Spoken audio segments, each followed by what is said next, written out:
What's going on, everyone? I am back for the Chicago street race. I'm thinking SVG is going to win. Any size you want. And get 10 cheese sliders for just $7.99. White Castle. Follow your craze. Every day, my friend helps people who've been injured in car accidents. Just listen to this story. I was driving on my way, approaching an intersection. Trying to beat the light, turning right in front of us. We missed him. I called Mike. We both had multiple injuries, so we knew we needed to go to work. Well, we got. All right, so a lot of storylines going into this race. Obviously, there was the Xfinity Series race yesterday. SVG came from the back of the field and took the lead in the last couple of laps to win that race. Caution filled the final stages, but he managed to get it done. Can he sweep the weekend? And only his second year in the Cup Series. Part-time. He's not full-time. But I believe SVG is going to win. Kyle Larson may have a fight for him. You have Michael McDowell, Bubba Wallace. Anything can happen. So I believe SVG is going to win. Engines will fire soon. And we don't break tradition. The weather impact forecast from 5 on your side. Focus on you.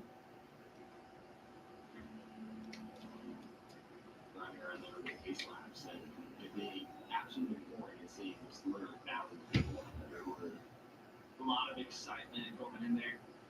We're excited. NASCAR is making history. Racing in the streets of Chicago. Everything that came along that race was just on first. A lot of good things. It was pretty crazy. You get a little relaxed or get a little distracted. So, yeah, I believe SVG is going to win. What's up? Welcome back. So I have a feeling SVG is going to win this race. He won yesterday. I have a feeling he's going to sweep today.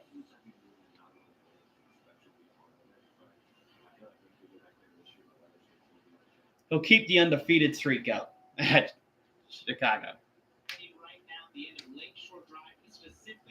The wind is kind of crazy here. I think that's why my TV keeps going in and out. But I'll keep the coverage going the best I can today. You'll head down Lakeshore Drive and do turn between 100 and pound in cup car, and then you'll have to brake before the car ever can get straight. You'll start. Hold on, I'm going to adjust something real quick. But you only get to brake on that for a second before you will ever hit in a race car anywhere in the world. You then go all 4 times in the air. You'll land like it's slippery. Try not to lock it and slow down, or even 70. You go from 3 lanes down to all right. 1 lane, and you will be on the brake in a cup car for 5 Alex Bowman. Well, this is Chicago, the street race. If SVG crashes out, and we have a bunch of other chaos, and maybe Bowman plays some strategy, he does have a chance to win. But this has been pretty difficult to anybody besides SVG. Feud spark up again. 100%. But Kenny Hamlin's on a mission. I think he's going to continue to ruffle Kyle Larson's feathers for the rest of the season. Hey, if it does rain at some point today, DJ, does that give SVG an even bigger advantage? How about that? He's so good in all of the aspects it takes to do that correctly. From tempers to record close finishes, the season's had it all now. Street course racing. Let's get the engines. All right, I hope I fixed my TV issue. Oh, this is the moment you've been waiting for. Please welcome retired NFL legend from the Chicago Bears, Matt Forte. Matt Forte, boo. I don't like the Bears.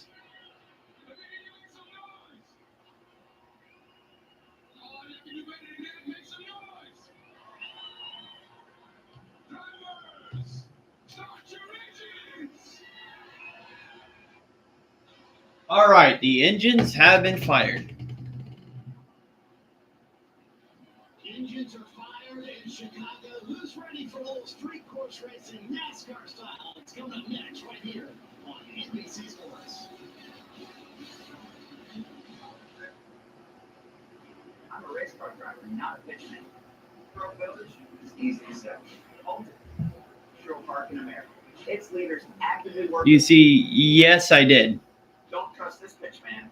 Trust the awards. Elk Grove Village won Municipality of the Year. And top. Man, it's like every time I move my TV, it decides to go off.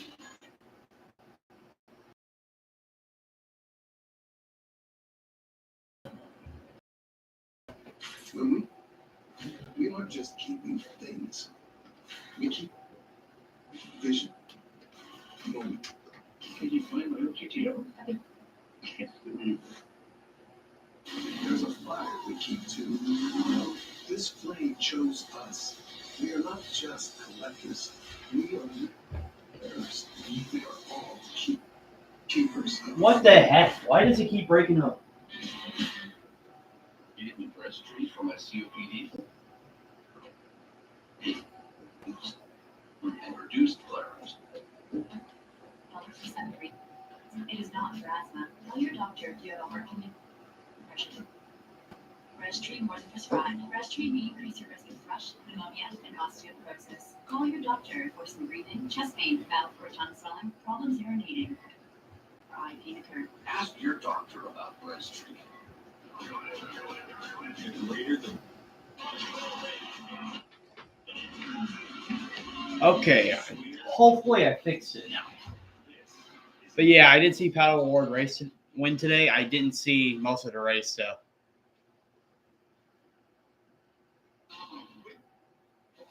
They're about to race the Cup Series on a street race.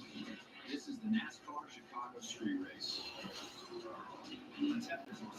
Chase Elliott or Briscoe. Oh, Chase. My shirt says it. I'm a Chase Elliott fan. Been a fan of him since I was 9 years old.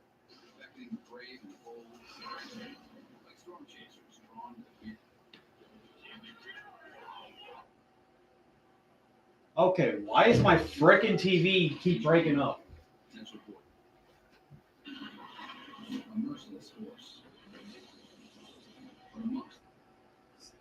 Really testing my patience.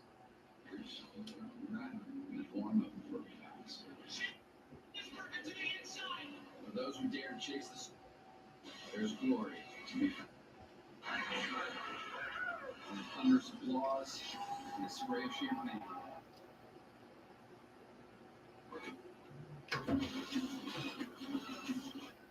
Chicago, Illinois is the third largest city in the United States, and it's also ever host a street course race for NASCAR. Welcome to NASCAR Cup Series Chicago, Rampart 165. Go. Okay, I think I changed the issue. I think I fixed the issue. I'll change it to Peacock if it gets worse. But my favorite IndyCar driver. I'm a McLaren fan, so I like Award, Rossi. Yeah, those two drivers. I'm kind of disappointed Rossi's leaving IndyCar. I mean, not leaving IndyCar, leaving McLaren. But I do like Christian Lundgaard, so it is a good replacement. Favorite food? If you'd make me a nice Detroit-style pizza, that's my favorite food. 3D track map brought to you by Xfinity. Chicago, and it starts off. We go down Columbus into turn number 1. That's where Mike Bagley is going to have all the Yeah, I'm probably switching this to Peacock. Drive going toward Lake Michigan, and then on to Rob. Well, they'll have all of the action there. They'll go through to turn. And then all the way back to 6 for Mike Bagley again in that action. 7 all the way through turn 11. We will have Jeff Burton, the Bear, calling all the action. Okay, please work. Come back up the hill, and they will make their way back All right. onto Columbus Drive. Do I pull out? No, I dislike Willow. It's because he wins a lot. That's why I don't like him. Joseph Newgarden, I'm a Newgarden fan. But I wanted Award to win the Indy 500, and I was kind of disappointed he had to pass him because Newgarden was already an Indy 500 winner. But there's always next year. All right. So, whoever's watching, how many cautions do you think we're going to get today, including stages? I say we're probably going to get 7 or 8, and with rain incoming, it's going to get even crazier.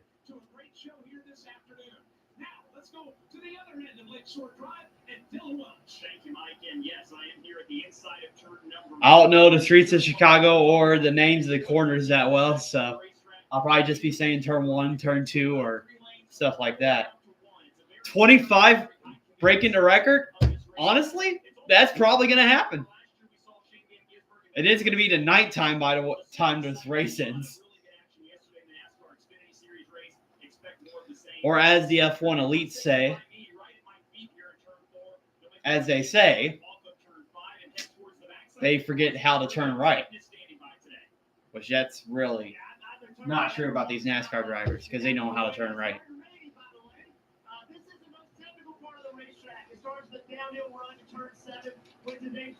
And it's already raining over there where Jeff Burton is.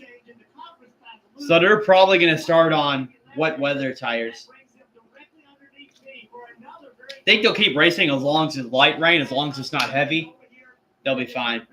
But it's going to get delayed if it's light rain. Second year in a row now this is going to be affected by weather. No, they don't have lights over there. I mean, maybe street lights, but that's not enough to brighten up the entire street course.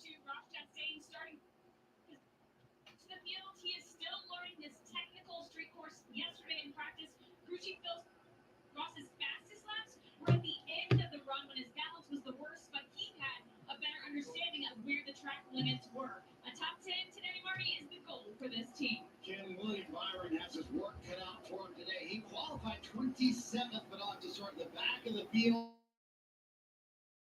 He just in the car to fix a power steering issue. Byron needs a good run after just one top 10 in his last 5 races. Christian Lugard. Yeah, I like Christian Lugard. He was trying to build himself up in like F2 or F3 in the lower series of F1, and then he moved over here, and he has taken it to a storm in F1. Not F1, IndyCar. Excuse me. Yeah, I'm a fan of him. A year ago, at least I don't think we will.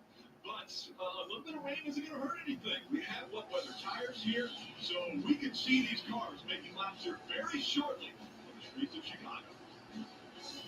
And they're putting the tarps back on the cars. Man.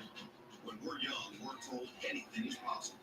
But I mean, we do have wet weather tires, so hopefully we'll be racing soon.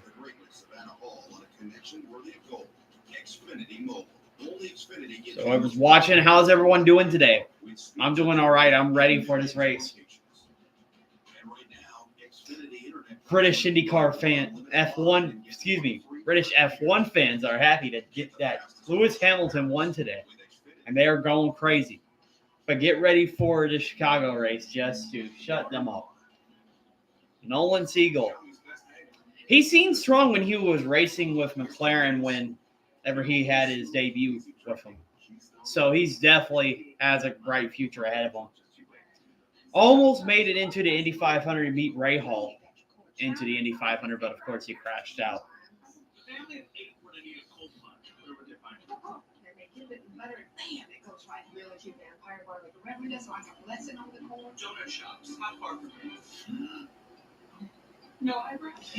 So Pato O'Ward basically got his feels like first win in a year, but technically a second because 2 Penske cars got disqualified at St. Petersburg.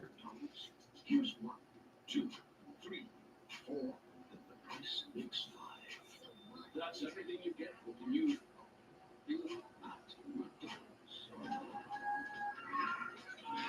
All right. It's the most powerful Tacoma. So, Also known as the Kyle Busch or Weatherman? Obviously, I'm picking Kyle Busch over Kyle Weatherman. I mean, Kyle Busch, besides all the Hendrick drivers, he's like my next favorite driver. The rest of them, I don't really care for. But honestly, it's time for Kyle Busch to turn things around. He has had tons of bad finishes the past 5 races. Maybe he can turn around at Chicago. But he needs to get out of RCR, I'm going to be honest. Oh, yes, I did. That was an interesting battle between Larson and Shane Van Gisbergen. They were both crossovering each other throughout the entire part of the race. SVG had to fight his way to the front, and he won that race in like the last couple of laps.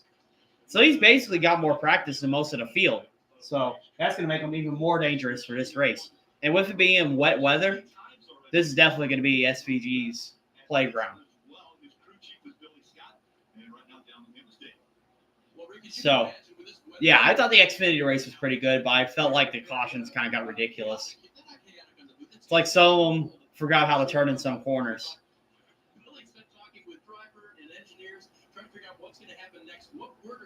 But as I say, in the Xfinity series, I'll take anyone to win besides Austin Hill.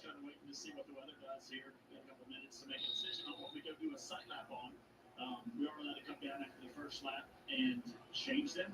Is where we're at right now to go out there and not lose position. So now it's just debate going on the radio on what we learned in the sight lap on, and yeah, a lot of it's going to be up to Tyler when he gets out there.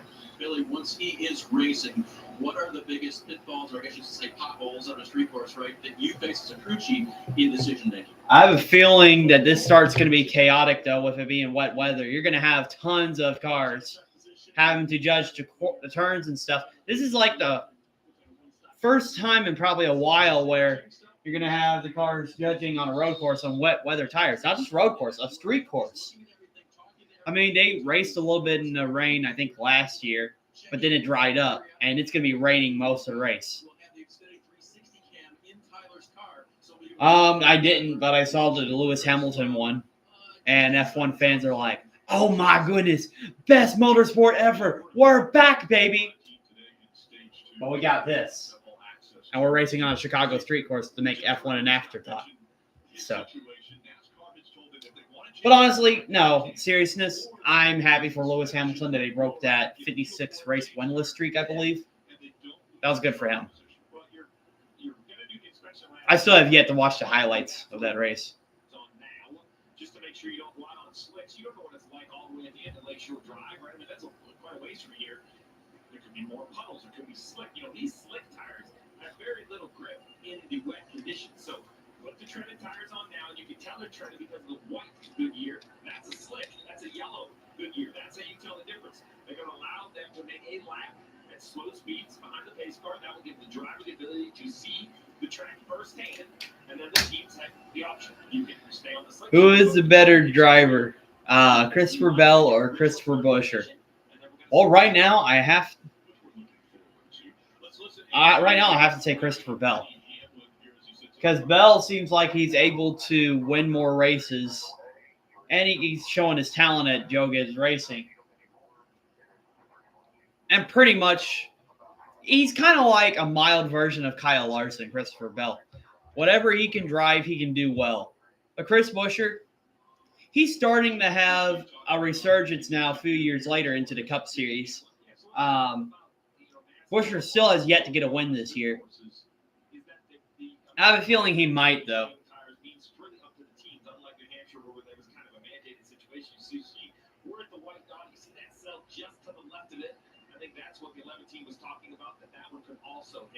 All right, looks like a big sell to the northwest of Chicago. Hopefully that keeps going north and we can race. Just here a year ago, we saw a ton of wet weather action. So I just think this right here is going to make what I was already excited to see even more exciting. This was a year ago, right? This is what we saw a year ago. Again, it had rained 8 inches of rain in less than a 24-hour period. The people here in Chicago did an amazing job getting the track ready, the streets ready, and ultimately some. Yeah, look at that. In the wet weather, tons of cars going into the barriers and stuff. You had mentioned New Hampshire, one of the first times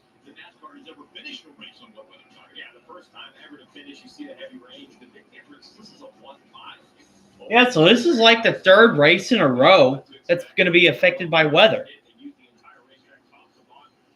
We had New Hampshire, Nashville, and now today.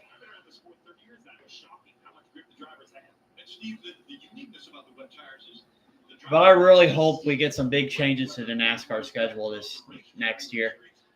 Happy with Gateway going to the playoffs because I live near Gateway, obviously. So I'm going to be biased in that decision. But I'm happy that Gateway's going to be in the playoffs, but I really hope they can change some of the schedules on the tracks. Scott Dixon. I like Scott Dixon.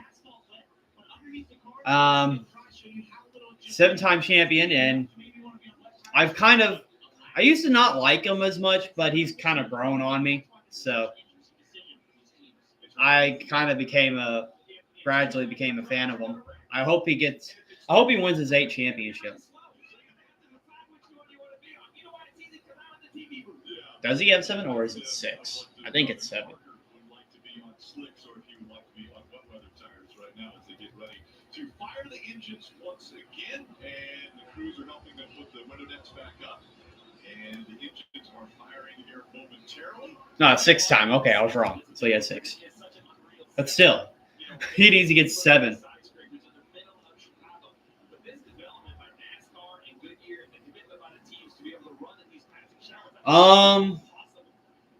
Well, right now it's proven that AJ Allmendinger's better in the Cup Series, right, and all the other series right now. But I think if you give time, SVG is probably going to be the better driver because SVG, he's won 1 road course race, but Allmendinger's already won a couple more, and Allmendinger's kind of similar to what SVG is in the Xfinity series. So if you give it time, I think SVG will be the better driver. But Allmendinger right now.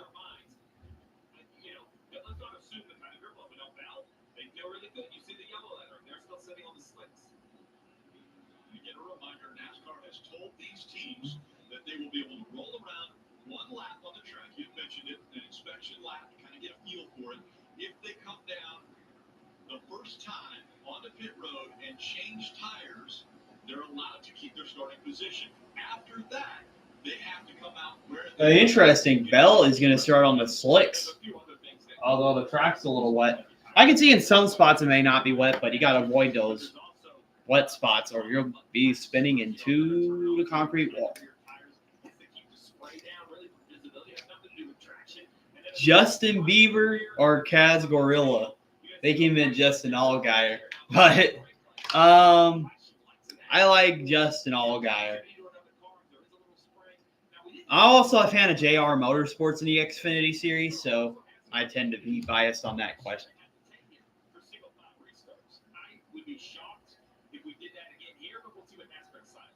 We saw Parker mention it just a moment ago that it wasn't a really heavy shower. It did get the top of the asphalt, the concrete wet, but at the same time, under the cars, there's no precipitation. So I got a report of protesters at Chicago, and they've been dealt with. That's good.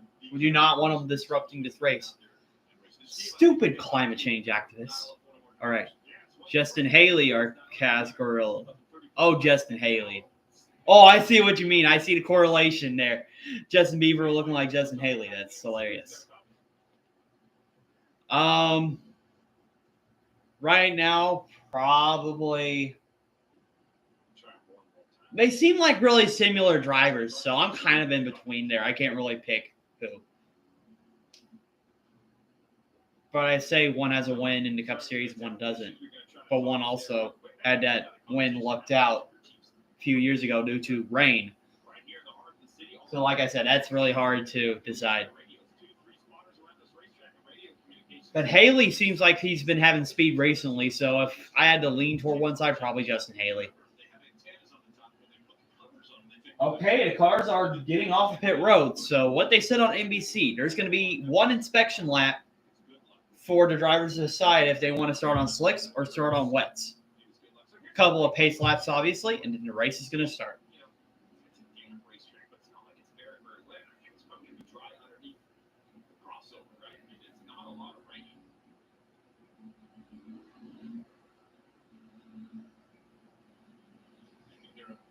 see what the traction and grip level did. While they have rolled off of pit, Dawson Fair or Dawson Cram? Yeah, let's look at our rating change. Not really sure what you mean there. I don't know who Dawson Cram is, so I guess I'll have to pick Dawson Fair because they're Dawson Fair. All right. Let's look at the starting grid for this race. This year, not so much. We are in a good spot. Reboot was the word he used. We're taking this as our first race in Chicago, and we are going to make the most of it. Okay, so starting first is Kyle Larson with a pole time of 1 minute 27 seconds and 1:27.836 seconds. We got Ty Gibbs starting in second place, McDowell, Reddick, Shane Van Gisbergen in fifth place, last year's winner and winner yesterday in the Xfinity Series, Bubba Wallace, Christopher Bell, Alex Bowman, Daniel Suarez, Brad Keselowski, the last one in the top 10.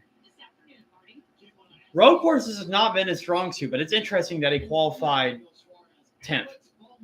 And then there's Denny Hamlin, John Hunter Nemechek, Carson Hocevar, Ross Chastain, Austin Dillon, Chris Buescher, Ryan Blaney, Chase Elliott 18th, Kyle Busch 19th, Corey LaJoie 20th, Austin Cindric 21st, Chase Briscoe 22nd, Justin Haley 23rd, Truex 24th, Eric Jones 25th, 26th, Toddy Gilliland 27th, William Byron 28th, Noah Gragson 29th, Ryan Preece 30th, Zane Smith 31st, Harrison Burton 32nd, Joey Logano 33rd, Stenhouse Jr. 34th, Austin Hill 35th, Daniel Hemrick 36th, Josh Berry 37th, AJ Allmendinger, Josh Hand into 60 in 38th place, Josh Bilicki 39th, and Kaz Grala, the last car, in 40th place.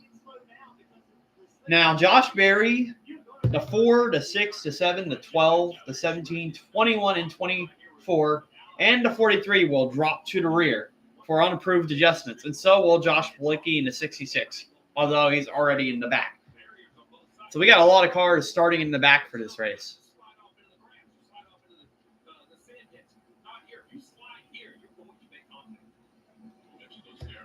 Ryan Pizzaburger, Sam Mayer. I like Sam Mayer better. Of course, I'm a JR Motorsports fan, so I'm picking Sam Mayer.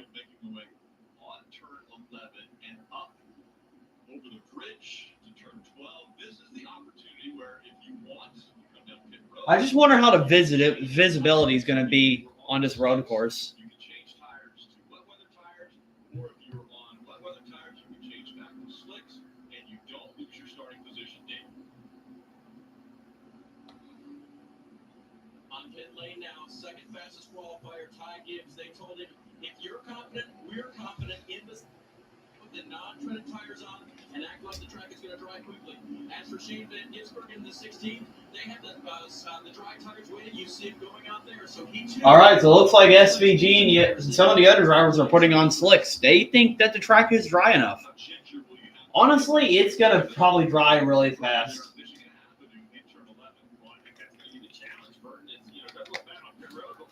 Burger King or Wendy's? Which is a better fast food? I like Wendy's better. I like Burger King. Well, actually, no. I take Wendy's on both of them. I was about to say Burger King's better on breakfast, but then I think about it. Wendy's has some good stuff.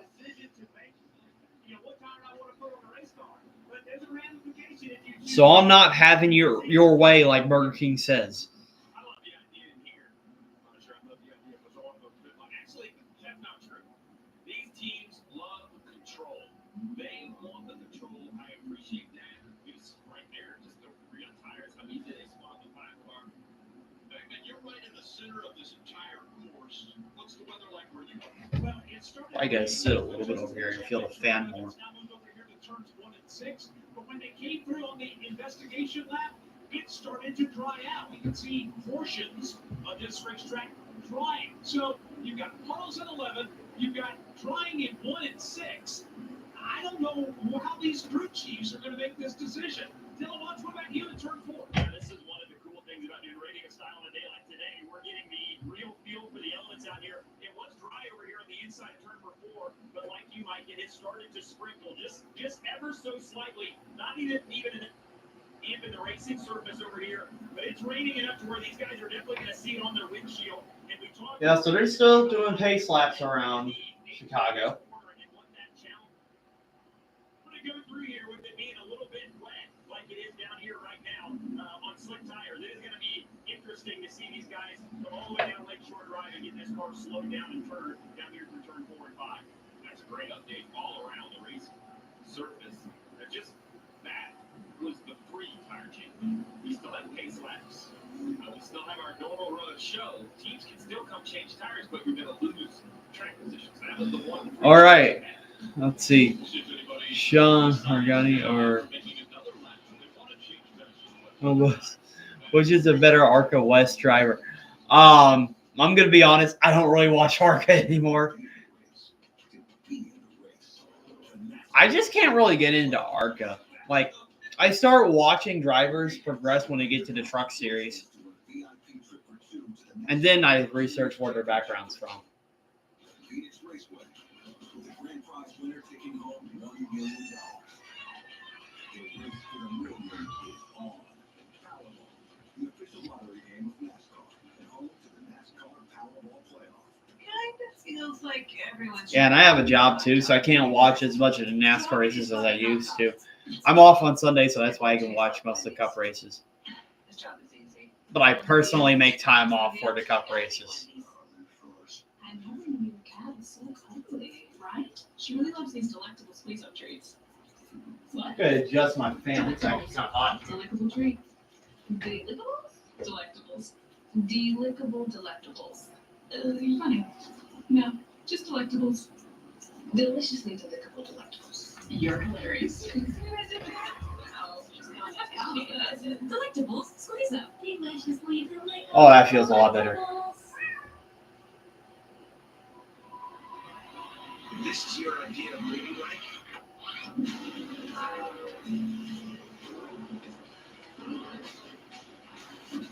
I don't work at Arby's.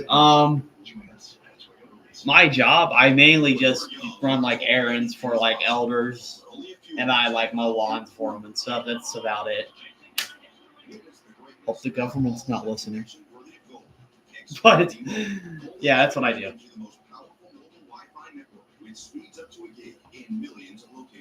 And therefore, that way I have my own schedule of doing stuff. Yes.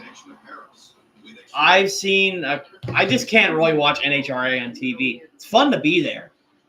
Like, it's fun to watch, like, the drag races, but it's just, I can't stand watching it on TV. I fall asleep whenever I see it on TV. I'm not really a fan of anybody in NHRA either. I just like watching it.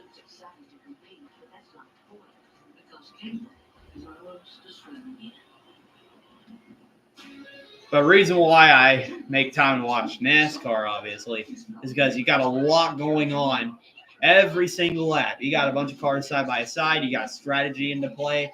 You don't know what's going to happen. Eric Jones or Brandon Jones? The Jones and Jones show.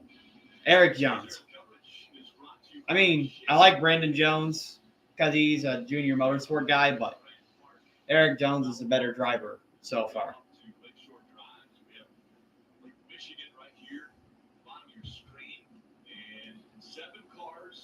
And I feel like Eric Jones is a decent driver. He's just Legacy Motor Club doesn't have as good as equipment as the other ones. They're still a developing team.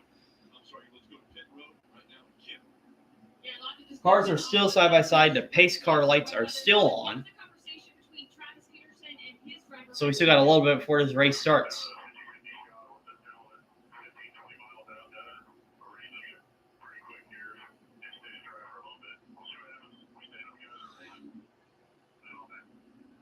So they elected on after taking a slight lap in wet weather tires. They felt like the back half of the track definitely slicker, but felt like it was going to be dry in about 2 laps of racing. The interesting thing is, on the flip side, Austin Cindric, that team ran out of time on the grid to put tires on for the side lap.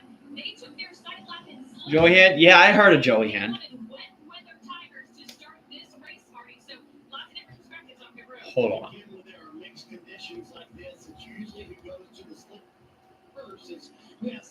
speed. Steve mentioned it earlier. The wet weather tires certainly help when it is wet out, but when it's not, they're certainly a lot. He's in the Chicago race today. He's driving for RFK. It'll be interesting to see how he does starting in the back. He's running 38th right now, or that's where his starting position is. But tons of cars are starting in the back to unapproved adjustments. So I think the track they're currently riding around on slicks would work. The problem is when you look at the radar, I believe weather is coming, and I think you can kind of nurse the wet weather tires. Once again, we're right there in that white dot. You see just to the left where that kind of R1 pops up, that bright yellow. That's 10, 12, 15 miles away. So the problem with this, unlike other surfaces, we talk a lot about the streets, but look at all the paint. You have crosswalks, you have arrows, you have all of these. It's going to be less grip. I'm calling it. We're going to have a crash on lap 1. I'm no meteorologist. That's a puddle. Yeah, Balicki. Yeah, I heard of Balicki.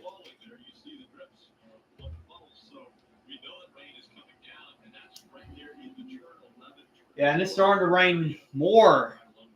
So I'd say we're definitely getting a crash on lap 1. It'll be a miracle if we survive one lap.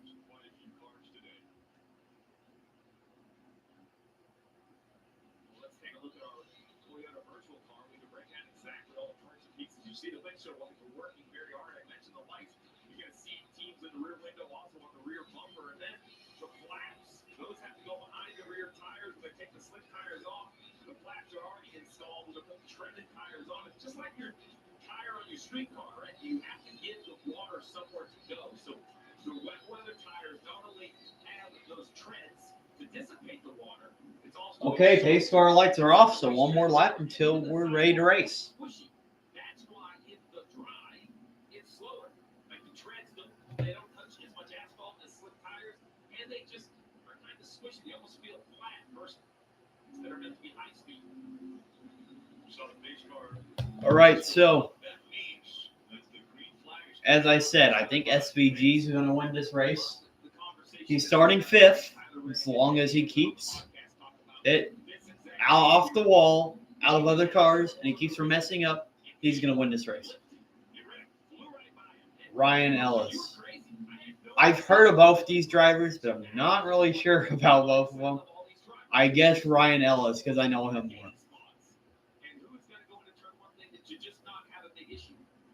But back in the day, I'd watch Xfinity and truck an awful lot. That's how I ended up liking Chase Elliott, because I watched him in the trucks. Then he moved up to the Xfinity, won a championship in his rookie year in the Xfinity Series 10 years ago. And then he moved up the Cup to replace Jeff Gordon, and the rest is history. He's won 3 times already in the Xfinity Series, and he won the very first Cup Series street course race 1 year ago. And that was his initiation into NASCAR. It changed his life. He was going to be a part of the supercars, has 3 times been the champion of that series, and this is what he was able to do a year ago. He got Justin Haley late in the race and then pulling away.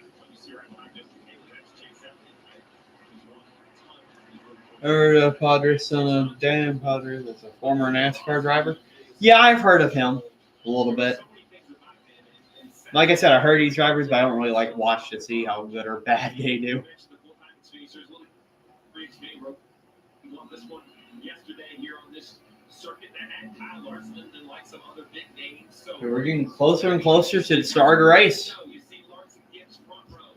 Brad McDowell, we see Bubba Wallace, SVG, the 3-car, who will be coming kind of into the picture right there. That bright green 3-car. That's the first driver in the lineup that we believe have wet weather tires. So if he thinks those are going to have more grip, make moves early. Attack, push these guys on drives into a level of uncomfortable feeling. You mentioned Ty Gibbs. I spoke with him earlier today. He was in that. Okay, here we go. Getting closer. Not so much as I just get more track time and more familiar with this course. And so, driver the 54 starts on Here we go. Ty Gibbs, Kyle Larson, side by side. over the bridge and heading into turn They're going over the ridge. The pace car is in. Got side-by-side between Kyle Larson and Ty Gibbs. Going around turn 12. And in 2024, the green flag's in the air. Got a lot of cars slipping and sliding on the start. A lot of cars have lost positions. SVG has already lost a couple of positions. And others are pitting for wet weather tires already, as everybody's trying to skid their way through this street course. As Ty Gibbs is taking the lead away from Kyle Larson. Larson has lost a couple of spots. Bowman and McDowell side by side. Right behind them, Shane Van Gisbergen and I believe that's Bubba Wallace side by side, right behind them as well. So it looks like everybody here is just trying to nurse their cars until they can pit for wet weather tires.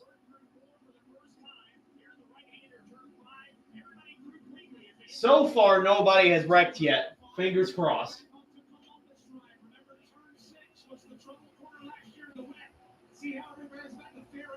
Okay, now Gibbs and everybody are going into turn 6. What's going to happen? Oh, 3 wide into turn 6. That's not good. Okay, somehow they make it. That's good.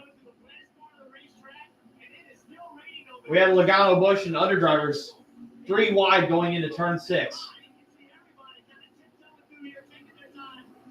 Yeah, pretty much no one is trying to make passes right now. They're just trying to nurse it so they can hit on those wet weather tires because I don't blame them. You don't want to wreck your car. Like, you cannot win the race right now, but you can definitely lose it.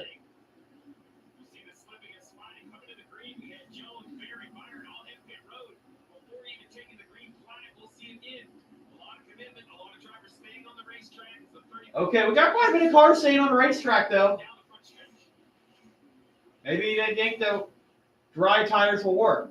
Okay, lap 1, we got Ty Gibbs first. Reddick trying to battle Ty Gibbs for the lead. Kyle Larson has dropped to 3rd from starting 1st.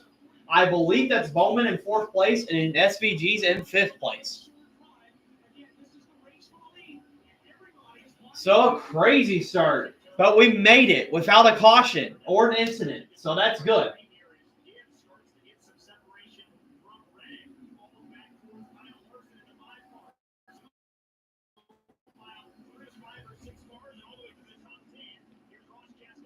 All right. So Ty Gibbs is making his way through the course right now. Kyle Larson trying to make a move on Tyler Reddick. Too far back, or he's just probably playing conservative to keep that car from crashing. And here we go. SVG making a move on Alex Bowman for 4th place. And he's going to complete the pass. And now he's going to hunt down his main competitor from yesterday, Kyle Larson, in 3rd place. SVG's just got to be patient right now and let this all play out, and he'll be in the lead. And he's already making a move on Kyle Larson. Already, Kyle Larson slides, almost hits the wall.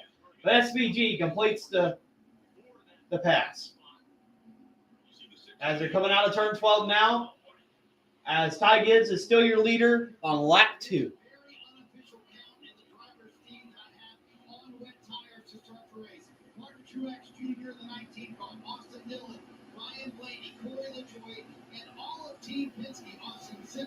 So let's go for the top 10. So we got Ty Gibbs, Reddick, Van Gisbergen, Larson, Bowman, Bubba Wallace, Christopher Bell.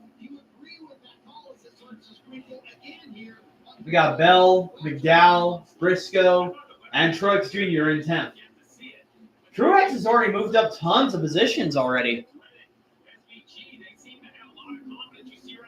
Chase Elliott has also moved up 3 positions, and so has Austin Cindric. It looks like the road course guys are navigating their way through here to best. As Kyle Busch is battling Denny Hamlin for 17th place. Makes the pass, and it looks like Hamlin has lost grip on that car, and he's now losing the place to Austin Dillon. As Austin Dillon's trying to pass him on the outside, will Hamlin hold a position? Oh, Zane Smith with the dive bomb. He gets 1 position on Denny Hamlin. So Hamlin's actually lost more positions on the start. Already 3 laps in.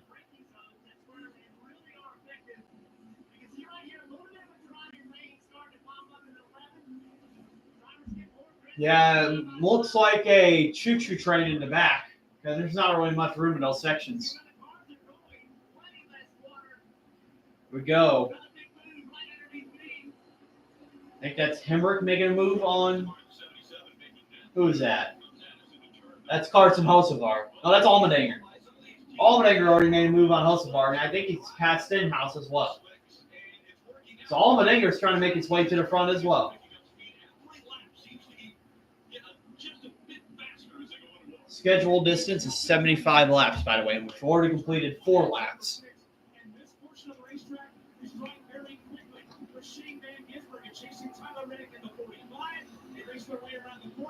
And already 4 laps in, Shane Van Gisbergen is closing the gap on Tyler Reddick in second place. And as I said, I predicted Shane Van Gisbergen to win this race. So I wouldn't be surprised if he remains undefeated at the streets of Chicago. Chase Elliott has picked up 3 spots in 15th, and that's, of course, who I always want to win.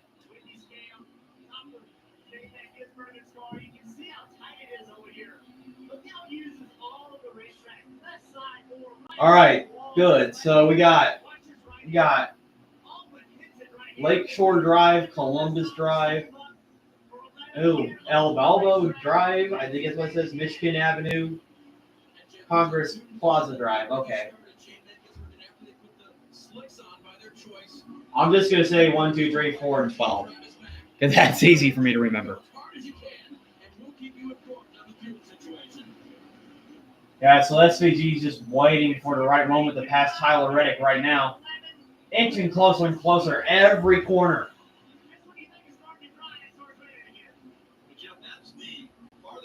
And we're getting reports of more rain coming up. As McDowell has already put on wet weather tires. So there's been a couple of drivers already pitting for wet weather tires already. With rain on the way. Track is definitely not going to get drier.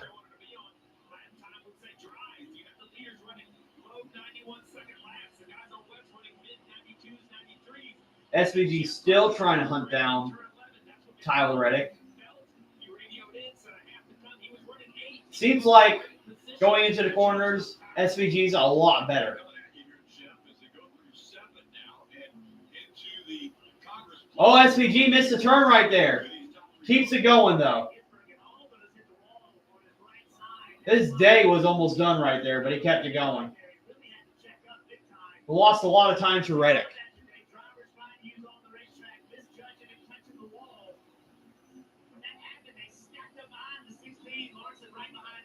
A lot of turns you got to navigate here. Bless me. Oh, Bubba Wallace slid into the wall. He's going to lose a couple positions to Bowman and Christopher Bell. Yeah, a lot of these drivers are slipping and sliding right now as Larson's trying to look for the pass on Shane Van Gisbergen. But basically, the top 2 has gotten away, and it has held up all of the other drivers in the back.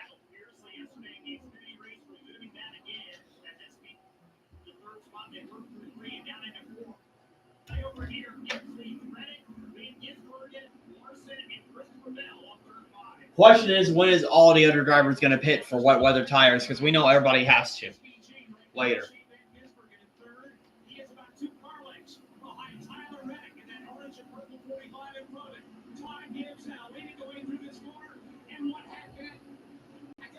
And it looks like Gibbs and Tyler Reddick has actually lost time to all the other ones in the back. And it's like, man, it's like an 8-car conga line right now.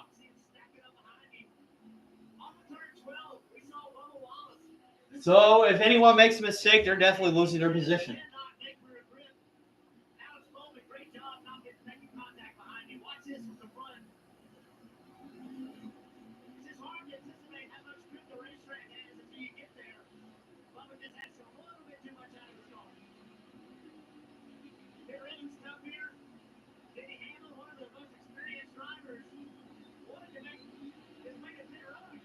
Yeah, Hamlin's just losing more positions.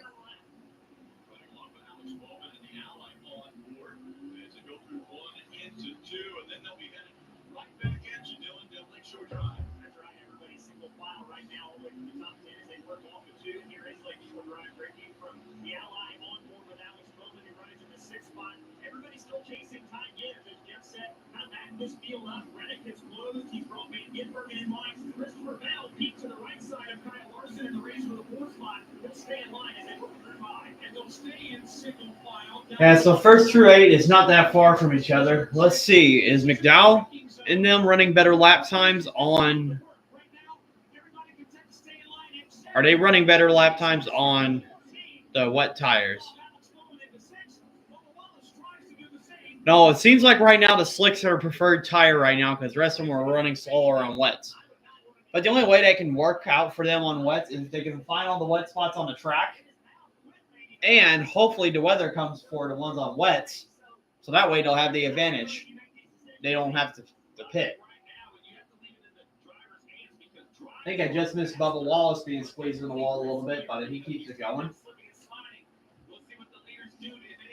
But right now, it's Gibbs, Reddick, Van Ginbergen, Larson, Bell, Bowman, Briscoe, Wallace. John Hunter Nemechek has made his way to the top 10 as he's being battled by Todd Gilliland. As we're going to commercial break now, so Ty Gibbs is...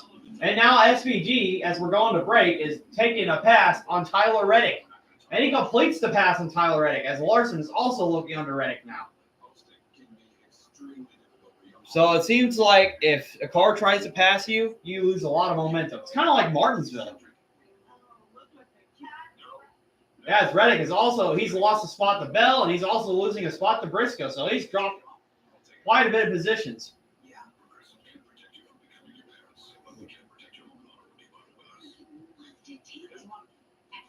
So here at the Chicago Street Course, as of right now, track position is key. As Bubba Wallace is going for a pass on Alex Bowman, and he completes the pass. I think Bowman just had a bad corner. Oh, and I think Bowman also bumps Bubba Wallace a little bit, but Bubba keeps it going. We got Corey LaJoie pitting on pit road. So yeah, what do you all think of the first 8 laps? I say I am surprised we have not had a caution yet or anyone crashed into the barriers. It has impressed me a lot.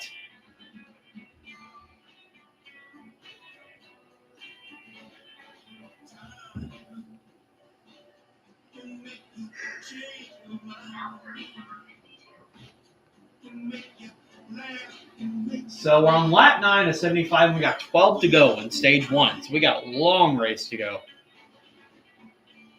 And I've been on the stream for about 53 minutes, so we'll eclipse an hour in about 7 minutes.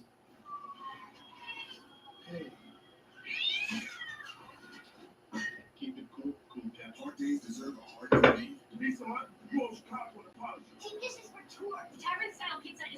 So Chase Elliott has already moved up to 13th, I think possibly because a couple of cars pitted.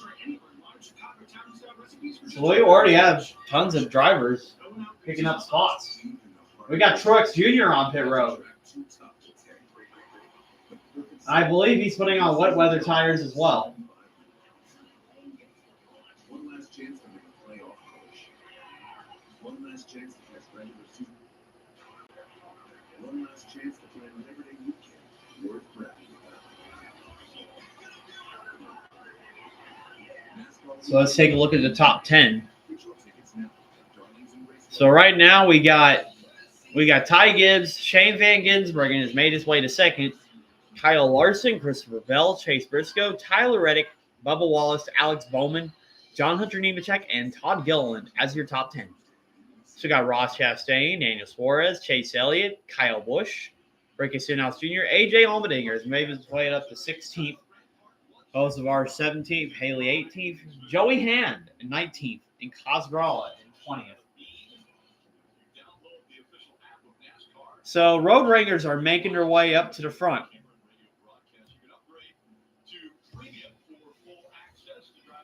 But yeah, I think once the best time to pit for wet weather tires is once your lap time starts to decline. As right now, as we're looking at the drivers that are on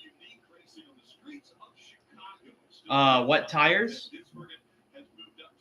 Truex has only clocked to 95 as as the other drivers at 90 and 89. So right now, the slicks seem like to be the better tire right now.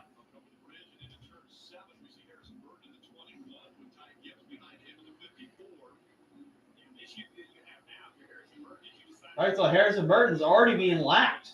You would think they would have more grip. They just don't. You see the overall speed difference. The 54 to 16 just easily drive by the 21 with those dry tires on. So yeah, so right now the slicks are the best tire to be on, as none of the drivers on wet can get anything going right now.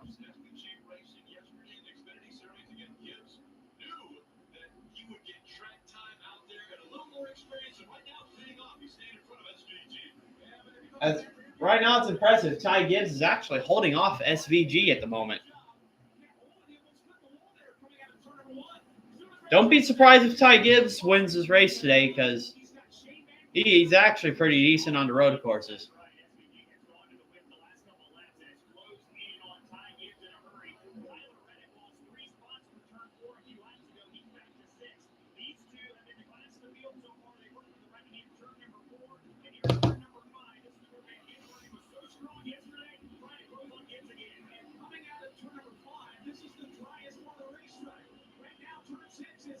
All right, so SVG's trying to close. Ty Gibbs missed the corner. That's going to gain more time to SVG as he's going into the next corner. Ty Gibbs now is starting to miss the corners, and SVG is closing.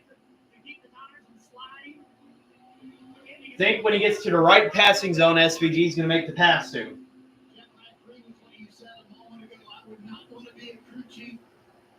Here's the issue: the weather is coming, and a lot of crew chiefs, including. Or maybe the drivers are just driving more aggressive because weather is coming, so they're trying to get as much lap time as they can out of these cars. As Ty Gibbs is still going to lead this lap, we'll see what SVG does. I think you have to wait until you're forced to put them on. As we find action right here. Man, they did a nice job of sorting it out. LaJoy just made a 3-wide pass on Logano and Eric Jones. An impressive move. But those cars have pitted and they're racing on wet tires right now. So they're not on the preferred tire yet.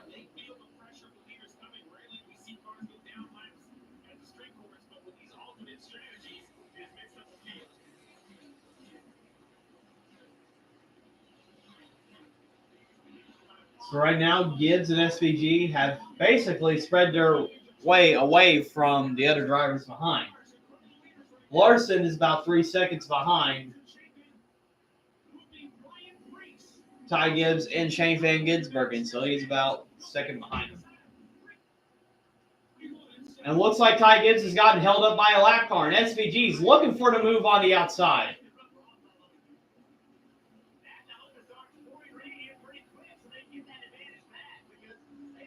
Yeah, it looks like SVG there is just being patient. And now he's going for the move on Ty Gibbs. Through lap traffic. Kyle Larson's not that far either because lap traffic has caught up. Bell is also in on this. And it looks like the wet weather tires are being run over as SVG is now in the lead.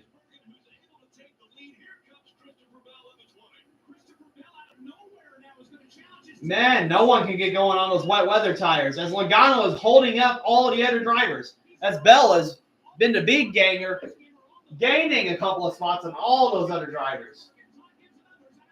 He just passed Larson for third place, and now he's chasing his teammate Ty Gibbs for second. As we have our first car in the wall, and that's Ricky Stenhouse Jr., but he keeps it going.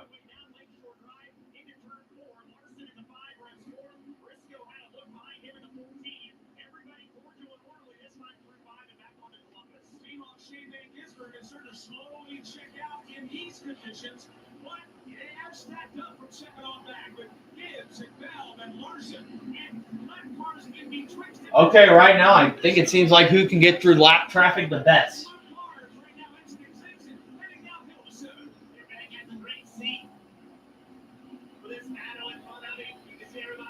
Now, if the caution comes out, some of these cars could possibly stay a lap down. Besides the Lucky Dog. conditions for these drivers, and they are maximizing their Reddick's trying to go for a move. He threads the needle on Eric Jones, the lap car. Almost hit the wall, but he keeps it going. SVG is out in front. We saw the 47 of Ricky Stenhouse Jr., who just became a father on Thursday. And a spin here from him. Yeah, just overcooks it down in the turn. It seems like Jones is really struggling on the white weather tires right now. See how he makes a pass on Gibbs.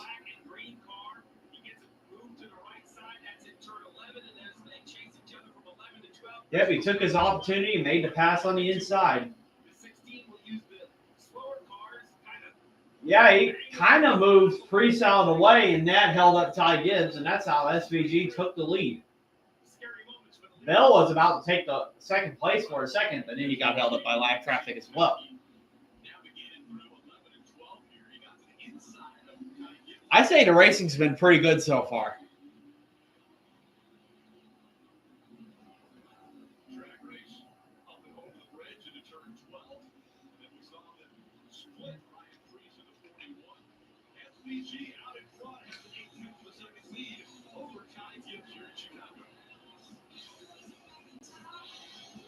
All right, so SVG's in the lead. I was drowning in debt.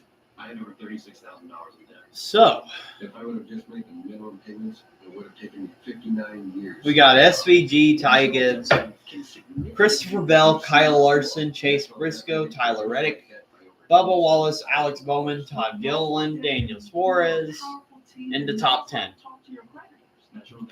John Andrzejczyk dropped one spot. He's in 11th. Ross Chastain 12th. Chase Elliott 13th. Kyle Busch 14th. AJ Allmendinger 15th. Stenhouse in 16th. 17th Hulsivar. Joey Hand 18th. 19th Justin Haley. And 20th Kaz Grala. Busher in 21st. 22nd is Austin Hill. 23rd is Denny Hamlin. 24th is Keselowski.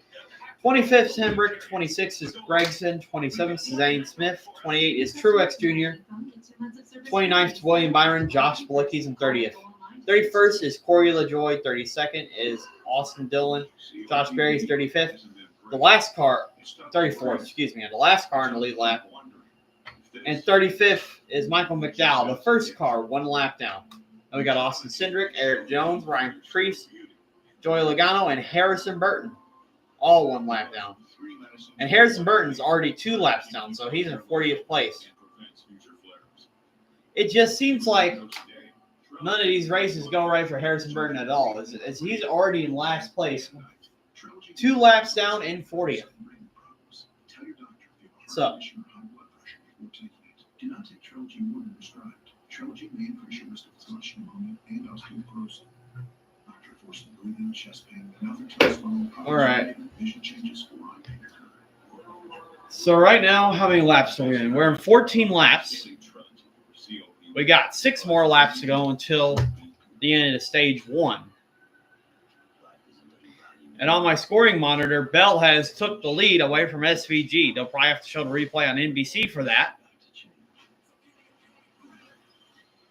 So whatever happened to SVG, it could have probably got caught up in lap traffic, my guess.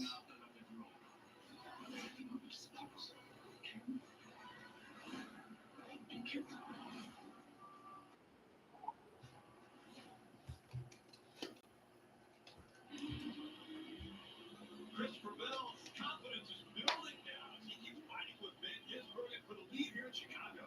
Any driver was upset about last year and SVG winning it. Early when the race had to be short. And I think SVG actually repassed Bell back. So for a moment, Bell was in the lead, but then SVG passed him. But Bell is really close to SVG, as SVG is kind of struggling trying to get through this lap traffic. You see the glowing of the rotors, but again, it's SVG trying to pull away from Bell. But we're seeing to the west and to the north, it's getting darker. There's rain coming, so that's the tough decision. Do you come to pit road to put on the wet weather tires, or do you stick it out with slick? There's only 4 laps to go when they cross the start finish line. It's only 4 laps to go until the end of stage 1, but weather is looming. I know a lot of crew chiefs that love that view. They want you to stay on it so they can So I wonder, are they going to try to stay out on slicks with these 4 laps and get points? Or are they going to pit for wet weather tires and be ready for the next stage? SVG doesn't have to worry about any of that because he's not running for points. But Bell is. And we got our spinner, Corey LaJoie, into the wall, and the caution is out. So that stops the discussion about staying on wets and pitting on slicks. Now they have that option if they want to come down pit road or not.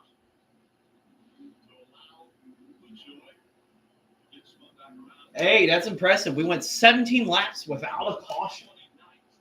And so this is the caution that now will teams make this pit road to go to the open again until 2 laps to go in this stage.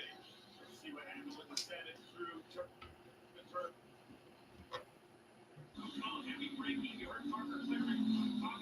Looked like it's not SVG. Corey LaJoie just clipped the wall and just spun into the wall. So first incident today, Corey LaJoie spinning and the caution's out. There's a difference between a great and a setting for great golf. This isn't just the Open, it's golf, as it's meant to be. The Open Championship on NBC, USA, and Peacock, part of the greatest summer of golf. Breathe cleaner air at last. The Manhattan Ray. All right, I'll be right back. I'm gonna go get me a Baja Blast. Get cleaner air, breathe easier, and reduce your sickness. Manhattan's newest air duct cleaning system. Call today to book. Best rated, most reviewed. Had a T-bone accident. I go to Morgan. We never set foot in a Morgan office. You can literally do everything from your cell phone. That was a seamless process. It's so easy. Injured, the choice is easy.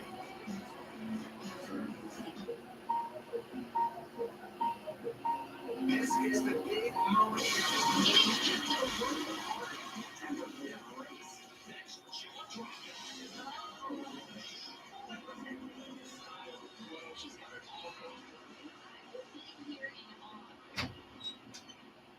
Sponsored by St. Louis Community College. Expanding minds, changing lives. All right, I am back. Don't be fooled by fake fast food. Get something real with the delicious food that's protein packed, 1 per ounce. Then grow that straw in your jaw and be something awesome. Only at Smoothie King. All right, question is, are they going to have one more lap before the end of the stage, or I've been able to will they, implement more technology uses, streamline let's our see, processes, will they try to, making up projections, just making sure that our staff. will they have one more lap before the stage, or will they wait until the stage ends to get back going? Man, I had a slow brain for a second.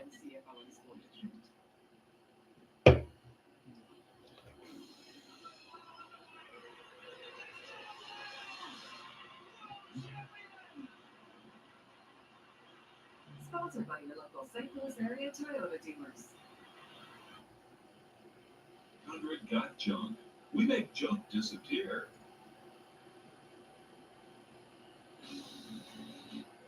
Coverage of NASCAR is brought to you by Toyota. Let's go places.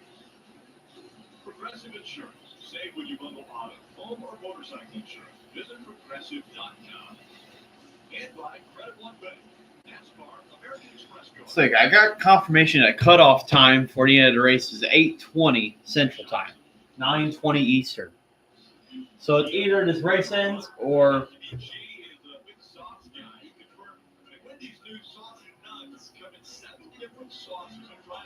He visited a local Wendy's restaurant here in Chicago to promote Wendy's new saucy nuts. To see how serious SVG is about getting the word out, visit Motorsports on the NBC YouTube page and NASCAR on NBC social handles. So, with 3 laps to go, Steve, the rain's starting to come down. The caution came out for the 7th round. We're hearing from NASCAR they're not going to open pit road. So basically, here's what happens. NASCAR has said repeatedly that they will not open pit road. okay, NASCAR's not opening pit road, but it looks a lot wetter. And I think it's pretty much raining, so probably it's going to be wet weather tires. stage one, then open pit road. If I look to those windshield wipers, we're going to see some decisions on what tires are going to be needed because that is no longer needed. All right, so they will finish the stage under caution. Smart decision by NASCAR because you don't want to take the gamble of having to pit for slicks or wets because it's raining a lot out there. So that means everybody will probably pit for wets, and we'll get back going. So that means SVG is going to win this stage if he can make it his way to the end of the stage, of course. A once daily pill for moderate to severe plaque psoriasis and the chance at clear or almost clear skin. It's like the feeling of finding you're so ready. All right, so what has anyone missed so far? We've had a lot of decent racing. It's really hard to pass lap traffic. We've had Gibbs lead for a little bit, but then he got passed by SVG. And then Bell tried to battle SVG, but SVG stayed in the lead. And then we had Corey LaJoy bring out the first caution on lap 17. And now rain has came into play. So everybody's going to be pitting on wet tires. So that's pretty much all that's happened in the first stage of this race today.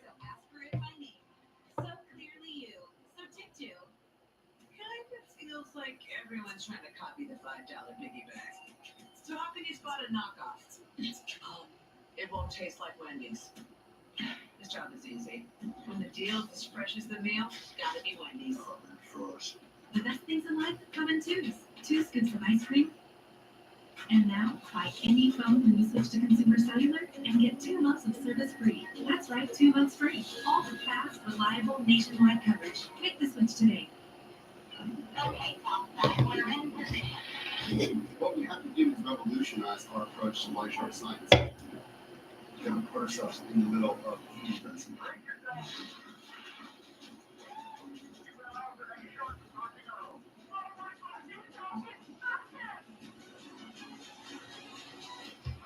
never seen anything like that before.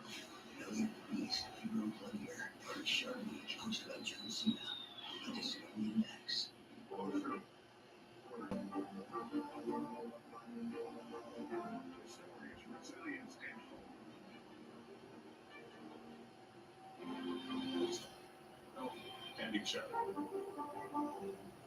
There's a difference between a great golf setting and a setting for great golf. All right, I like that format, so I figured out how to screen share now. The Open Championship on NBC, USA, and Peacock are the greatest summer of golf. You're watching the NASCAR Cup Series Chicago Grand Park 165, presented by Xfinity. Well, earlier this week, Starting to see rain in the cars now. Sanitation departments were honored by Blue Cross Blue Shield of Illinois for the Hometown Heroes Track Walk. But of course, in NASCAR, the race can only be made official if we're past halfway. We're not past halfway yet. And they met with Cup Series driver Bubba Wallace, who surprised them by revealing their names on the deck lid of his car. The honorees also received passes to yesterday's Xfinity Series race and the music festival. The Hometown Heroes were chosen for their bravery on the job and dedication to the city of Chicago. As a founding partner of the Chicago Street Race, Blue Cross and Blue Shield of Illinois is proud to help drive access to the race for Chicagoans to make this city great. And thank them for all that they do. All right, Marty, I believe we're going to get a weather update from you. Probably can see it. It's not good. All right, so yeah. It is raining more and more, so they're probably going to bring the cars down pit road. But yeah, so there's your top 10. So you can see SVG's in the lead. And then you got Suarez, Reddick, and Gilliland. Bill Daniels just told Kyle Larson a moment ago, he said, what is here now will be here for a while. So eventually, see, they're going to fit at the end of this stage one as they take one lap to go here in stage one. But it looks like it's going to be a wet weather race, at least for a while here in Chicago. And there's the radar. Yeah, that's a lot of I rain. think that's the key. I think at this point, it's now, it was kind of a mix. How long were you going to be on wets or dries? I think now you can commit to these tires, maybe make some adjustments. You're definitely going to need to pit because. Okay, so we're on the final lap of stage 1. If SVG can make it around. Smith might be the one holdout factor in the 71 all the way back in 27. He might be able to stay out and do something crazy, but the majority of the field is going to pit. Put those treaded wet tires on, and if there's different air pressure or some sort of setting that you think would help, it is definitely raining now. And we're going to hear from race leader Shane Van Gisbergen. This is going to be his first career stage win. Listen to it right now.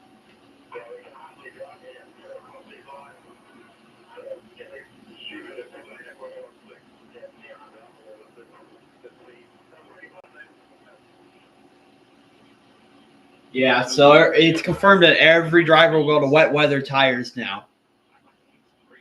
With all the rain that's coming down in Chicago. Also, you had said that earlier.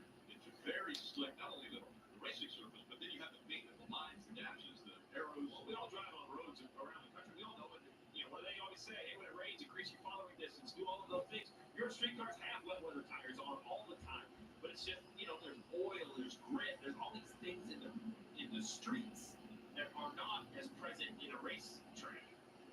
Yep. And it's been a good job by Chase Briscoe under the conditions with the slicks, moved from a 16th starting position up to the 4th position. But what's Yeah, so Chase Briscoe's been the biggest mover of this race. He has moved from 16th to 4th, and he's in the top 5. I don't know if I would put wets on yet. Like, maybe we should stick to slicks. It only took a lap later. He got on the radio and said, wet. We absolutely need wet weather tires. We saw what he was able to do with wet weather conditions in New Hampshire. Should be very fun to watch Chase Briscoe here this afternoon once they switch on those wet weather tires. Again, that was a rarity. Steve, you brought it up earlier. New Hampshire oval racetrack. NASCAR has been trying it. They've tested it on a mile and fun. So it was the first time that it was utilized in New Hampshire, and that was just 2 weeks ago. Shane Van Gisbergen is going to get the stage 1 win, so he keeps up his winning ways in Chicago after winning the Xfinity Series race yesterday, and of course the Cup race a year ago. Miles of here through 7, 8, 9, 10, 11. Playing along with the board, looking back from SVG.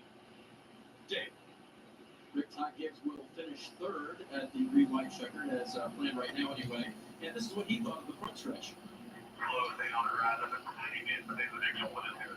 Just watch the track obviously went, but the front straightaway is nothing.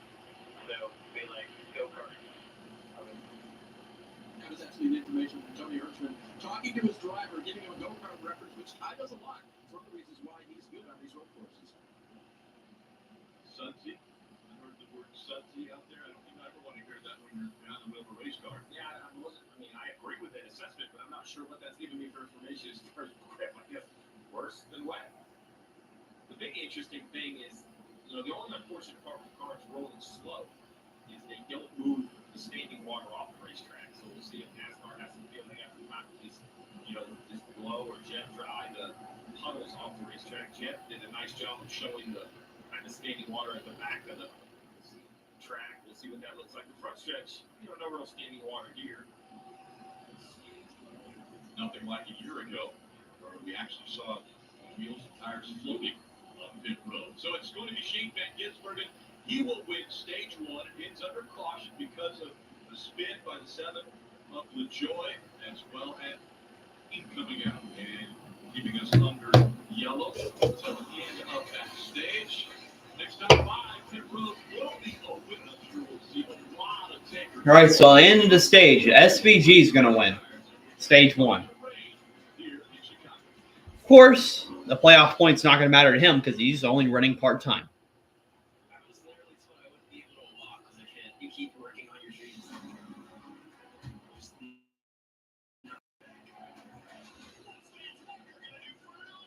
confident title.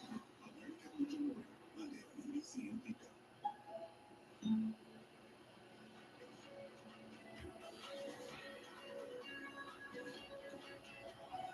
Ensure your next journey and experiences along the way.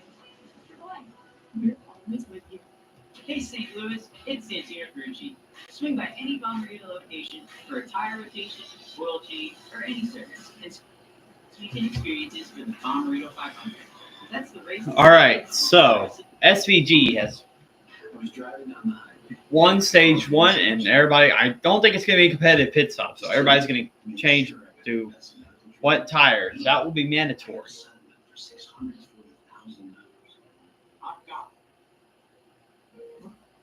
Bush's record in Congress. Here are the facts. Bush was one of just 6 Democrats to vote against President Biden's Infrastructure Act, against fixing our roads and bridges, against thousands of jobs for St. Louis, and Bush voted against the president's debt ceiling deal, putting Social Security payments at risk when Biden really needs her. Cody Bush just isn't there. The facts. Cody Bush has her own agenda, and it's hurting St. Louis. UDP is responsible for the content of this ad. I'm John Morgan of Morgan & Morgan. If you've been injured in a car accident, call America's largest injury law firm. For over 35 years, my mission has been to deliver more for our clients, to deliver more for you. If you or anyone in your family has been injured in a car accident, call us now, as the time to file a claim may be limited. Last year, more clients hired Morgan & Morgan than ever before, protecting America, fighting for you, Morgan & Morgan.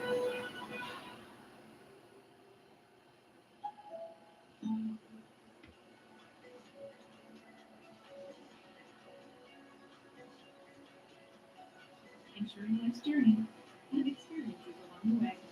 Triple I, we're always with you. The weather impact forecast from Farm on Your Side. Focus on. We got NASCAR NBC sharing Dale Jr. this week. That's interesting. Oh, you can barely see out of that windshield. I think they're going to delay it.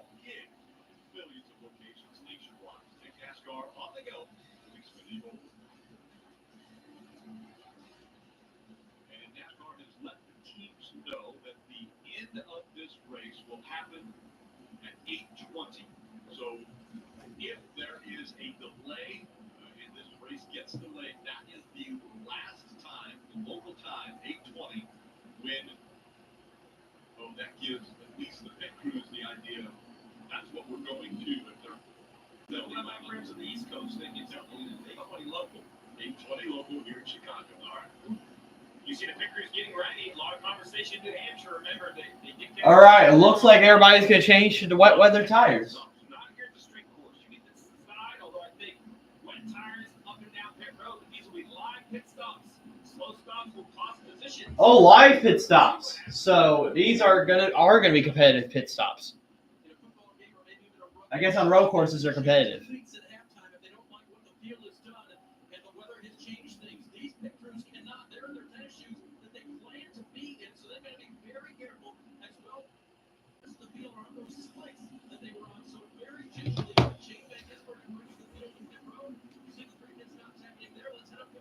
All right. Smart thing is SVG decided to take the last pit stall, and I think it looks like Dell's going to win off pit road.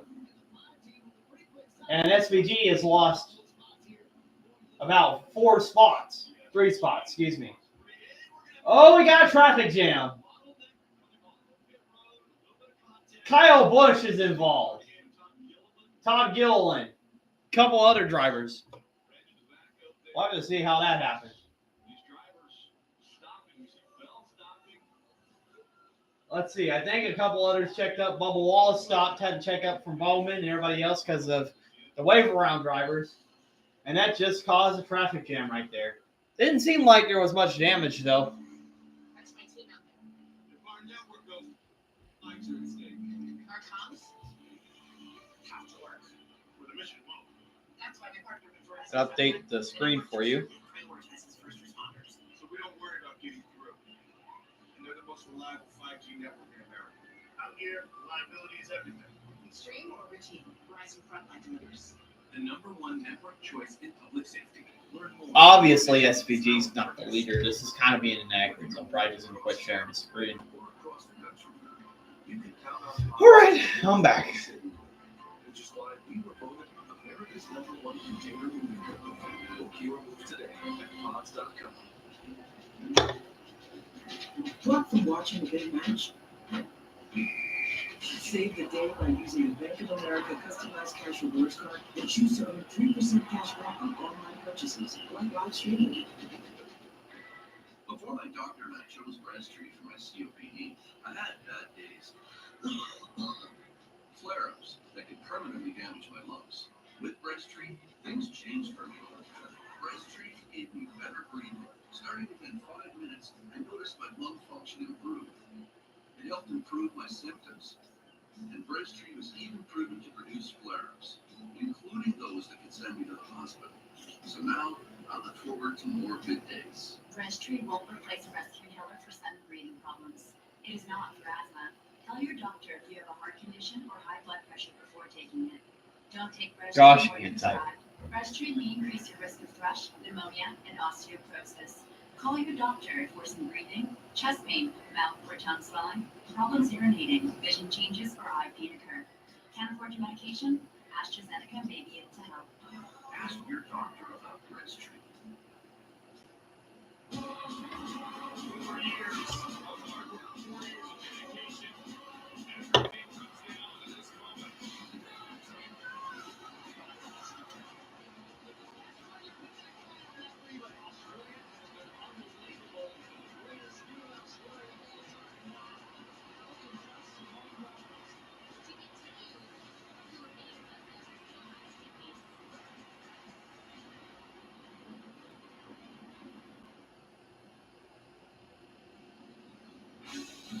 NBC Sports jumping into NASCAR, and I passion for the love of home, shop in store or online, and by Liberty Mutual Insurance, they know what you need.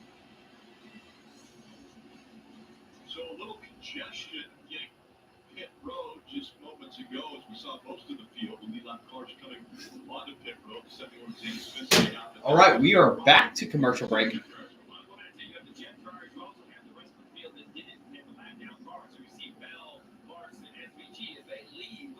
Yeah, as I said, the wave run cars just caused a traffic jam, and that caused few drivers to stop and get into each other.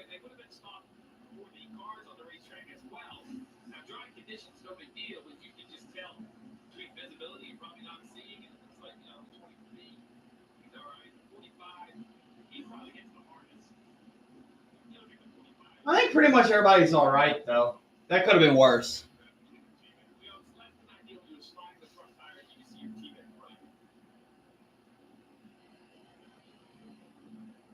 So with Zane Smith staying, that will jumble the field just a little bit, Marty.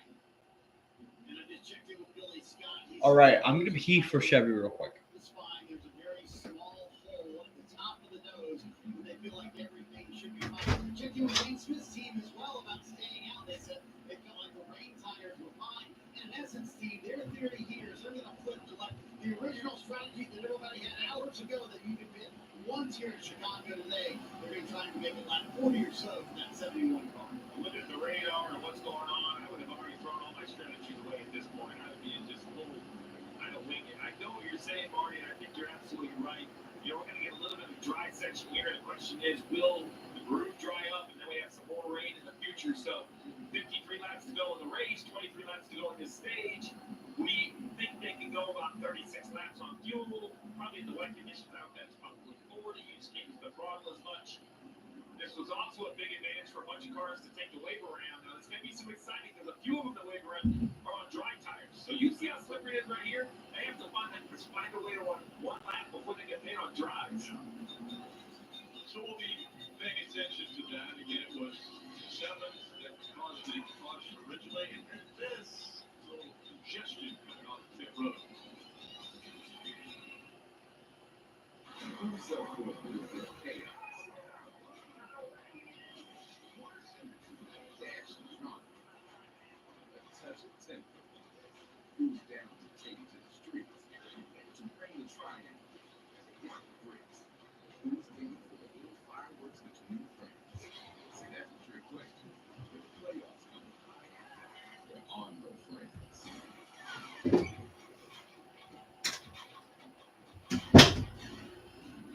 There's not much in sports when you watch it. All right, I'm back.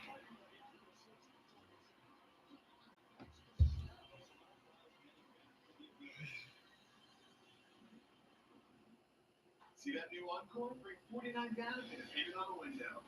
See that Sierra? Bring 49 down and pay the payment on the window. Cardinal Views GMC is selling every new vehicle for just 49 down. And pay the payment on the window. This deal is a home run. All new 2024 Buick Envista, 49 down, 359 per month. GMC Canyon Crew Cab, 49 down. So we're on commercial break, and not really much has happened right now. Zane Smith's definitely not the leader. I think this leaderboard's tripping. But yeah, so Bell has gained the lead on this pit stop. We got Gibbs, Larson, SVG, Bowman. I feel like this is going to work to SVG's advantage, though, because we're now racing on rain tires. So this race is going to be in favor of him. I'm Missouri through and through. I want so badly to bring home that medal to Mickey and the Triumphs community. Deanna Price at One Missouri, track and field. Tyler Downs, Follow Missouri, diving. I'm the youngest of 7. They haven't really had something like this before. I'm doing this for them, getting them this experience as well. And it's making the energy great stronger today, so it can meet your needs tomorrow. Learn more about projects in your area at Cameron.com/reliability. The weather impact forecast from 5 on your side. Focus on you. Welcome back to Chicago, and an amazing day of music and celebration. I'm going to turn up the TV a little bit. I can't really hear it. Incredible action of NASCAR on NBC. He put on a concert here before this race. Man, it's really hard to see out of Reddick's windshield. Well, I know we are seeing the rain now in the race, but we've had great weather all week. It's actually dripping in Reddick's car. Yesterday was breathtaking. Perhaps the best Xfinity race I've seen in years. And then all of the concerts got to take part. The crowds were great.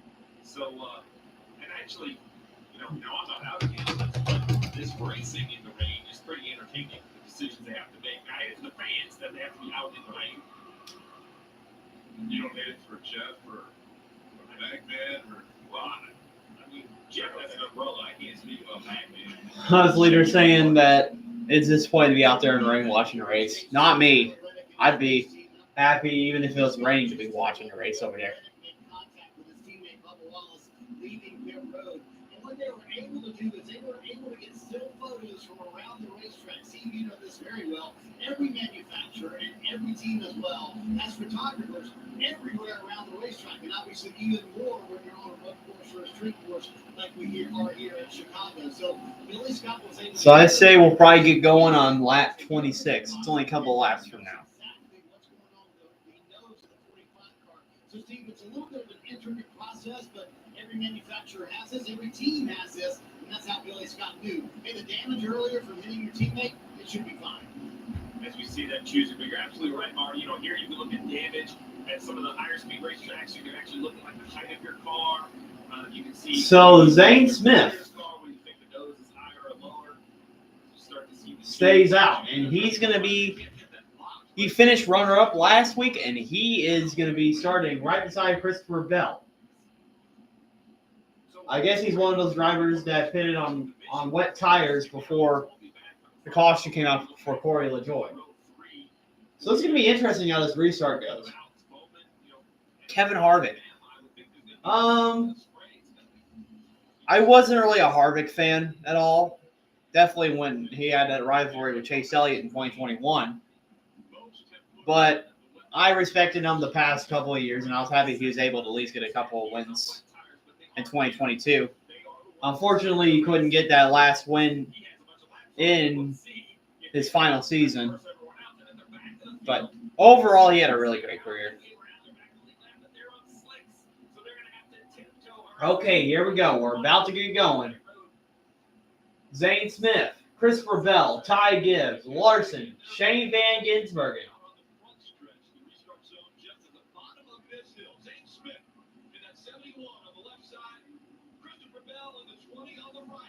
Here we go. How are they going to start? They're all side by side in the rain. Bell slides. Alex Bowman slides. Everybody sliding. Slipping and sliding. A lot of spray going on. But Zane Smith. Oh, he misses the turn. He is not going to complete the turn, and I think Ty Gibbs is going to take advantage of that. Yes, Ty Gibbs is in the lead. Could have been ugly, but it seems like everybody keeps it going in this wet weather. So on, we go to lap 25, and we got a traffic jam. Bubba Wallace is into the wall. Is that going to be a caution?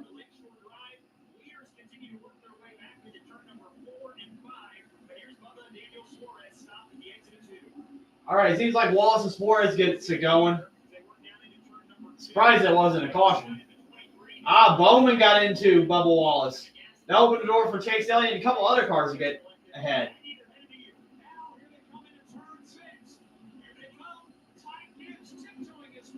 As now Zane Smith is starting to lose a couple spots, and Briscoe hard into the tire barriers. And the caution's out. Already, a caution is out for Chase Briscoe slamming into the wall. He keeps it going, though, but that was a hard hit.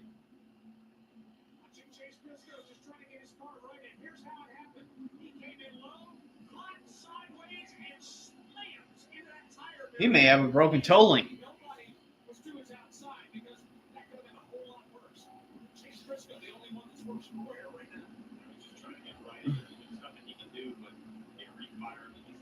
Yeah, he was in an awkward angle, so they had to throw the caution for that.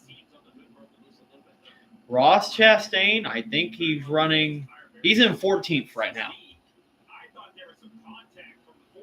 Well, actually 13th because Chase Briscoe just wrecked.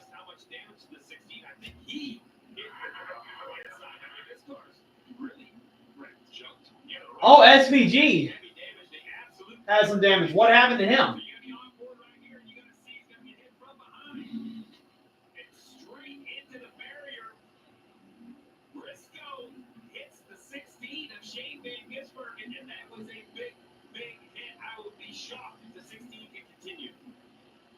Oh, I think Chase Briscoe and SVG's out of the car. He is out of the race. Anybody's race now. Knocked my phone over.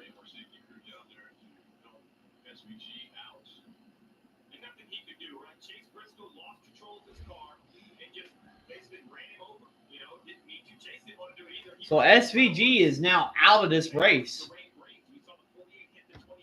That's going to hurt me in fantasy because I'm only going to get 1 point. So SVG will not sweep or be undefeated at Chicago anymore. He is out of this race and done for today. All because Chase Briscoe ran out of talent and hit SVG in the back.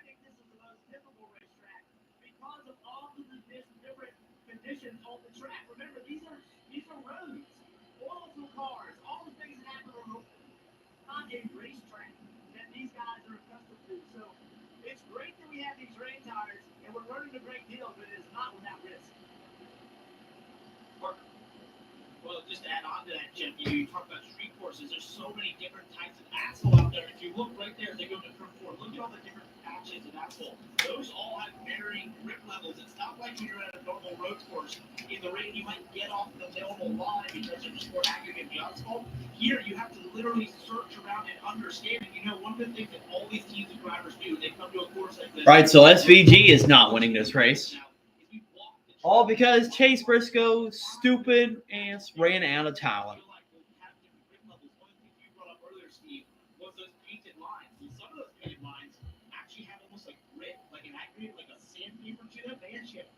Some are painted with a very slick paint, so you have to have that knowledge, put it in your notebook, and apply it in these situations where there's rain and trying to navigate where that grip is and is not. So that's just one of the challenges you have with street courses, that there's so many variables. Anybody can win this race now. I didn't take that to the notes, but I believe there is not grit in the paint entering turn 6. From what I saw last year, and I've seen again this year, that braking zone. I say it tongue in cheek, but last year that was the trouble spot. We saw issues around the racetrack, some stack ups over by Jeff Burton, but continuing, All right, let's see where Joey Hand's running. He's running in 16th.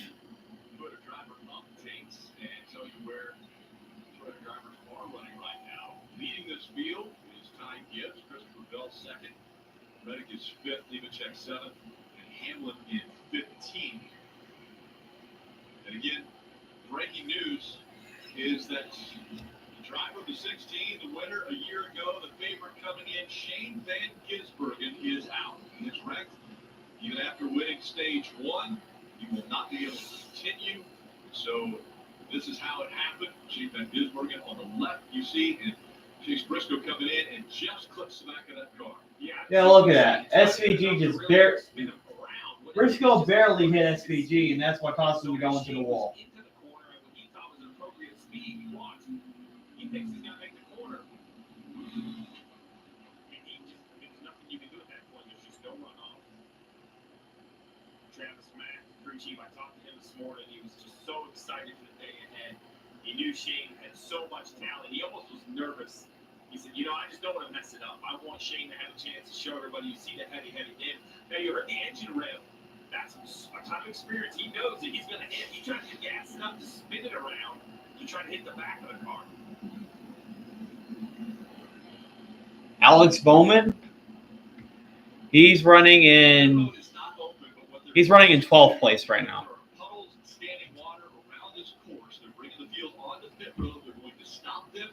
They're going to red flag this race so that the air tundras can come out and blow off any of the standing water or the puddles that are on the course. And the red flag's going to come out because they're going to get off the standing water. Even with rain tires or wet weather tires, you still have that possibility. And the good news is, you see in this shot right here, it doesn't look like the rain's coming down very heavily. So I believe that air tires can blow it off relatively quickly. We're also here to single file restarts. Anything to get back racing, I'm on board with it because crowd is here. It looks good. I'm ready to see some racing. They did a really nice job, to be quite honest. Turn 2, there's a little bit of contact, but.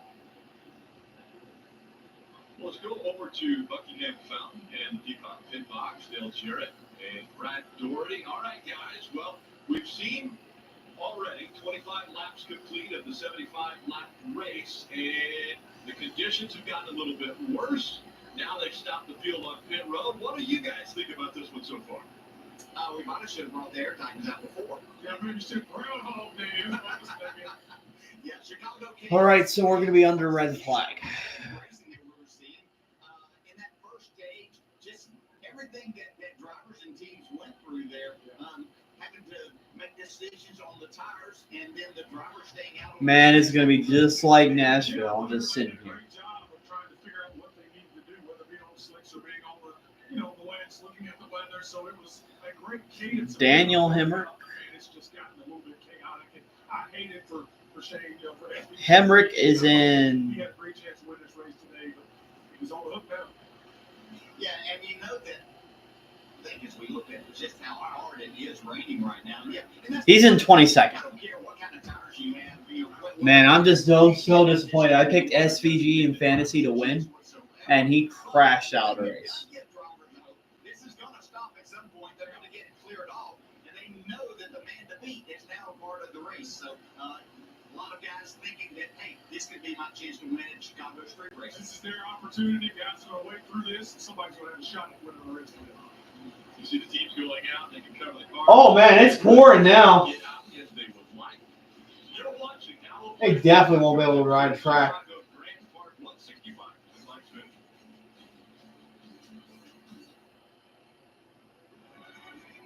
Ally has savings buckets to help you save for anything you want to buy. Because everyone has something they're saving for.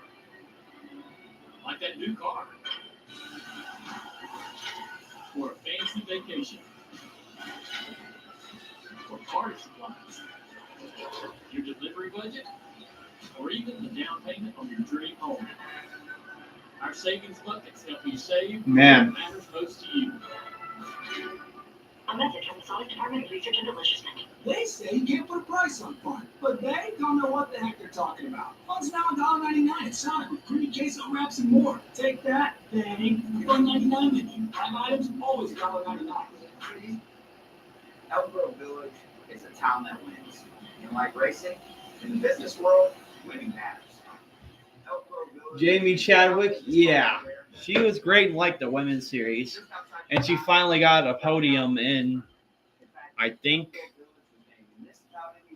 in the Indie NXT series. They want you to win so that they can.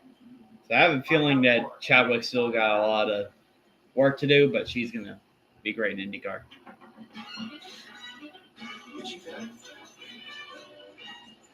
With Chewy, save 20% on your first pharmacy order, so you can put an end to the itch.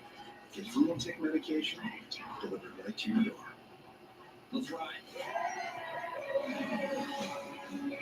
We are professional tornado wranglers. Yes, indeed. Are you seeing this?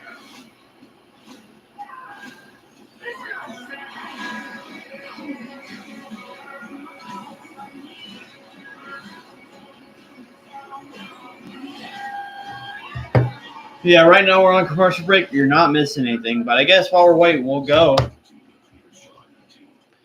through the field. So we got Ty Gibbs in first, Bell in second, Larson in third, Zane Smith in fourth, Reddick in fifth, Todd Gilliland in sixth, Hunter Nemechek in seventh, Chase Elliott in eighth, ninth place Kyle Busch, 10th place Ross Chastain. In 11th place, we got AJ Allmendinger, 12th Alex Bowman, 13th Kaz Gralla, 14th Stenhouse, 15th Denny Hamlin, Joey Hand in 16th, 17th Justin Haley, 18th Brad Keselowski, 19th Chris Buescher, and 20th Austin Hill.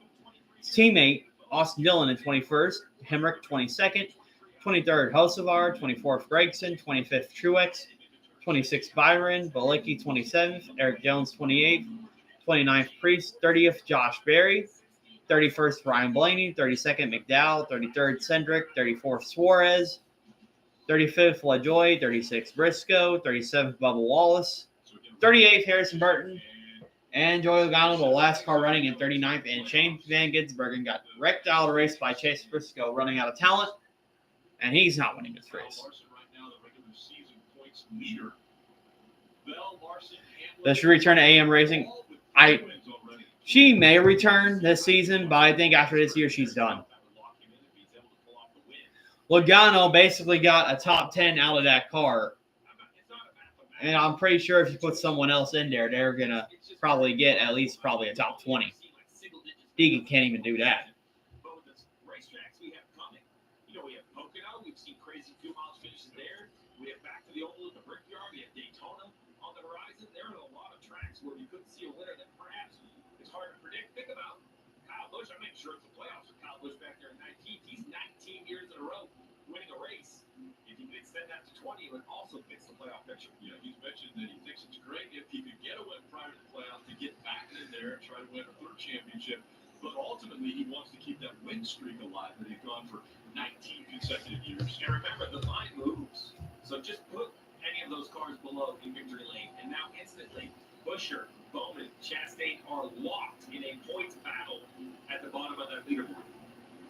All right, let's listen in and actually hear from the guy who won stage 1 and the favorite of this race out of the car, Shane Van Gisbergen, his win champ. And Shane out of the care center after getting tagged by the platoon Chase Briscoe into the wall. Walk us through the incident. Just sort of turned in, looked pretty good, and then just got smashed by someone pulled in and said, "Gutting." Wendy's saucy nuts tomorrow was really good. We were in the lead for a lot of that race, and it felt good taking off in the rain, and yeah, nice one. But so that sucks. But it's an unfortunate mistake by him. I'm sure he didn't mean it. But yeah, when he just flipped me, it's nothing I could do. Is it disappointment? Is it frustration knowing you were the favorite now that you're out of the race, or is it just a racing incident? No, of course I'm disappointed. We had a really amazing tomorrow there, and all the racing trackouts, they gave us a great car, and we were able to lead, and I felt like I was driving well within myself. I'm not going to lie. I'm getting sick of these races getting affected by weather. You know it's a thing, but it's getting old because it's happened 3 races in a row. So you've seen the guys out there. Now you have a favorite looking at the field? Any of the top three, those guys were all racing well. We hit some really cool battles with them and respectful, really fair. So any of those top three, I think, are the favorite. At least SVG won the Xfinity race yesterday where he's battling for points. Fun fact, SVG is actually the points leader. Not the regular season points leader, but he's the playoff points leader since he's won 3 races. More than anyone in the Xfinity series so far. He won at Portland, Sonoma, and he won the Chicago Street Race yesterday. But he's not going to win it today in the Cup Series. He goes to the road course. He's spectacular. He goes to the ovals. He's humbled himself at how good these stock car drivers are at the oval. Yet he always has that smile on his face and a great approach. He could be super disappointed here, yet he understands, right? Because while he is new, he's not new to racing. So much experience, and you can see it paying off in times like this. It was life-changing what happened a year ago here, winning the Cup race in his very first start. Oh, man. Well, I guess while we're waiting, what's your favorite NASCAR diecast that you own? Race at Pocono or Zone Wood Brothers? Oh, no. He's going to keep racing at Wood Brothers. I mean, Trevor Bayne was terrible whenever he was racing with Wood Brothers, and he was still there for a couple years. But he's being replaced by Josh Berry. So.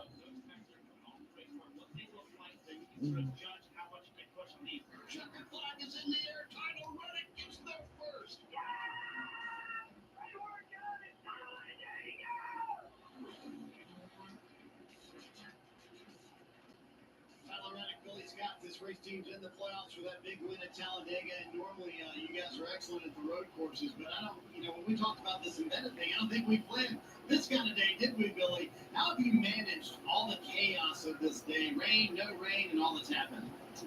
Yeah, we're getting all too used to it here in Chicago, unfortunately, but it's just a matter of letting the drivers decide what is best for them and what they feel out there, and it's a little bit chaotic with what's on and slicks back on to start.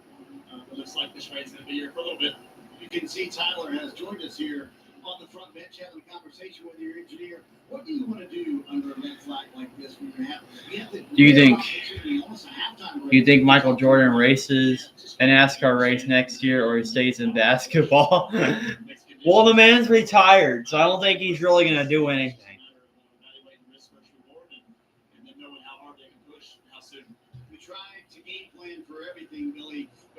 All right, I'm going to share my screen at the moment. I'm going to show you something that I bought. Johnny Cash? What? No, maybe a sponsor, but he's not going to race either. Okay, so that's what I bought. I bought this Jeff Gordon Pepsi Max car, this 2011 scheme. And now it's now my favorite scheme that I own, and it's been a childhood scheme of mine. I finally ordered it, and I'm happy to be getting it. So yeah, it's 2011. That's one of Jeff Gordon's Pepsi Max schemes. So I'm excited to get that.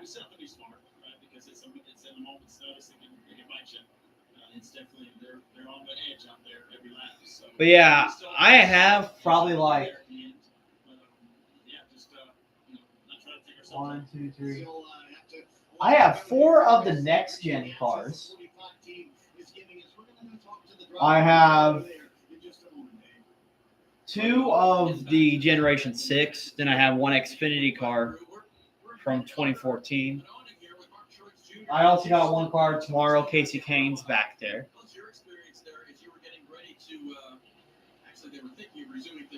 So yeah, I got all of those.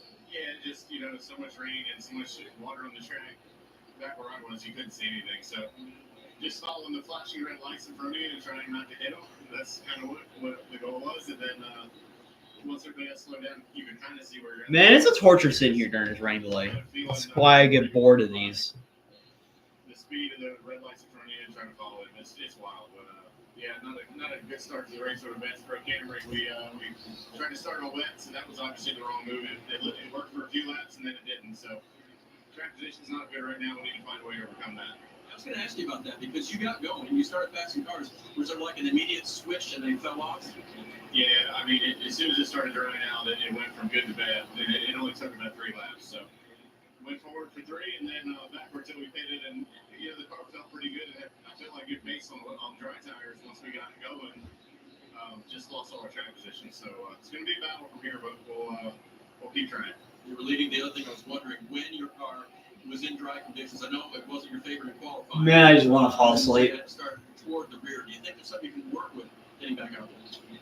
Yeah, I mean, I felt good in race trim on Saturday in practice. I never put together a good lap in qualifying, and today I felt the car felt even better on the longer run on the dries when it was drying out. So I think we'll be all right, but we'll be on wets now, so I'm not really sure. It's just it's gonna be hard to get track position with the track being wet. All right, Martin, thanks. Parker, he told me his car was in one piece. That's the good news. It's pretty soaked out there sitting on pit lane right now. Having to hang out with his teammate Chris Ravel, who's been in the front of the field here throughout this race. We just talked about the start of it. All right. At one point, we're getting past the 16. You thought he was giving you this. Oh, and not just that I collect die-casts. I also have like tons of Lego sets. Like this one on my desk. I got the Ayrton Senna set sitting right by my desk. Respect to him. Gonna put it back before it gets broke. I wanted to fall a million pieces, literally. So, I'm confused, Parker. Do we race in the rain all right. This is a lot of rain. Question here: whoever's watching, do you think we're gonna make it to halfway at a race, or do you think we're gonna call it after it? That's the question I have. It's just where it is too slippery, like where the portions that you saw, or maybe they were standing water, that kind of thing. You felt like, okay, that could be. Man. You see. But to give you an update, we are about 25 laps in. So he didn't complete a whole lap whenever Chase Briscoe crashed into the wall. Yeah, I mean, it's the same for everybody. You just got to be smart and know not to bomb it off into the brake zone. But yeah, I mean, it's tough out there. Chat, how we doing? Ah, nice. What's up, Raptor?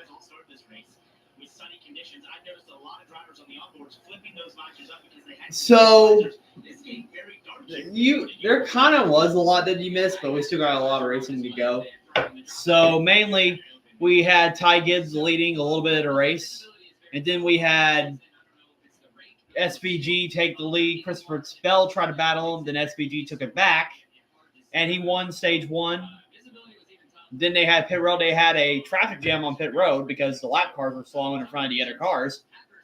And then at the beginning of stage 2, they had Chase Briscoe run out of talent, smashed into the wall, hitting. He hit SVG in the back, and that took SVG out of the race. Shane Van Gisbergen. So it's anyone's race now because Shane Van Gisbergen is out of the race. I believe Raptor's stream is behind because I'm just seeing his message.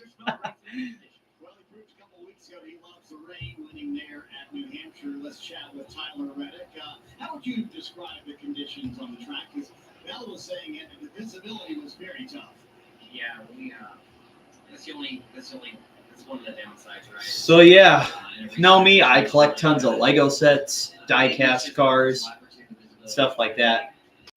Just standing water on the track, but for me, I was really surprised to see how well in fairly good conditions we could kind of run on the dry tires. So really, we've only had 3 cautions. Well, technically 2 because it ran into the stage. So we had 2 cautions in 25 laps. So we didn't do bad with the cautions. I'm just tired of soaking rain affecting this. And I better not hear F1 fans talk crap in the comment section because they wouldn't be able to race in these conditions too. They even canceled the race at Spa. So they're putting driver safety into consideration.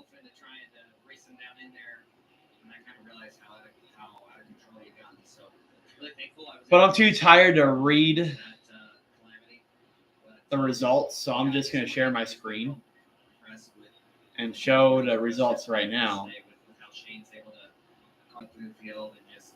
So there you go. So we got Ty Gibbs. Ty Gibbs has yet to win a race in his career in the Cup Series, so this may be his day. We got Bell, Larson. Bell and Larson are always up there in the front. The two top dirt racers looking pretty good. Then there's the rest of the field as I scroll through. Happy Chase Elliott's in the top 10 right now. I guess I'm have something to be happy about. Is Busch doing any better? Busch is in the top 10. Soon to fall out of it once they go back racing, I bet. Yeah, there's the field, and as I said, SVG crash out of the race. Stop sharing. What else do I need to show? Oh, let's look at the radar. I'm going to look at the radar. Chicago radar.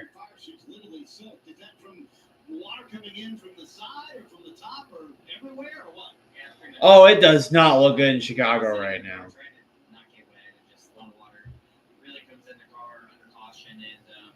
We were standing still, so I was just getting so wet, I just figured I might as well come out and get in the rain and come up here and look at some data. Okay, I'm trying to zoom in. You mentioned the Jordan brand. Got to ask you, is there a little more pressure? You teammate Bubba Wallace, when you guys come to Chicago, knowing they might won 6 NBA titles here. I definitely feel that pressure, and we embrace it, honestly. We came in here with the expectation to contend, and I mean, fourth was a good qualifying effort for us, but certainly I was, wanting more out of the qualifying day and left motivated to try and get better. Okay, it looks like according to the weather radar. Unfortunately, we kind of fell back a little bit, but it's a tough game to play here with conditions on a street course. So we're just looks like according to the weather radar. See right here. By like 6:15 to 6:20, by an estimate, the rain will be.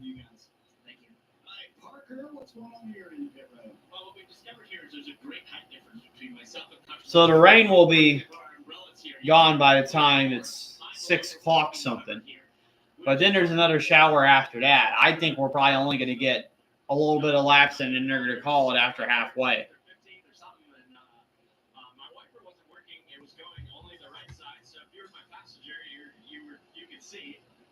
Not great for me. Not going to work. There's no passenger in there, is there?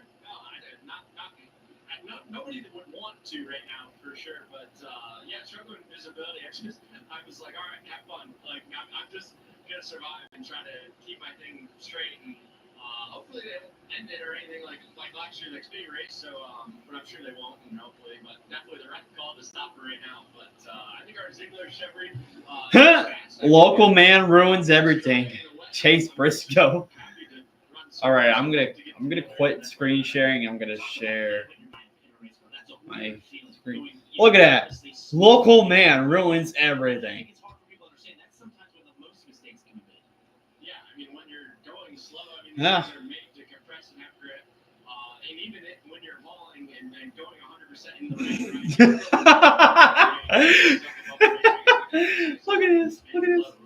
But yeah, Boom. it's difficult and it's probably more frustrating as a driver that you're so aware. That's hilarious. So treacherous and everything that's normally when you think about a mistake or that you can make. That's normally when you make it. So it's really difficult, especially for me. I'm not good in the rain, and I enjoy it a lot. Now the question is, are we gonna get back to racing? I hope we do. Because NASCAR said they're just trying to dry the rain puddles. But it's poured down a lot already, and I bet it's still pouring according to the Chicago radar. So.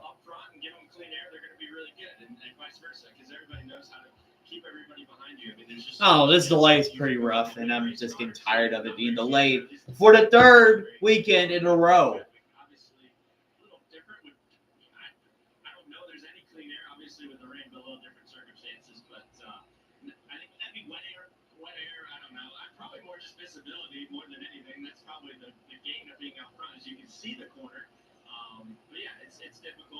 it's really fun, and obviously these guys are really good.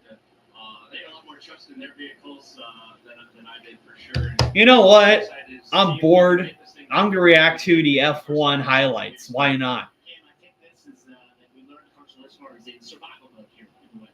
I think a lot of us are in survival mode, Parker, but catch up with Joey Hand, currently in the 16th position, the highest running of the 3 RFK entrants here today.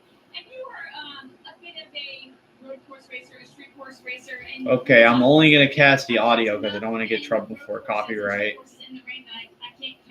Let's see, F1 in these conditions. Well, I mean, yeah, Grand it Prix. was a good run for us. You know, like if the car was going forward. And NASCAR.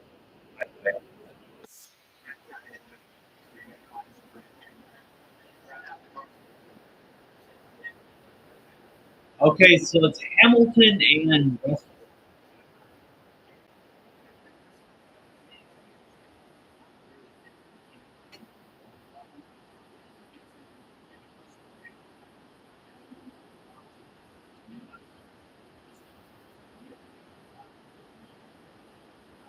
Yeah, it looked like Norris got squeezed on the start and Verstappen passed him.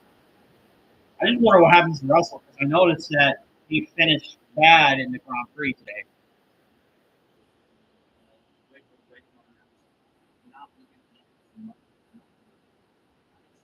Well, yeah, Norris tries to pass, and then Verstappen was just right there to jump on it.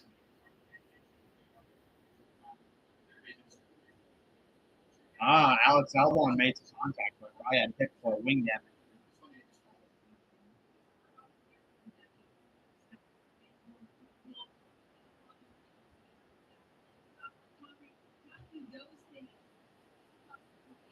Rain is also came into play for the F1 race today.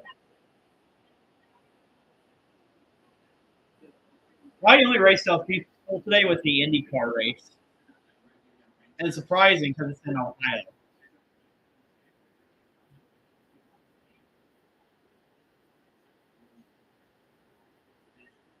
So Norris passed Verstappen back.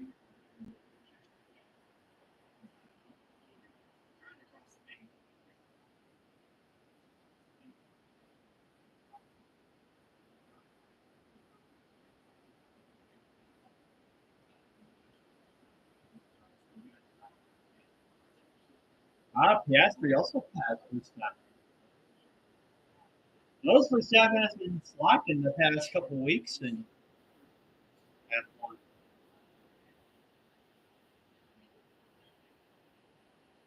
Okay, Russell trying to defend on Lewis Hamilton. And Hamilton takes the lead with rain coming now.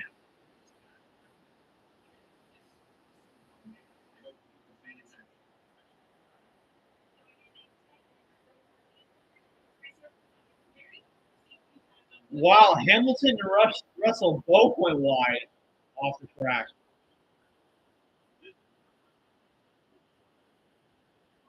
It poured down. So that's why it's going to be driving RP.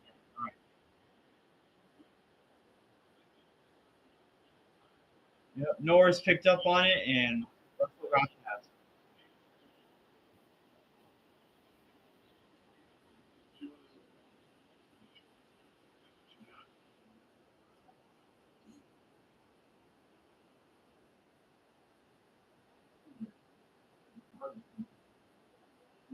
Wow, Norris did pass Hamilton.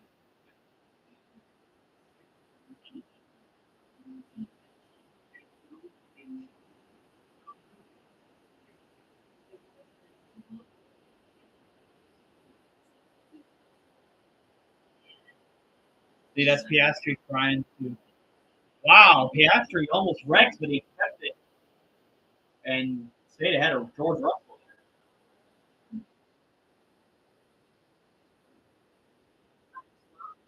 Yeah, Mercedes is struggling in the wet.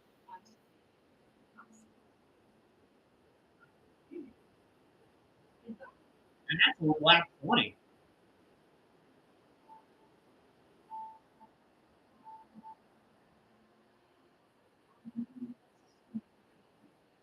Okay,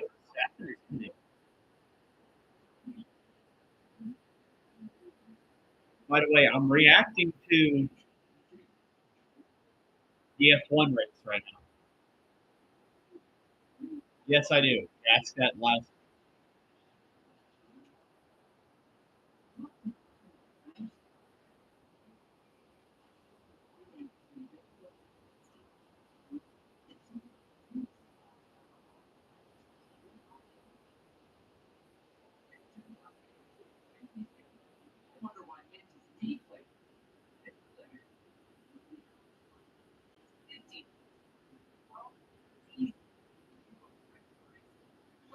Leclerc's far in the back. Magnussen almost wrecked it too.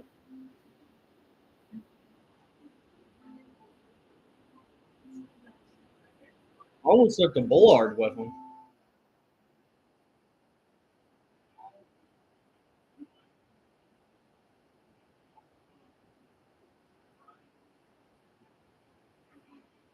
Okay, so why did George Russell?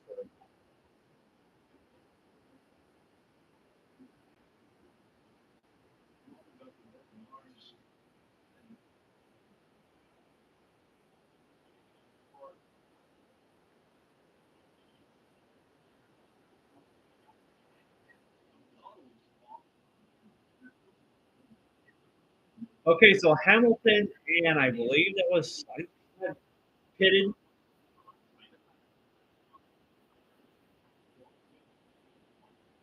I see Hamilton pitted a lot earlier to get the selection for everybody else.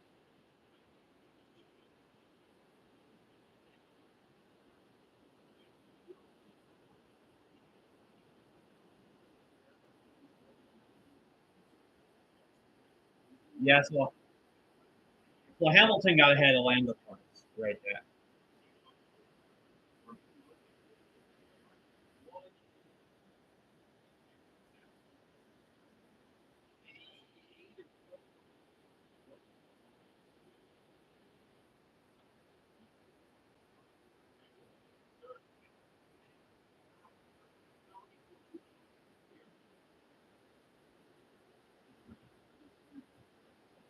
And Verstappen passed Norris for second place.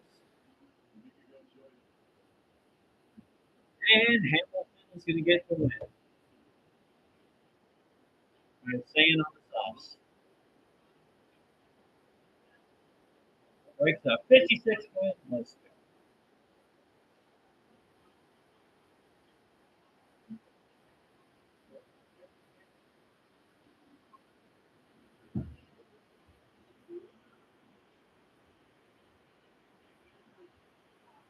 And out of all places, British Grand Prix at his hometown. So, track, I should say.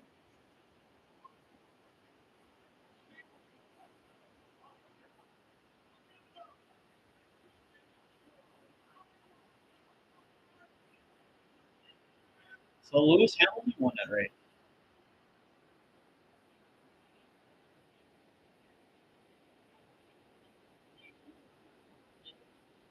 Okay, let's look at the point. Verstappen's still almost 100 points ahead of Lando Norris. So I won't be surprised if Verstappen's going to win the championship.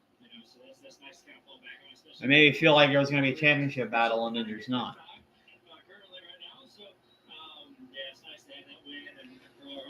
Well, let's see. Leclerc is not that far behind Norris. Hamilton is up to 8th place with getting that win. Piastri is basically.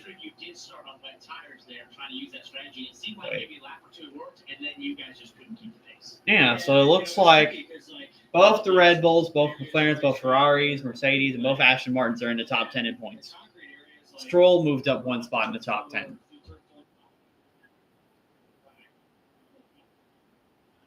All right, so that's how the F1 race played out. That was a good race. Red flag still going on. It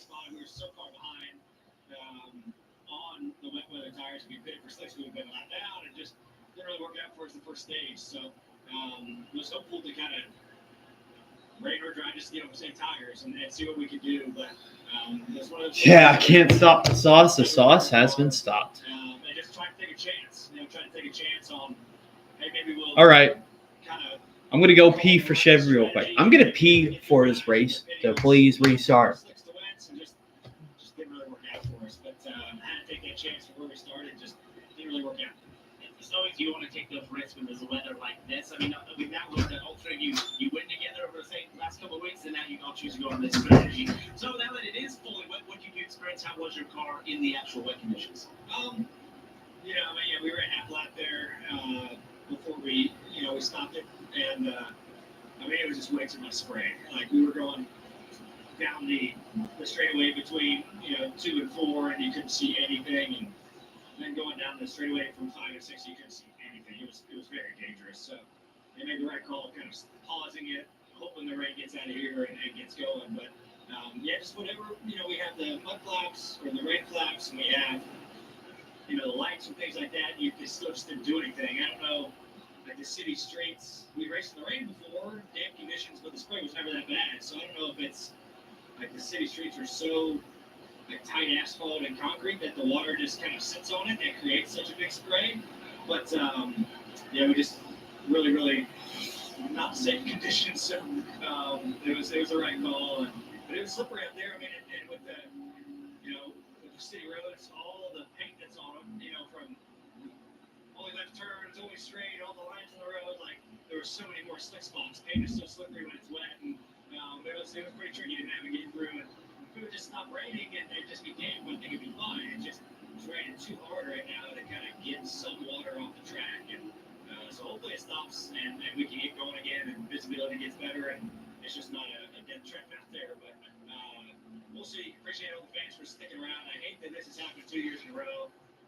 From a beautiful weekend already, and just unfortunate weather circumstances. I hate it for all of everybody who came out today. Just best thing we can do right now is just hope it clears up a little bit, and we can get back racing and put on a good show for everybody here. Just quickly, you mentioned it, just this event. I know you love the vibe of this place and just the concerts that was happening, that sort of thing. As the reigning champ, how cool is it to see NASCAR do something like this? It's so sort of out of what we normally do. Well, it's great. I really enjoyed it. I had fun last year. It was a wacky weekend last year. I think the city really embraced it. The teams and drivers embraced it. And, obviously you see the fans waiting out the rain in their ponchos. Poncho sales have been probably doing pretty good the last 2 years here. Maybe next year, if we come back, sell some ponchos. I think Vince mentioned we start together. Yeah, I've been thinking about that. Yeah, we can do RV and PK ponchos. I think that would be pretty cool. But, it's neat that we're here. This city, deserves better weather than this when we come here. But I really enjoyed it. It's a big deal that we're here. The city has embraced us. It was great to have the mayor, here today and give us a little speech in the drivers' meeting. It just shows, what he thinks of the event, and he loves it, and we enjoy it as well. So maybe one of these years we keep trying. We'll get a dry weekend to where we can put on a heck of a show, and a show that the city deserves. See if Ryan and his team can make up some track so we can get back going. Yeah, and his teammate Austin Cindric hoping for the same thing. Ryan was just talking about how you guys were all kind of on that same strategy. The rain just didn't come soon enough for you guys. What were you fighting there at the end with those old wet weather tires that you have? Well, I think between the little highlight show you just got displayed of the June and Team Penske, I'm pretty convinced you guys just came over to cheer us up, because the start of this race has not been very kind, and we've not been very kind to our rain tires. So definitely frustrating to start there. Obviously the weather is really frustrating as well. It's a real shame the race fans here. The place was packed to start the race, and obviously drainage, standing water, visibility, all pretty big issues with this one train. As we look at the rest of the race, when we do go back green, what opportunities are in front of you guys to figure something out and find track position? I can only go forwards, so yeah, those are. I have. Where am I? I don't have my glasses on, Kim. 33rd. 33rd. I have 32 cars in front of me that I can pass. Those are my opportunities. Outside of the tire situation, is the car good enough to pass? I don't think my car and my rain tires are agreeing with each other very well. The nice way to put it. Now I will say more rain will help me. Like heavy rain is better than very light rain. I either want it to be heavy rain, safe conditions, heavy rain and safe conditions, or full dry. How much do you have to adjust your driving style and your approach and attack on the track when the conditions are like that versus drying here at the street course?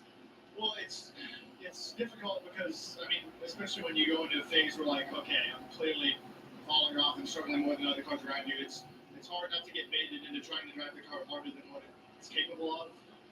So kind of a mental battle. Just self-destructive behavior is only encouraged. All right, before we let you go, let's talk something positive because we did run that little Penske package. You guys have had The Penske package, Penske package. You guys have had a little bit of a surge in the last handful of races. Obviously, the first team to have all 3 drivers locked in the playoffs. What does the rest of the regular season look like for Team Penske and your goals before the playoffs? Obviously, an incredible couple weeks there for the company. Well deserved by all teams.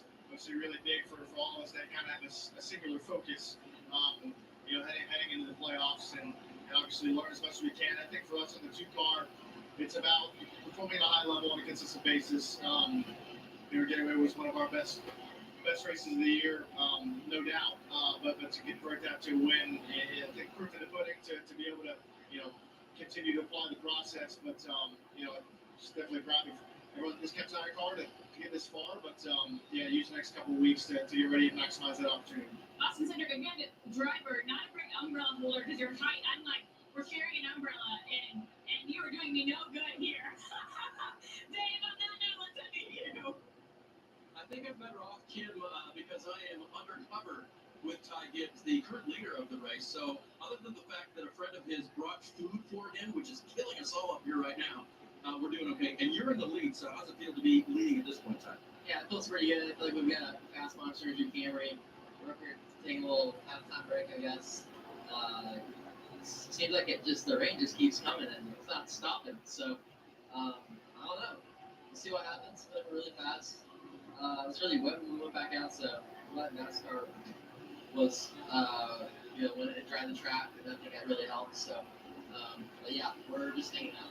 How do you adjust to racing in the rain? Because one of the things that Chris and I were talking about in crew chief earlier today was that the thing about the rain is that then maybe the fastest car doesn't get to show what it has, and you've been one of those this weekend. So how do you make that adjustment behind the wheel? You gotta chill out a little bit, to be honest with you, and back your corners up and take it easy. So I feel like it's good. I've had rain experience in go-karts and last year and some other sorts of racing. So it's been fun though. So I've had a good time, and we'll see what happens. So you feel like you embrace it? Yeah, I'm wet, so I guess. We're all wet right now, so I think we all have to embrace it. Let's talk playoff a little bit too, because you guys are in on points, 13 out of 16, so it's not absolutely safe with 7 to go. So it was part of the discussion this week. Hey, we think we'll be good, but we can't afford a weekend that just sucks all our points away. Yeah, I mean, it's another weekend. I think we just, besides the speedway stuff, I think we just go through whatever weekend and it's usually a goal. So, I'm back. So keep working. Got me a snack. I fed the zoo downstairs. Peed for Chevy, and I did all that. So, I'm back. I guess not really much happened because there's still a rain delay.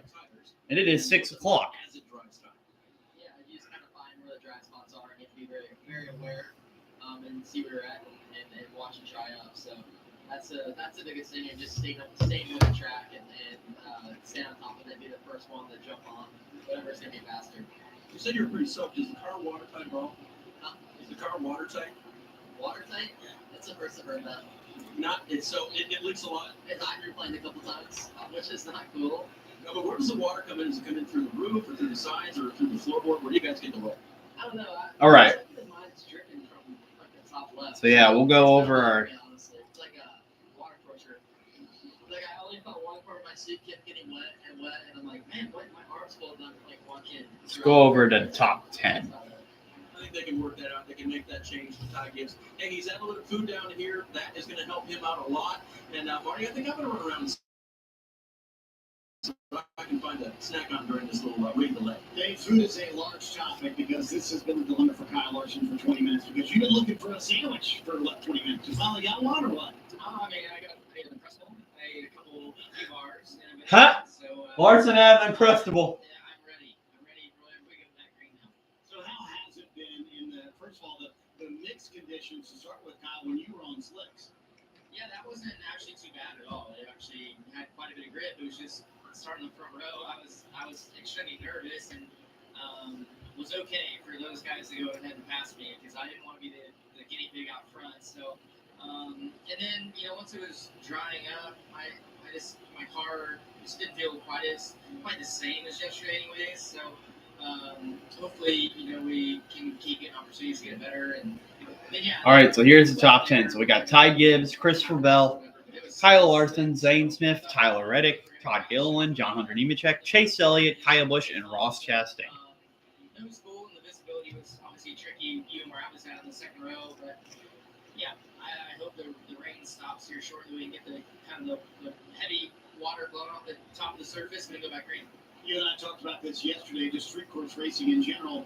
And I asked you about the walls. You said I haven't gone near them yet. Is that sort of like what racing in the rain is like? You kind of work your way into how far you can push it. Yeah, and I mean, there's guys that are more willing to be aggressive, and I think people would consider me one, but I usually wait for like Reddick and those guys to go hard, and he's really good, so he's probably liking his chances right here now. But yeah, it's just you kind of risk versus reward, and currently there's still a lot of racing left. But depending on whenever we go back green, there might not be. So that'll kind of change things for sure. Yeah, the shower looks like it will eventually move out. We will go back racing. There would be a time limit on the race. So do you feel that sense of urgency behind the wheel when they're saying, hey, we're racing to this time and that's it? Well, I think it just depends on when we get back out there. If we get out there in 30 minutes and we still have whatever would be 2 hours to finish, I think there would be less urgency. But if you get in the car with 45 minutes left, then things are going to be more ramped up. So we'll see. I just hope we get out there sooner rather than later. What is the 5 team doing well this year, Kyle? You and I talked about this actually a couple months ago. And you told me I feel like I'm executing better than I ever have. Why? Well, I mean, I think it's more than just myself. I think our team in general is performing at a high level. I think our race cars are consistently fast. So right now, we are waiting for NASCAR to at least get the track semi-dry so we can race. I would say 80-85% of races we've maximized and gotten, what I feel like the best finish possible. So just continue that, and hopefully we can keep gaining on the point lead that we have and be prepared for the playoffs. As you look into the playoffs, and obviously you could go in as the number 1 seed, what are some things you want to get better at in the final 7 weeks of the regular season? I think our short track program probably can stand to be, a little bit better. And you consider that Phoenix is the final race. We were pretty average there earlier in the year.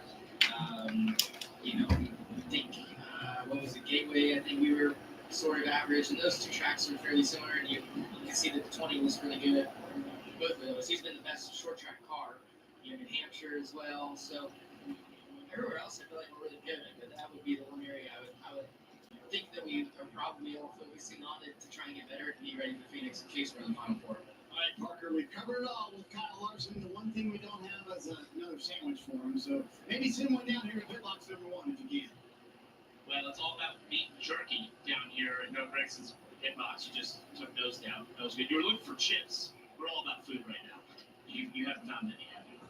No, I was looking for like a banana or something, maybe some nuts or some trail mix or something. Oh, that's fine. Drivers are hungry too. Just trying to kill some time with our guys. It's been, didn't know how much track the group was going to have with it kind of being wet and damp to start. And we started on slicks. And I'm the Achilles heel for these guys. Look at them. Look how bummed they are right now. They're bummed out. Why are they down? Well, I've been the Achilles heel. I'm trying not to wreck, but we're up to 24th. I struggled here last year. The turn 6 barriers are PTSD for me, and I'm trying not to wreck. So, and you approach that braking zone at all with much force? No, I'm looking out of the gas and starting to brake off of turn number 5. But no, in all seriousness, just trying to not wreck and give ourselves a chance at the end. All right, so guys, trying way too hard and trying to make something that I couldn't, and not gonna lie, I want to end this stream. 5 laps later, I'm like, okay, I'm gonna take it easy, and then you get racing a guy and hit the tire barrier again, and they repair it, and so I'm trying to give these guys an easy day's work, and just trying to figure it out. The rain, I kind of struggle in the rain with just seeing the lines and how they're painted. It's really slick, the painted lines in the rain, and trying to keep the car in one piece and have something to race with at the end. Why do you think street courses like this have been a struggle for you? What is it? What's different for you? Is it the walls being there in proximity, not being able to see around the corner? There's so many things you experience here that you just don't really experience anywhere else that we go to. It's hard. I mean, it's hard. Yeah, there's obviously you can run 100%. And there's a lot of risk and a lot of reward though if you run 100%. So I've kind of taken the approach this year of being 95% and trying to keep the car on one piece. It's been definitely a little rough through the braking zone at turn 4 at the end of Lakeshore Drive, and then down on Michigan Avenue through the bumps in turn 10. It definitely is challenging. So nonetheless, still proud of all these guys' effort for sticking behind us and just trying to make the most of it today, trying to get as many points at the end of this race, keep the car in one piece, and have something to race with for the last 5-10 laps. Rick, we learned If we make it there, I hope we make it there. We hope so too. We learned here, Rick, he's going to survive though in this tempo. That's key. We're going to be positive. The rain is letting up. We're still seeing the AMR safety crew and the jet dryers, as well as the air tundras out there working, trying to clear up the puddles and standing water that is out there. You take a look at the radar, it has passed, at least the heavy stuff. And so there's an opening back there as soon as they get the puddles. And that standing water off of the track, we're sure that we'll see the drivers climbing back into their cars, and we'll get back underway. Only 25 laps of the 75 lap. Okay, so they're trying to get the standing water off the track, and we'll get racing soon. I have type 2 diabetes, but I manage it well. It's a little pill with a big story to tell. I take once daily Jardiance. At each day's start, as time went on, it was easy to see. I'm lowering my A1C. Jardiance works 24/7 in your body to flush out some sugar. And for adults with type 2 diabetes and or heart disease, Jardiance can lower the risk of cardiovascular death too. Serious side effects may include ketoacidosis that may be fatal, dehydration that can lead to sudden worsening of kidney function, and genital yeast or urinary tract infections, a rare life-threatening bacterial infection in the skin of the perineum quicker. Stop Jardiance and call your doctor right away if you have symptoms of this infection, ketoacidosis, or an allergic reaction. You may have increased risk for lower limb loss. Call your doctor right away if you have symptoms of infection in your legs or feet. Taking Jardiance with a sulfonylurea or insulin may cause low blood sugar. Jardiance is really swell, the little pill with the big story to tell. All right, so I don't feel like saying the names. I'm just going to screen share.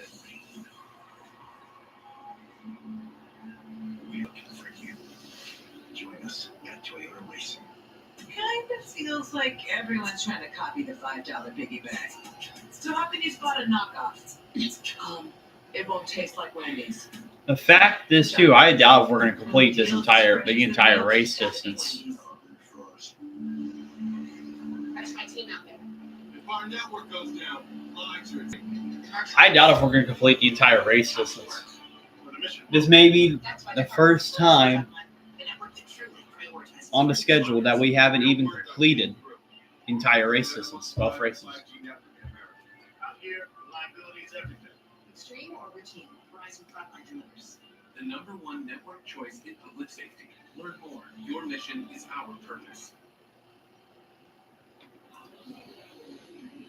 So many sunny days that we were able to experience in Chicago before this rain has come and now for a little bit of a damping of our spirits, but it's not going to end this one because we know that it is getting better.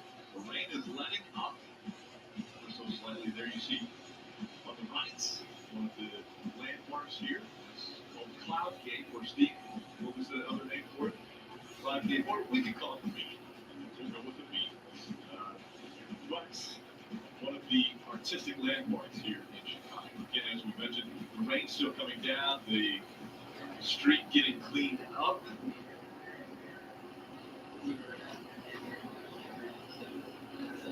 And now Dave.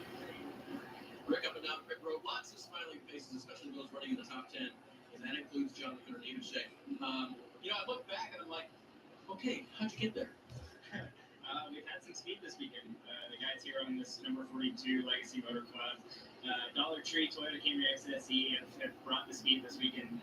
Qualified well, had speed in practice, in dry conditions earlier, wet dry conditions, and then when we put wets on there, we were able to salvage there for a lap. So, props off to the 42 guys. They've been working hard. We've been working hard as an organization here at Legacy Motor Club, and just trying to get better each and every week. We've had some up and down weeks here recently, but overall we had some speed this weekend, so trying to capitalize on that.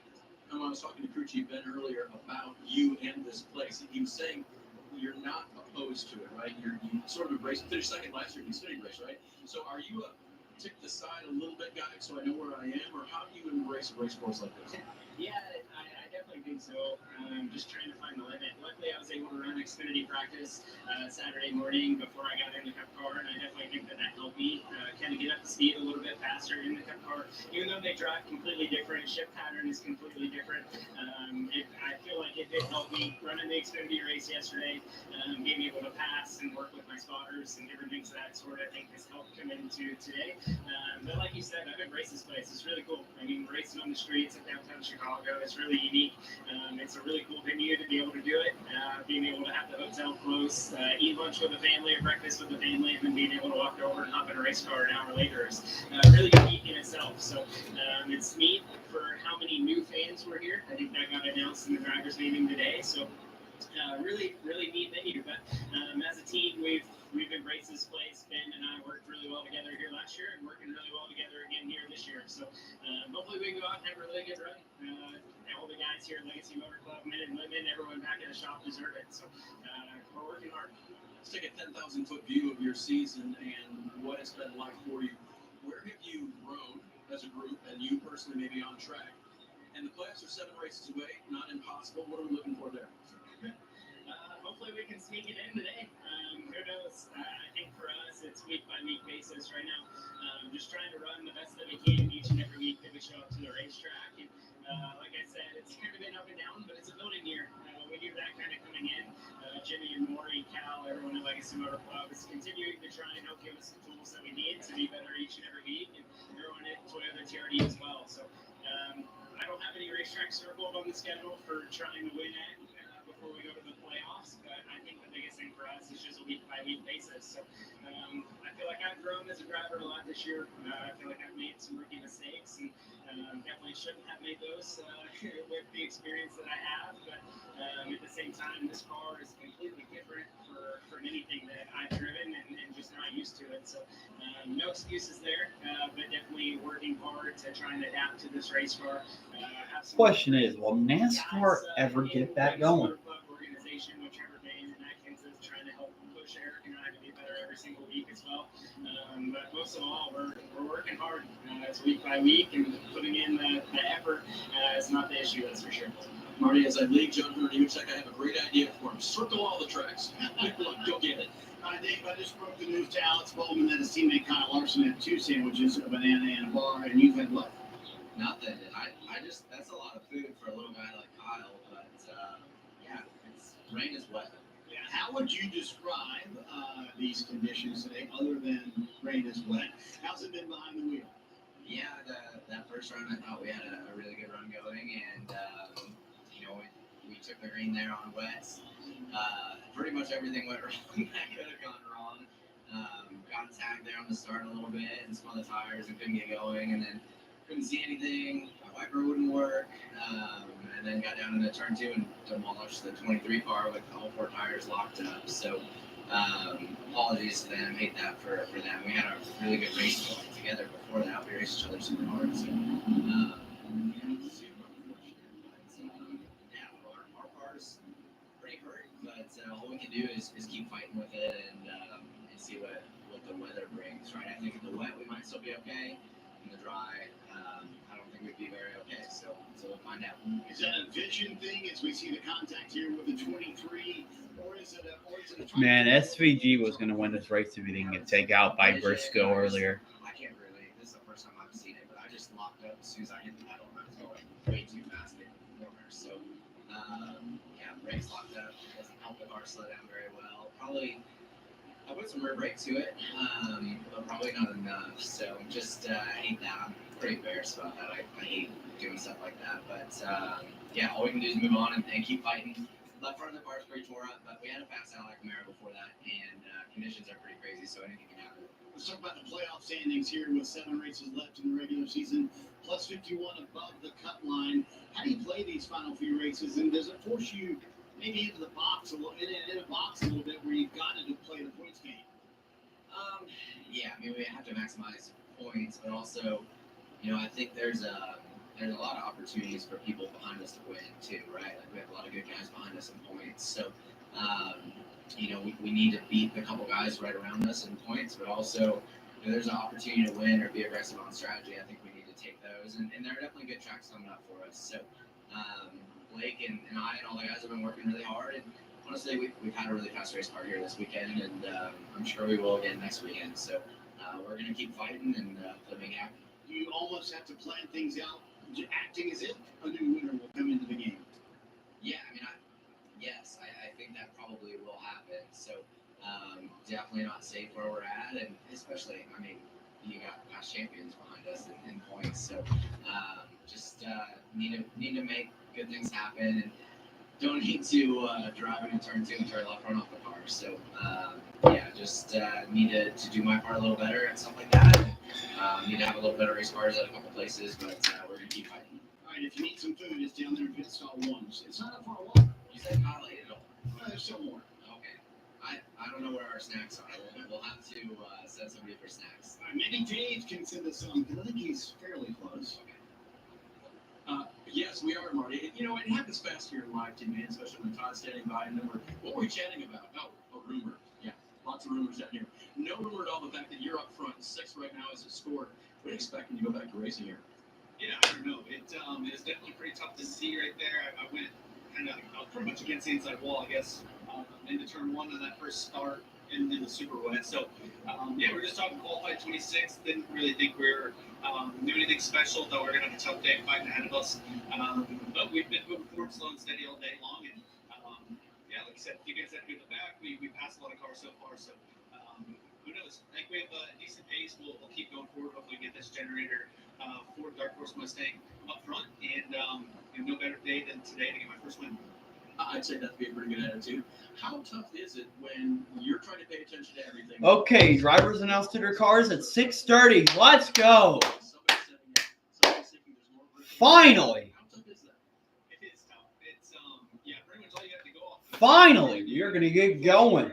It's a helpless feeling, man. You can even see, right, as soon as they start to wiggle, they seem to pick up speed, and then, you're along for the ride at that point. So definitely thankful to have missed those guys, picked up a few spots, and last year I made a lot of mistakes in the rain, so I'm trying to drive within myself, within our grip level and my ability, and hopefully just keep moving forward, be smart, and still long day ahead of us. How good a weather forecaster are you? Because you may be getting back into this pretty soon. Did early in the week, like, this is a probability? I mean, to me, the forecast looked completely clear for this whole weekend. Me too. And here we are, right? It's rained a lot of this race, so all you can do is stay ready no matter what. That's what we do. And recently, it seems like if we're having a Cup Series race, it's going to rain. So disappointing, but at the same time, it's still really cool to see, all the different levels to the hospitality. Got to meet chain smokers last night, and I think this event has been really cool. Yeah. Did you get some food, by the way, in the last few minutes? I didn't get any food, but I've had a lot of Italian food over the last couple nights. It's been really good. So the guys have been giving me a tough time about not having deep dish pizza, but the Italian food I've had has been pretty fire. So I'm happy about that. Pasta, yeah, that's really good in Chicago too as well, Rick. And I see drivers kind of walking toward their cars, so we're gonna let Todd go, and things are looking up around here. Definitely looking up.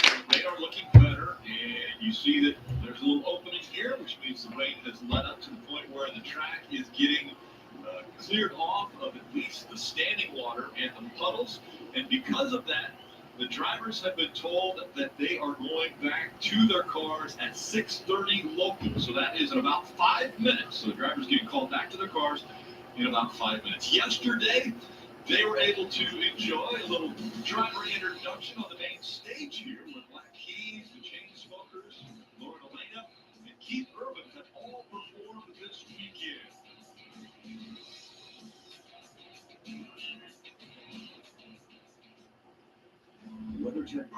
Yes, finally.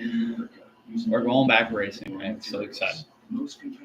Really exhausted too. Wonder why they don't fit. With WeatherTech in your vehicle, you may hear just saying as you marvel. How do they do it? Simple. American technology and American workers deliver quality. Not in for the junk for a few bucks less. Get the gold standard in floor mats and support America. Find your fit at WT.com. The Bar and Bar. County's best hangout. Just got better. Here's to living smooth. The always smooth, easy drinking Keystone Light. Blocked from watching a big match? Save the day by using a All right, I'm gonna go pee for Sheffy real quick. Cannot wait till this race to start. Hey, Bob. Cool leg warmers. They're just right to work. They're not part of the official uniform. No tunes today? No, my apartment was rocked last night. Took my cable-ready TV, VCR, portable cassette player. Yep, all the latest tech. It's only Progressive Adventures insurance, like their home insurance. So we can bundle our cars and get the same 24/7 protection. I think we just invented that. This is the best day ever. Well, I still get robbed, but it's okay. Looking for a reason to try a new $5 meal deal at McDonald's? Here's 1, 2, 3, 4, and the price makes 5. That's everything you get. New $5 meal deal at McDonald's. At Drive Time, you can do a lot in 30 seconds right on your phone. Like get approved, then start shopping thousands of cars with real terms, all with no hit to your credit in as little as 30 seconds. But this is a 15-second ad. It sure is. Go to drivetime.com and do a lot in not a lot of time. Well, welcome back to Chicago. As you can see, crews are out, starting to get their pit boxes a little water off of there. There's certainly it's being done on the racetrack and getting this taken care of. The drivers being called back to their cars here in just a couple of minutes. Anticipation that maybe we'll have an hour, maybe hour and 10 minutes of racing break. Yeah, I think so as well. I mean, it's lightened up just a little bit. The rain has stopped, so we've got the rain cars. We can race in the wind. It's just standing puddles. They get those out of here, get the guys back in the car. I think you're right. I think we had a good hour of racing. Yeah. Well, yeah, we know that this is going to be a tricky track when they go back green. But we have coming up as we approach the end of the regular season and the playoffs. Certainly, Chicago Street Race has been that. Pocono, anything can happen there. Yeah, absolutely. Pocono, very fast racetrack, and then you go on to Indianapolis, which is very, very difficult racing. We're going back racing around the big track. Oh, it's going to be fun, and then you got Richmond and Michigan, which very, very well. Unpredictable racing. Unpredictable short track racing, and you got a 2-mile high-speed track. A lot can happen there. And then probably the most unpredictable one, as we talk about drivers below the cut line, anybody and every one of them could possibly win at Daytona, and then the most difficult one, Southern 500 at Darlington. Yeah, no doubt about it. The playoff standings. I mean, if you're in a tough spot right now, like a Kyle Busch, who we talked about a lot, you have to win one of these races over the next few weeks in order to have an opportunity. And I think it's going to look like that for a lot of guys on Toledo today, especially if you're below that cut line. Yeah, I mean, you look and you think, okay, even Chris Buescher there would be in a pretty safe spot as far as points go. But there's a lot of drivers below that cut line that really have the ability to win at a number of those tracks that we're talking about. Yeah, you heard Alex Bowman talking about that. There's guys back there who are championship caliber drivers that can win races. So he's not relaxing. I don't think you can. I don't think anyone around that cut line or below it can take a weekend off. You have to be looking to maximize points, and a lot of times maximum points comes through winning. Yeah, so it's going to be interesting to see who steps that get him up. We know that Bubba Wallace has the opportunity and has run really, really well at a lot of these. So is that going to be the driver that does that? Is somebody going to sneak in here today? We'll find out as the drivers are getting back to their cars. How about it, Margaret? Right, and you can look behind me right now. You're going to be able to see the full field right now getting ready. But we're here on pit road at the front of the field. I want to show you something we heard a lot of the drivers talk about when we were under that rain delay, and that is how treacherous some of the lines can be, the painted areas on this racetrack that obviously are in the city streets. So one of the areas we found here is a crosswalk. So I want to show you, they painted these black, and you can see how the water sucks it up and it sits on top of here compared to a normal asphalt where it actually goes into the actual asphalt, sort of porous and that sort of thing. That's why these are so slick. And And that is what a lot of these drivers are struggling with. One of the worst areas for this is the restart zone in turn 12. Chris Bell told me that was the slippery section there was. That's because of these large painted crosswalks and that sort of thing that have been put across the racetrack, obviously because of city streets. But this specific paint is super slippery. So at least here, when we get going, the track is still wet. That is something a lot of these drivers have to deal with, especially in that restart zone down in turn 12 between each team. Thanks, Parker. And great sight here, seeing the drivers climbing back into their cars. The rain has let up. The track is getting all of the puddles taken care of. We're getting ready for racing once again in Chicago.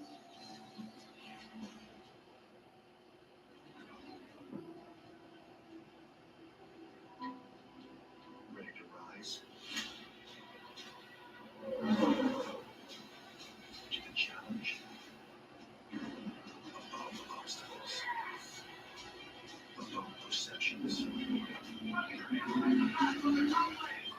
all. So, we're looking for you. Join us at Toyota Racing. A message from the Sonic Department of Research and Deliciousness. They say you can't put a price on fun, but they don't know what the heck they're talking about. Fun's now $1.99 at Sonic with creamy queso wraps and more. Take that, they. $1.99 menu. 5 items, always $1.99. Ice cold Max, please. Was this guy's day hard known for Mike's hard lemonade? I don't know. Was it?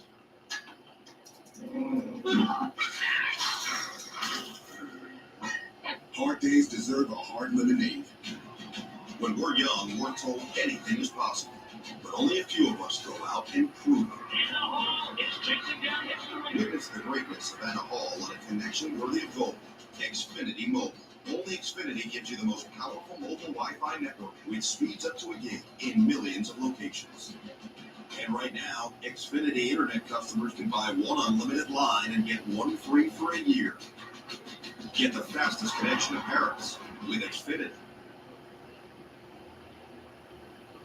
I remember just riding around there on the pace laps and it being absolutely pouring and seeing just literally thousands of people and everywhere you look. A lot of excitement going in there, probably a little overexcited. NASCAR is making history, racing in the streets of Chicago. Everything that came along with that race was just a lot of firsts, a lot of new things. It was pretty crazy. It's certainly the most challenging road course I've been on. It was a challenging racetrack already with how narrow it was and how slick it was, and then throw the wet aspect from the rain into it, and it totally changed it for us. The rain added a little bit of unknown to the event.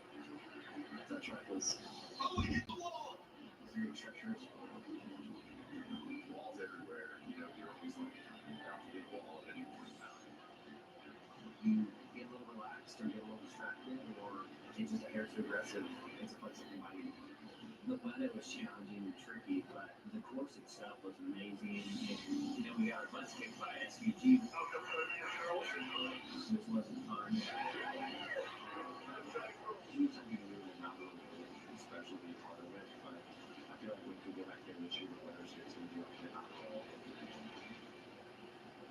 So many drivers had great experiences here a year ago, and then counting on those again, we heard a lot of the drivers talking about it.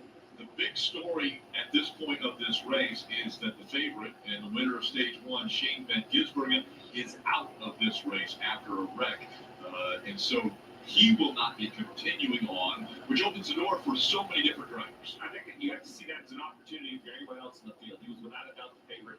And there's been some challenging conditions, and we're going to see some more when we get this thing restarted on wet tires. But I think you just have to look at it that way. I like what Christopher Bell said about an hour and a half ago. He was ready to go then. And I think that's the mindset you have to have. Now, keep you a little cautious. I'm not saying, overdrive the car. But I think you have to feel like you want to be out here and see this race as an opportunity. I mentioned that Shane Van Gisbergen was out of the race after an accident. Let's take you through his day. He started off where he was starting in the 5th position and making his way up. Matter of fact, got to the point where he was aggressively taking spots away from the other drivers. He was able to get by the 54 of Ty Gibbs right there to take the lead. Yeah, they got some lap traffic with all the strategies going on, and then in the rain, Chase Briscoe, heavy braking, loses control, catches the backup.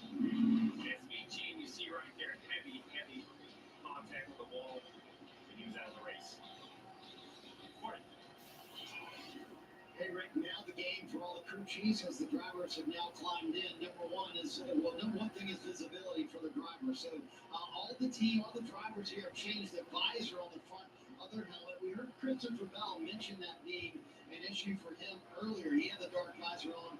Ian Parker talked about that. They have for the majority of the drivers here. And the other thing is just getting the windshield clean. Cliff Daniels a moment ago applied some Rain-X to the front of Kyle Larson's car and made sure that windshield was perfectly clear.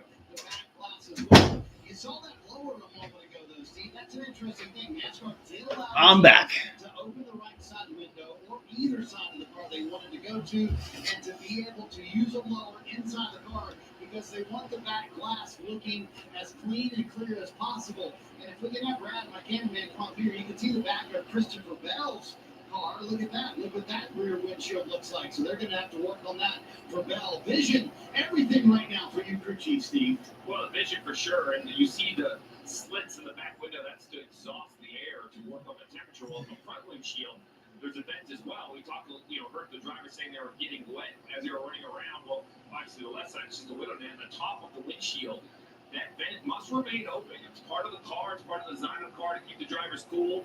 And, we see from some of the in-car cameras, this vent right here, right, allows some water in. And while I don't think it really drips on anything important, like any electronics, I'm not concerned about the cars themselves not, finishing the race. What it does is just allow so much moisture in, and then it gets on the rear window.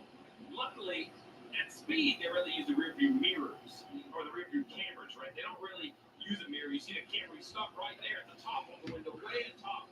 That right there is a camera. So as long as that can see back, you have a screen on your dash, you have a great idea what's behind you. Okay. Steve, I want to talk a little bit about Christopher Bell as hey, there it is right there, nice shot. As a road course driver, right? Because he may not have been on the top of your list in terms of overall expectations at road course, but he should be.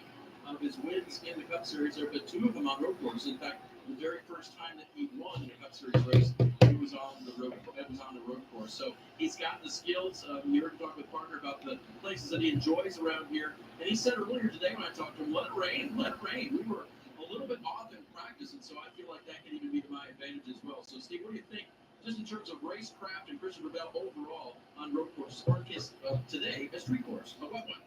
Well, if it's wet, why not? He won in New Hampshire in the rain. I thought he was one of the best cars here last year until that the race was shortened and really kind of messed up his strategy. And I think it had something to do with his attitude. Like you said, he loves adverse conditions. So I think that mindset matters. Now, look, it's easy to have a good mindset when you're pretty fast. Your car does what you're asking it to do, and he has confidence behind the wheel. Kim, how about the driver of the 13, AJ Allmendinger?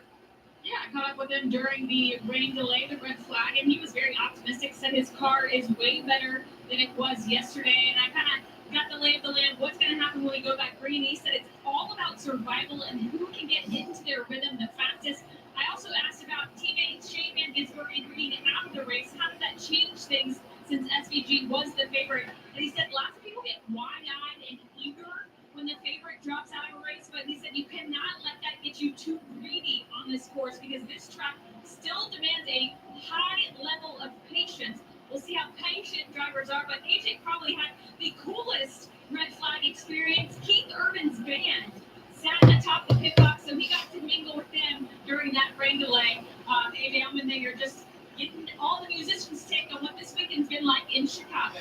I cannot wait. We're finally going back racing. I'm so happy. Doesn't look like it. I'm tired, but. So the drivers, you see Dennis Suarez there. Looks like he's going to change out the.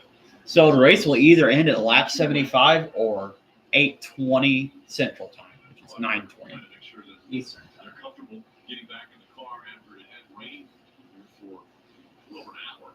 Here's another good look at that camera, right? So this is where Dan is going to look to see what's behind him. That's shooting right back at the car behind him. Got some dry gloves. We heard some of the cars fired up and starting the engines up and getting ready. All right, the engines are starting up. We're going back to racing soon. 25 laps have been complete. Finally.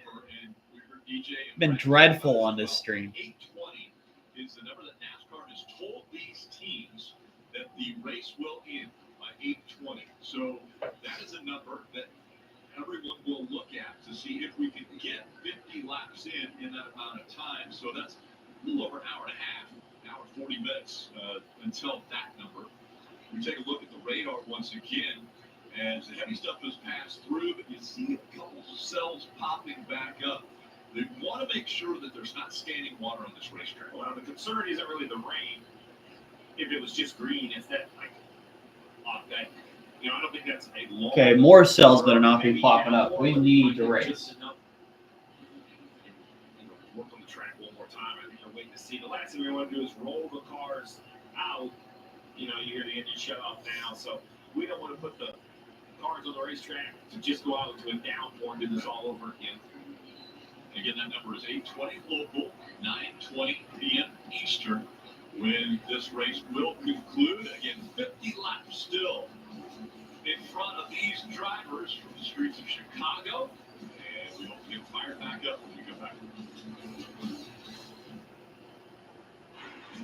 No margin for error. They rip across the start-finish line. For the moments that thrill, crossover move, victory, one to the lead, and the memories that last. Ryan Blaney is a NASCAR Cup Series champion. Only one place has it all. Side by side for the race lead. Your teams, they're bouncing off each other. Your drivers, here they come to the line. Your NASCAR. Unbelievable. Find your gear. Go to NASCAR.com/shop. There's legends in the paint and in the pocket, showing their skills on the green. The stars are out in Lake Tahoe. Oh, yeah. Your Sunday race here for the American Century Championship. All right, we're going to see who's going to win this race. The Race Saving Sales event is happening now at all Bommarito locations. Purchase or lease any new or pre-owned vehicle, and you'll score the ultimate Bommarito 500 race weekend experience. That's the Race Saving Sales event going on now at all Bommarito locations. Injured?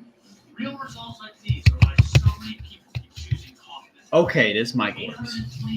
I think. For an injured driver sales county, $1.75 million for a bill for a woman hurt in a driving accident. Okay, it does. I was checking it.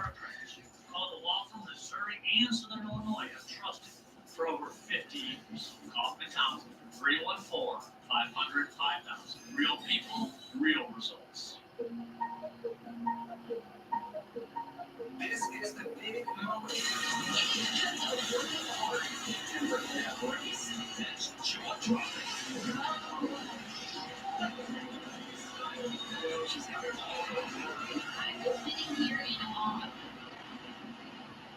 Sponsored by St. Louis Community College. Expanding minds, changing lives. I like getting paid to save, whether it's here or here. With a new Empower checking from Together Credit Union earns 5% interest on deposits up to $25,000. Open your Empower checking account today. If you've been hurt, we can help. Call Brown and Crouppen now. It was a picture-perfect day yesterday as you look back on the NBC Tower and Lake Michigan in the background.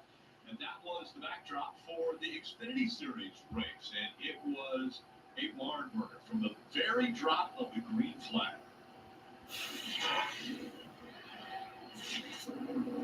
The green flag is in the air. We're racing in Chicago again.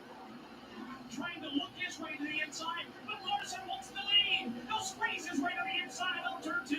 And Ginsburg with some momentum on the outside through 3 and into 4 for the first time. The 97 gives way. Kyle Larson the lead for 4. SVG looks back inside. Larson and then Ginsburg making their way for the lead. SVG is going to check it into 6. And he'll take the lead. Larson's going to check up. It's almost like a game of man by shadow between SVG and Larson. Larson's going to check it in again. To the inside for the lead. Fender out in front for Kyle Larson. SVG battling back to the inside. Side by side for the lead in turn 2. Trying to get the run. Larson throws the block. Here comes SVG back to the bottom. What a great move. He saw Larson was in trouble. Contact right there. Larson giving him no space whatsoever. This is incredible racing early. This is like more. These two are putting an absolute show on for the fans. But then Larson goes on the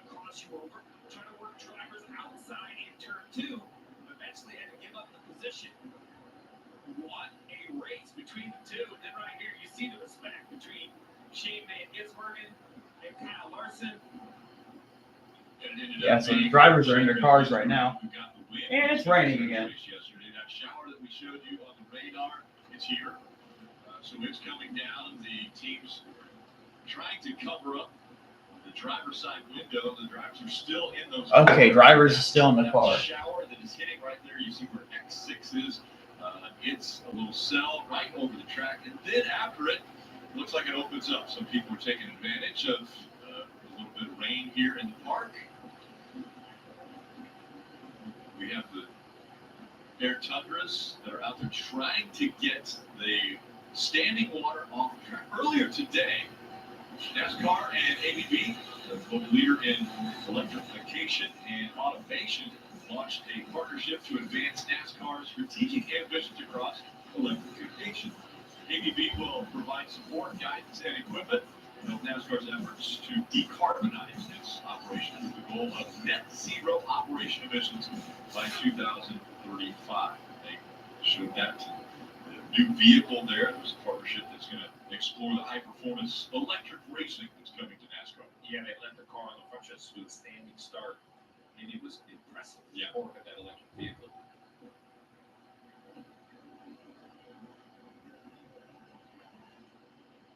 Ross Chastain has been enjoying a little time on social media. Take a look. You know your best friends first. Always be best friends. You two just here for a couple more weeks and stuff. It's not gonna be real.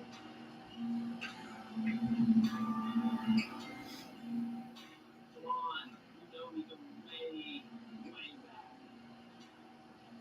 People not know. All right, Daniel, I'm about 5 or so minutes away from my house. Then I'll be in on Discord over on my Xbox.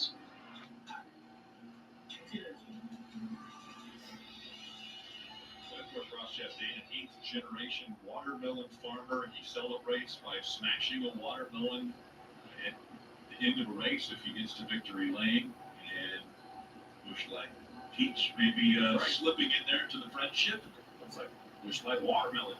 And it's an opportunity. Yeah.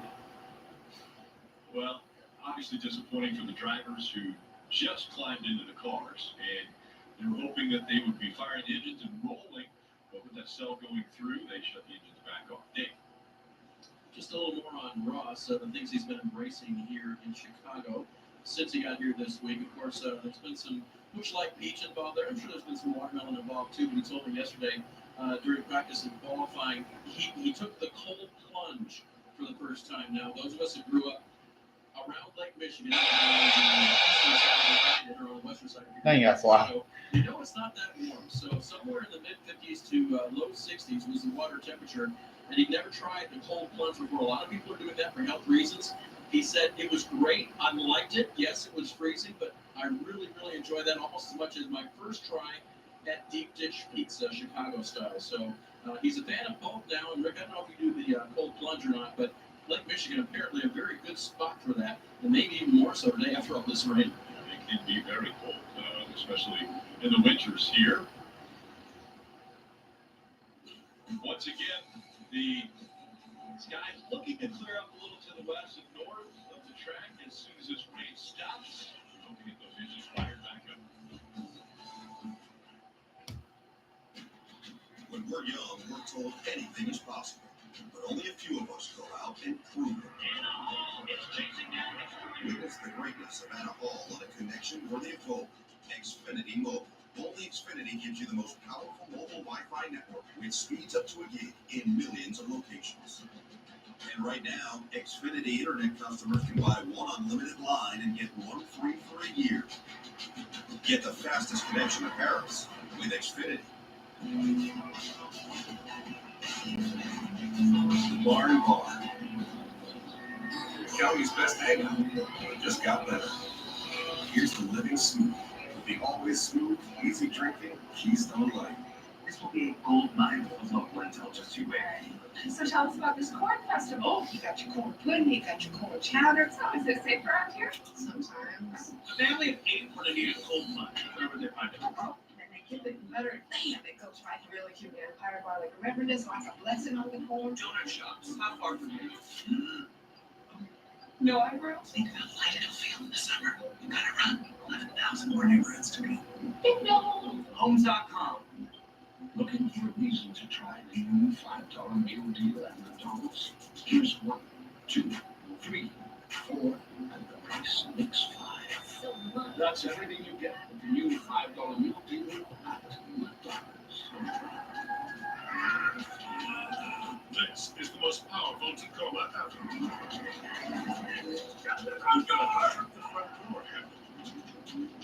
Also known as the seriously wrong handle. Or the whoa handle.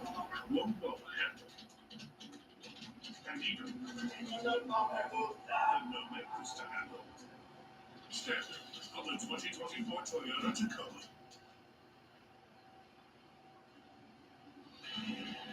No to Chicago is a deep dish pizza. They have been busy all this weekend. The NASCAR fans in the area enjoying that. Man, that was an advanced move. The surface also is spectacular. As we see a little bit of rain still coming down, but we have the opportunity to talk to the guy who's currently in the 5th position, the driver of the 45, Tyler Reddick. We'll dial him up on the radio stand. Hey, Tyler, so talk to the guys in the booth. You got me? Yeah, I got you guys. Well, lots of it made of the rain and the vision, but I want to talk about the track itself. I think we're never going to get back into standing water out there. What is the most challenging part? Is it like the high speed 4 and 5, the more technical side of the racetrack over there on Michigan Ave? Yeah, I think it's some of the tricky parts of this racetrack. To me, it's just where the surface is older, broken up and it's a more opportunity for that standing water. Turn 4 is tricky as it is, but I think it would have been pretty careful through there with the damper conditions. But turn 6 is obviously the back half of the track. I feel like turn 7, turn 9, turn 11. That's where it's very, very tricky, but it's just kind of hard to tell where the limit is. And I think that's what's been getting these drivers in trouble. Speaking of the limit, as a crew chief, I'm trying to think how long we're going to run. We know there's this time limit out there, and fuel load, and all of those things are going through my mind. In the seat, do you want those updates, or you just want to settle in? I mean, you can see the front from bits, so you kind of have that track position. You just race from here. Do you want the updates on how far you guys think you'll run? Yeah, I think, Billy's done a good job of keeping in the loop to potential. So, yeah, we kind of have an idea what we need to do. But, yeah, I think for the most part, regardless of what tires we're on, it's just about making the most out of each lap and making sure that, you don't get too jumped up in traffic. And when you do get some traffic, you know what you need to do to run the traffic. So, we're a little bit, certainly, other than last delay, and just ready to get back out there and hopefully improve and learn some more. Well, we appreciate you taking the time. We're ready for you guys to get back out there. So entertaining for the first little bit of this race. We're going to see some more laps. Yeah, we'll see what happens. Thanks, guys. It's great driver. Take the time. I was going to ask him deep-ish or big cross. Yeah, which preference? Michael as a co-owner, I don't put him on the spot. Different way. It's just, I'm very good with him. You mentioned Michael as a co-owner, Michael Jordan, as well as Denny Hamlin, starting 23-11. Come on, the track is good. We need to get back racing. Check out Airspeed, which is the new shop for that team. Joined by Denny Hamlin here at the new Airspeed. I swear, if it rains a Pocono next week, I may just lose my mind. One of the very first things that I told MJ when we were starting the team, I said, what are you going to need? I said, well, we're going to need a charter, we're going to need a driver, we're going to need sponsors, and I need a race shop. Didn't know that it would turn into this, but the planning for Airspeed started at the inception. It was 23-11 4 years ago. 23 is Michael, 11 is Denny Hamlin, Air is Michael, and Speed is Denny Hamlin. So one of my favorite things is all the natural light. A lot of these race shops are built a lot differently, and I just want to make sure I had a view of natural light from north, south, east, west. So we have 2 meeting rooms here. This is the 11 meeting room. This is the 23 meeting room. It's 45 shoes and a 23 wall. I wanted to make it feel like an arena in here. Series 2, big LED boards. We call this the racetrack lighting. Ideally, one day, I'd love to have this LED screen. Okay, let's take a rundown of, I guess, the top 40.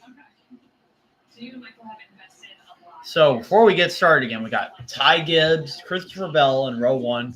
Row 2, Kyle Larson, Zane Smith. And we got Tyler Reddick and Todd Gilliland. John Hunter Nemechek in 7th. Chase Elliott in 8th. Kyle Busch in 9th. Ross Chastain's in 10th. Good run for John Hunter Nemechek right now. 11th, Almendinger. 12th, Bowman. 13th, Casgrala. 14th, Stenhouse Jr. 15th, Denny Hamlin. 16th, Joey Han. And then in 17th, we got Justin Haley, Brad Keselowski. 19th for Chris Buescher and Austin Hill. Then we got Austin Dillon 21st, Hamrick 22nd, Kosovar 23rd, Gregson 24th. And in 25th, we got Martin Truex Jr. Byron hasn't really done much this race. He's in 26th. 27th is Josh Bilicki. 28th is Eric Jones. 29th is Ryan Preece. And Josh Berry is in 30th. 31st, Ryan Blaney. 32nd, Michael McDowell. 33rd, Cedric Suarez. 34th. 35th, Corey LaJoie. 36th, Chase Briscoe. He was involved and brought out the last caution before the red flag happened. Bubba Wallace is in 37th. 38th, Harris Burton.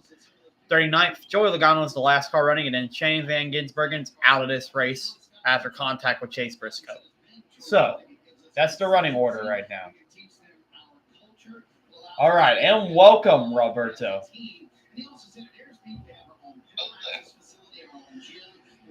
The race is about to get started. I swear, if it rains the next race, I may just lose my mind. Because we had 3 delays in a row.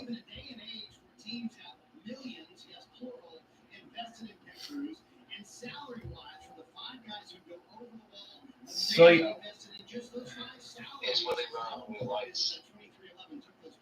huh?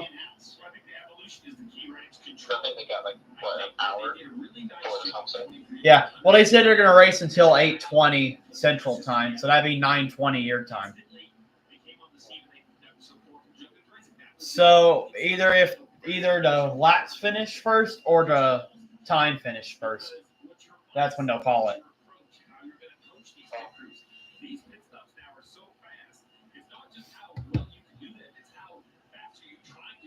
But yeah, so since we're about to get going, I'm going to give a short race recap so far. So Kyle Larson started on pole. He lost a couple positions on lap 1, getting Ty Gibbs the lead. And then Gibbs got the lead taken away from Shane Van Gisbergen. And he was battling with Christopher Bell for a little bit, but Shane Van Gisbergen had the best of it. And he ended up winning stage 1 by Corey LaJoie spinning 3 laps before the stage ended. So they just let the stage end on stage 1. And there was a lot of strategy. Either you pick slicks or wets, but that's pretty much how it was going on. And then we restarted, and when everybody transferred to the wets, and Chase Briscoe ran out of talent and slammed into the wall and also took out Shane Van Gisbergen, who also hit the wall. And Van Gisbergen, the defending winner of the Chicago street race last year, is not going to win this year because he is out of the race, and the only car out of the race. So pretty much now, it's anyone's race, and we've been at what it feels like under the longest red flag ever. But we're about to go back racing, and we got about probably an hour of racing left.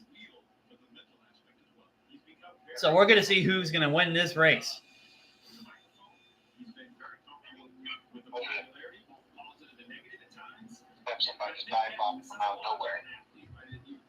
Hey, I know a note or two about that.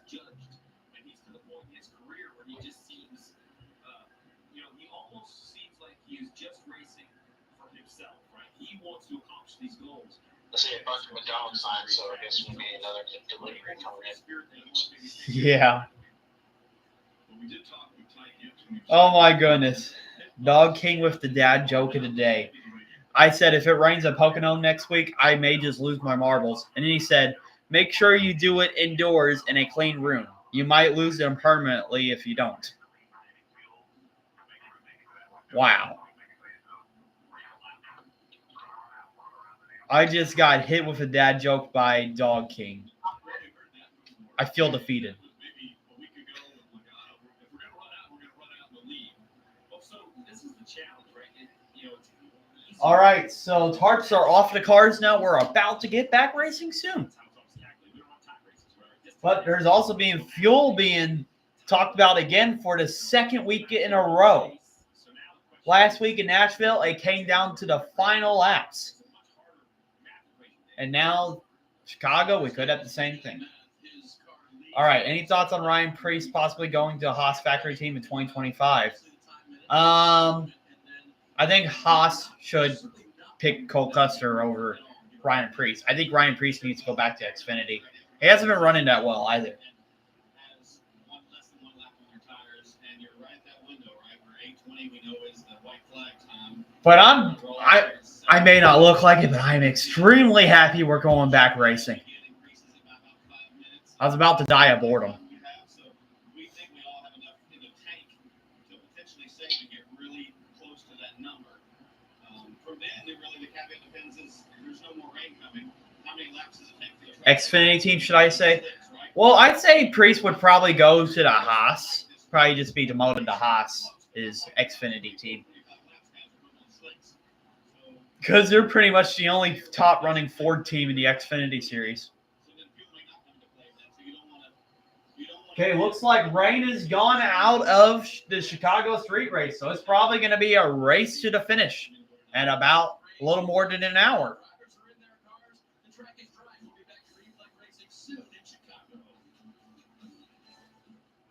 All right, how was your day, Roberto?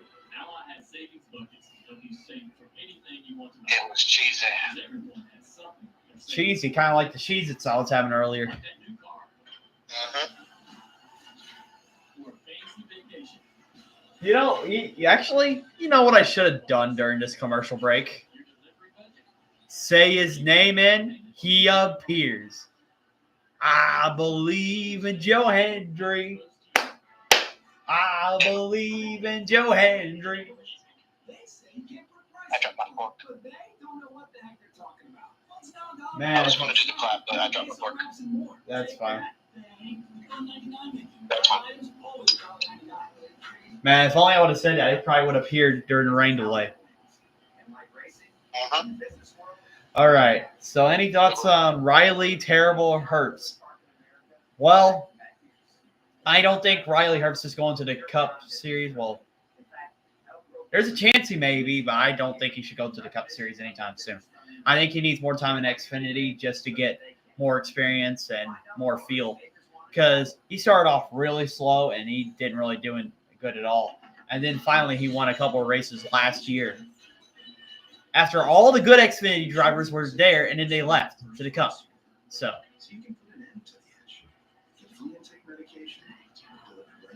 that's my thoughts on Hurts.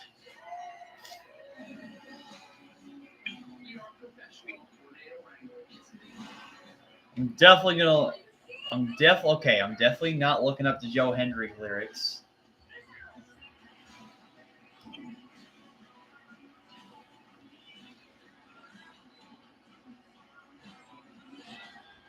Why not? Okay. Because I'm not cheating. I'm just kidding. I'm looking it up. Okay. Say his name and he appears. I believe in Joe Hendry. I believe in Joe Hendry. Because they love him in London and Paris and Tokyo, America, Scotland and Canada and Mexico. They say, I believe in Joe Hendry. I believe in Joe Hendry. And then a guitar solo plays. Yeah. Amazing guitars. Yep. And it says, wave your hands from side to side to say, oh, I believe in Joe Hendry. Joe Hendry is so prestigious. Wave your hands from side to side and say, oh, I believe in Joe Hendry. Joe Hendry is a prestigious one. There we go. That is awesome. He's got to have one of the best entrances ever. Oh,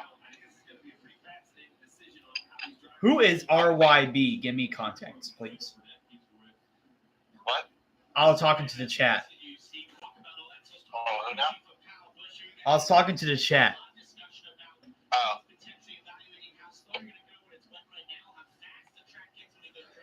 Yeah. Honestly, everybody go nuts if he appears in the Royal Rumble later this year. Or next year, I should say. the Royal Rumble.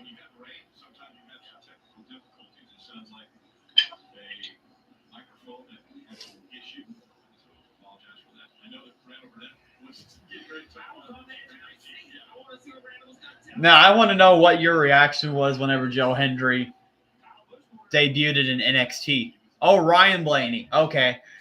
I know. I thought you were meaning Ryan Blaney, but the Y threw me off. Oh, I like Blaney. He's a really good driver. He won the championship last year. Good thing about Blaney, he's consistent. He's the type of driver, he stays in the race. He doesn't try to overstep things. He always tries to stay in the race. And that's what you got to do to win a championship. That's what he did last year. All right, back to the question I had for you, Razor. What did you think when Joe Hendry debuted on NXT? What was your reaction? Oh my goodness. You know that meme of like what's his name, Chris? What's that guy's name? Chris. Limited time only. Chris is back. No. The one guy, Chris. Not Chris Hemsworth. The guy who plays Star Wars. I don't know that one. I can't remember his name. But he has that little meme where he's like, have that open face, whatever. Like, oh my god! And that was me for like 5 seconds. I was like, oh, I was at the same time. I was at the same time when this happened. So I had a late reaction to it. So it was like, I felt terrible. Because if I was all live, I was like, oh. Yeah. I was waving my hands up, but I could not because I'll be at work. I was at work, so. That was funny. Hey, remember my birthday? That's correct. Yeah, I'm having to talk to the chat and you at the same time. That's fine. I'm not lonely in here now. Well, besides the one person watching at home, but hey.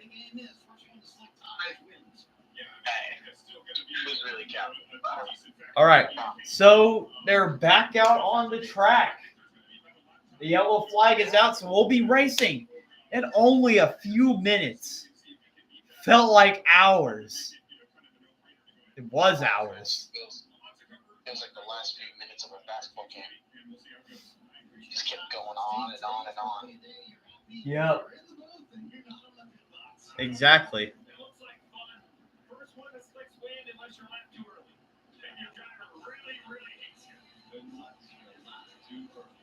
Question is, are they going to start out on wets? Or is anybody going to try to gamble to go to slicks? I don't think they should. I think everybody should go to Tuesday on wets. It looks very wet. It does, but there's also no rain in the forecast now. It's all went by. So the track could dry up quickly. Yeah, it would. But I feel like wets are the safe option right now. Earlier, nobody was feeling comfortable on the slicks, and they went to wets. And the ones that were on wets were actually 5 seconds slower than the ones on dries. And they got lapped.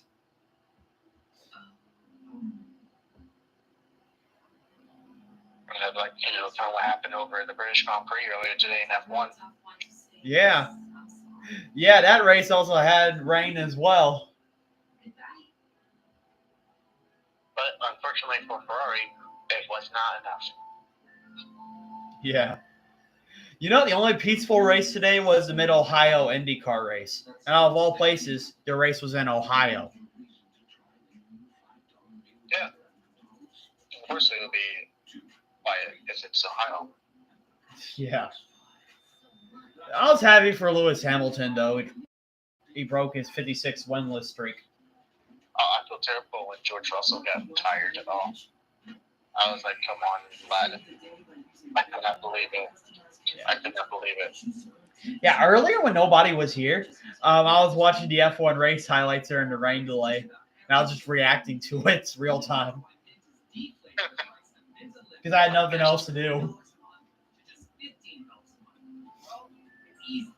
Yeah, I watched the entire race. Yeah, I thought it was probably a good race if you were watching it. Yeah, it was good. It was good. It was good. I just think that, I don't know, honestly, Britain is like only good for like the top five drivers. It's not really interesting for the rest of the field. Yeah. Just for the top five drivers. And then I noticed Verstappen's still like almost 100 points ahead of Lando Norris. So unless Verstappen DNFs in a tons of races, he's not going to lose the championship. Yeah, he literally has to DNF every single race. Yeah. I'll let everybody still not be one and to DNF every single race. Yeah. I noticed he's been kind of slacking, though. Not as dominant as last year, but he's still pretty dominant. Yep. Good. Well, honestly, at this point of him being Sigma, he's probably just racing for fun now. He's not actually trying, I bet. He's probably toying with the drivers. I don't know. I think some things are wrong with Red Bull. Well, that's true. He did have that DNF in, what was it, Australia? Yeah, at the engine. And that race, Sainz won. That feels like a while ago that happened. It feels like last year. Yeah. So we got 28 of 75 laps to go. In stage 2, we got 8 laps of racing, and we got 25 laps to go. So here's what I wonder. Is it going to be a crap show where there's so many cautions, or are we going to have a clean race to the finish? I mean, we went 17 laps without any cautions, so it is possible that we can get some clean racing in. But I believe with only an hour of racing left, it's going to be really aggressive. Yeah, I still think there's going to be like a ton of like reds and yellow flags. I was about to say yellow cards. Yeah.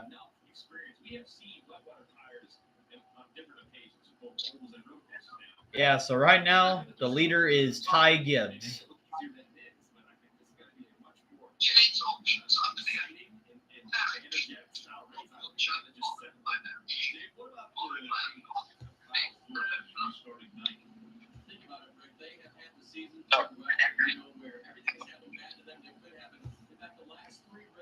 Okay, I'm going to screen share the results.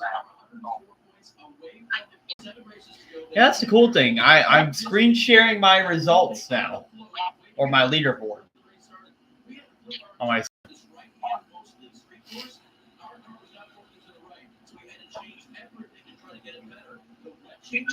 All right, so they're still going around the racetrack.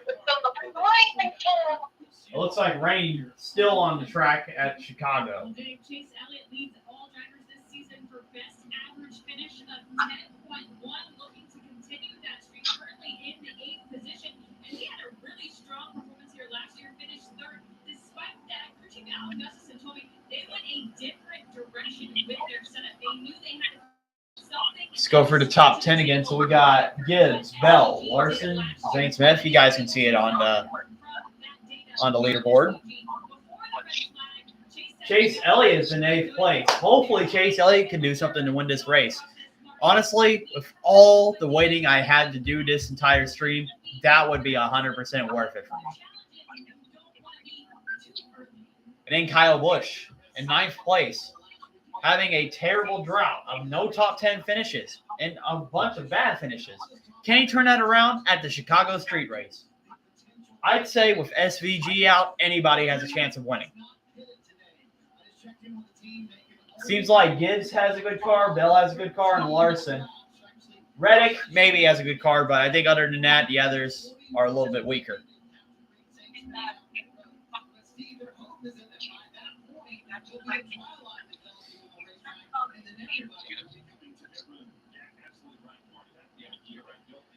All right. So, yeah. So, no one is pitting right now. Speaking of rain, it's raining over where I'm at right now. It's raining over there. It's raining everywhere. It's raining everywhere. No, but honestly, I only got rain Thursday, and we've actually been having a drought here where I live. We went probably more than like a month without rain. That or it was just light rain and did nothing.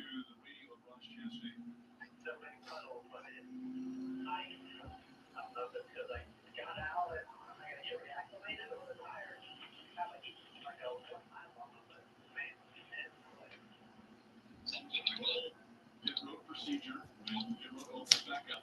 They'll set these lines and stops, put fuel in, and adjustments, change tires. So I think what he said, they did, they were able to put half or so on the tires. Maybe they just didn't, cure the same way they cooled off and they're still pretty normally dry. You could have worked. Well, I wonder if these are going to be. Yeah, they have to be. They're going to be competitive pit stops, right? Because they're on a road course.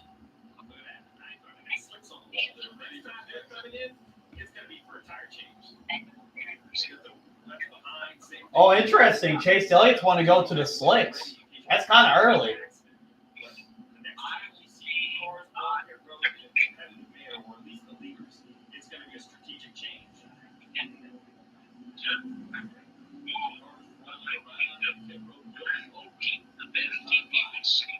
I don't think slicks. I mean, slicks are kind of a gamble right now. If you want to get track position. Because there could be a chance that the track dries up really quick and then everybody else struggles. Harrison Burton is running. Let me check. Burton is running. He is running in 37th. Not a good race for him. He went a lap down earlier.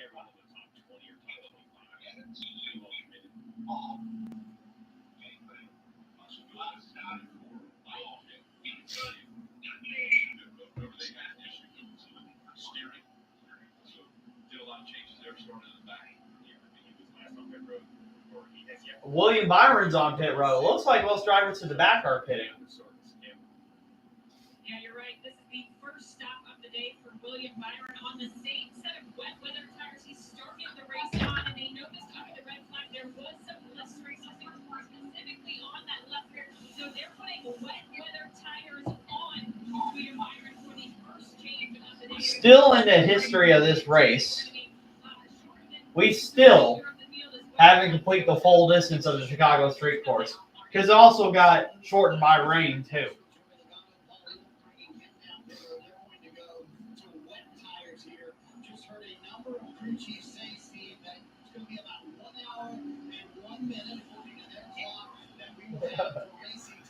Are you surprised though, Steve? Even though it is slick out there, with everyone saying that my line's going to be quick, no one would for slicks right now. So it is officially 7:20. So we got an hour left officially in this race.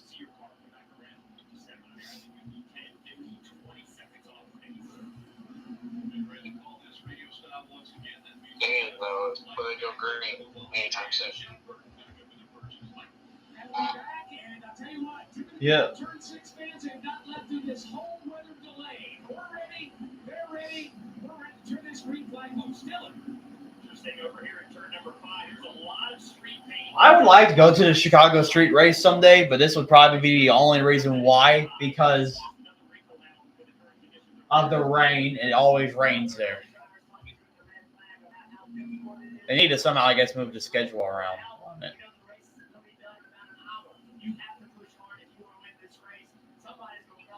Okay.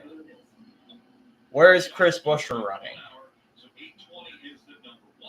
So Buescher is in 19th right now. JJ Yaley. He's a driver here and there.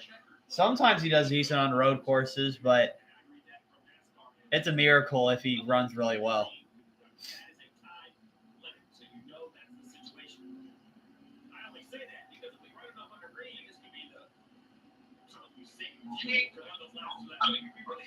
My nose is feeling stuffy in here.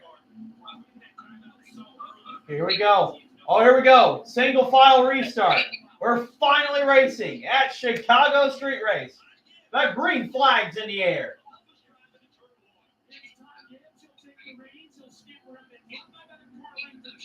Okay, so on lap 31 is 75. We know we're racing till 8:20. Zane Smith goes for a slide, but keeps it off the wall. Kyle Busch makes contact back there with Ross Chastain. They keep it from crashing. As everybody's trying to make as much positions up as they can. And as right now, Ty Gibbs is in the lead ahead of Christopher Bell.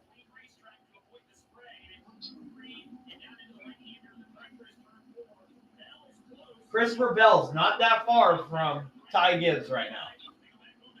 Could be a battle between them. Everybody's taking a measured approach. This is a very slick portion of this road course, and it's collected cars already today, and this has a reputation being very... Bell is going for the pass right now on Ty Gibbs. Is he going to make the move here? Ty Gibbs still hangs on well on the outside. Bell gets a little bit squirmy. They're side by side, teammates.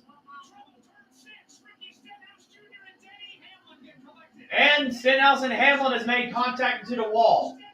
Will they keep it going, or will a caution come out? Let's see. Hamlin gets it going.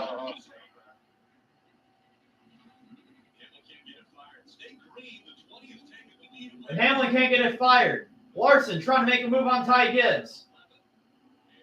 By the way, a couple of quarters ago, Bell did make the pass on Ty Gibbs. So Bell's in the lead.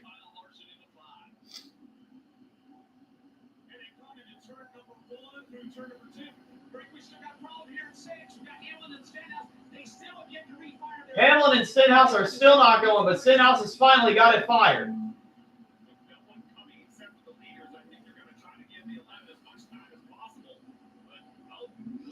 Now Hamlin's starting to move. And then he stops. Now he finally gets it going. So we still stay green.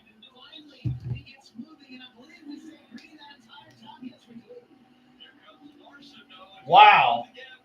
Well, Larson's trying to make the move on Ty Gibbs. He wants the second place position so he can catch up to Christopher Bell.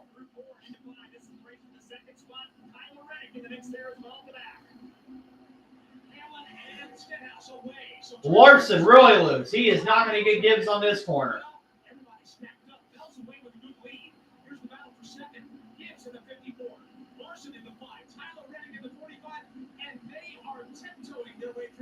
Man, everybody's sliding.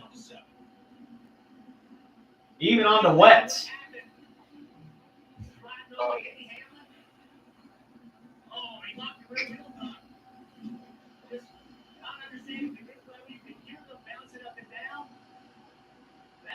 So yeah, basically Hamlin and Stenhouse made contact. They both went into the wall. Sliding into the wall.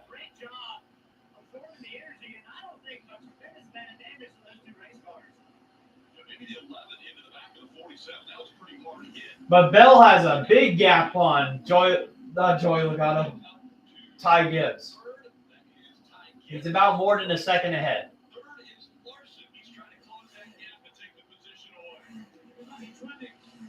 The track is starting to dry out. Don't get me wrong, it's very wet. These drivers are starting to get a little comfort as they hang the left onto Falvo. It's turn one with Christopher Bell.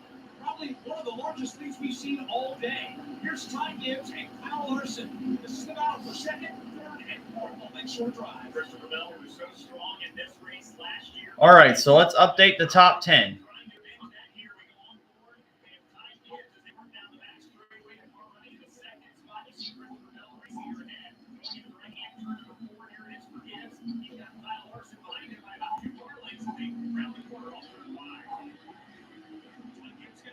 Okay, so that's the top 10 right now. Chase Elliott has moved up one spot to 7th, and John Hunter Nemechek in the Legacy Miller Club 42 Toyota is in 6th place with his best run of the year so far.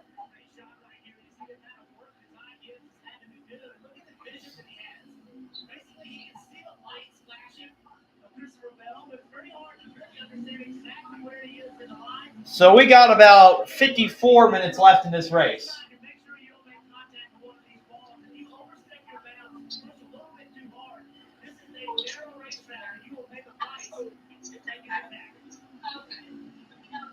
Gibbs doesn't want to have any impact on these walls right now as he continues to chase down the 20 of Christopher Bell. We get a great management here. Lots of energy on board. Yeah, I love the look out front, but watching Ty go to work is even better. It is anything but smooth. Look how busy those hands are. He's trying to keep control of that race car, even to the shifts. Here wants the dash 10.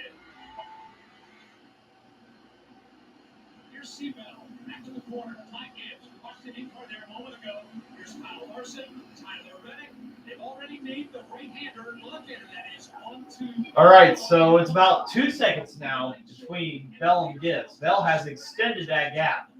It looks like everybody pretty much through 6th to 7th place are spread out right now.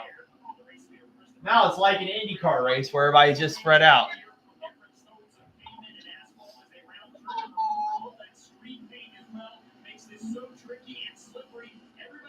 But the question is anybody going to change to slicks in the next few laps? The track is drying. Who will be the first one to go to slicks?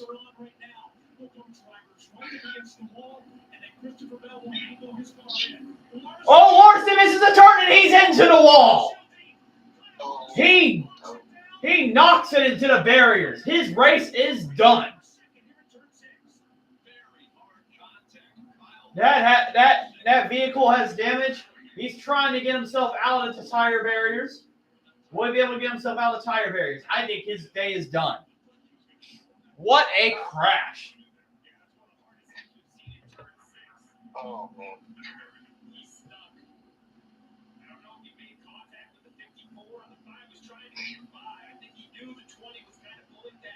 I knew he saw that guy wave that blue flag. Let's see what happened. Larson just locked up in the weather, and he just hit that concrete wall hard. He did get into the tire barriers here. That car was not stopping, though. Oh, watch this. Watch this guy. He waved the blue flag. He waved the blue flag. Raises the bumper to 54. Look at that concrete barrier. Man, that was not a good impact right there. Those things are 10,000 pounds, and all 5 tons are moving when the 5 gets in it. Marty. What a hard hit for Kyle Larson. And remember, Rick, this is the team battling for the regular season championship. Cliff Daniels just told Kyle, he said, listen, do not get out of the car. Tell them that you want them to pull you out and try to get back to pit road. See, why is that important for Kyle Larson not to get out of the car? Well, because if he can drive it back, they make repairs. So they're trying to get Larson out of the tire barrier to go back to pit road, but he's going to have some damage to his radiator because look at his car. His front is junked. He's thinking, and I agree. I mean, Kyle Busch last year went windshield deep under the tires and came back and have a great day. Unfortunately for the 5 of Larson, he got all the way to that concrete barrier. So I think when they pull it back, we're going to see some very heavy damage on the front of this race car. You see them using the toe strap. Here at the road courses, they have that hook. Yeah, you see right there, Jeff, big damage on the 5. Yeah, Larson's got quite a bit of damage. I doubt if he's going to make a comeback in this race.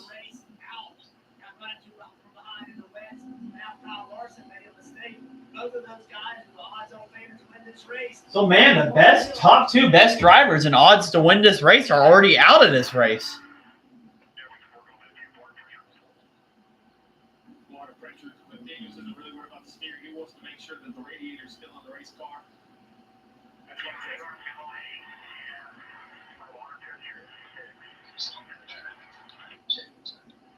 Yeah, so the tires don't roll. This is car. And I agree with Jeff. Huge opportunity for others. But, you know, the win is crazy because, you know, he kind of, I'm going to say, a little overdrawn the corner, but once the tires lock on the wet pavement, it doesn't slow down at all. You know, like it's on ice. So, yeah, exactly. Yeah, Larson's day is basically done. Once they lock up, Sliding across the top of the surface to get the right. Chase Elliott has moved up to 6th place, though.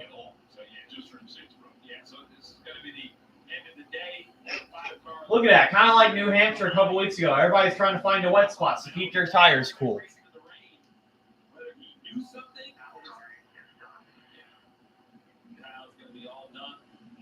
I know he's in the battle for the regular season championship. That's what 3 wins allows you to do, is to go after that 4th win and be aggressive. You know, he's chasing the 20, who also has those wins, and was overstepped. He comes into this race with a 20-point advantage over Chase Elliott and 40 points over. That's actually good for Chase Elliott. Though, because Chase Elliott was 20 points behind Kyle Larson going into this race, and he's probably going to be ahead of him in the regular season championship. No, honestly, I'd need therapy if Kaz Grala somehow won this race. Because that's impossible.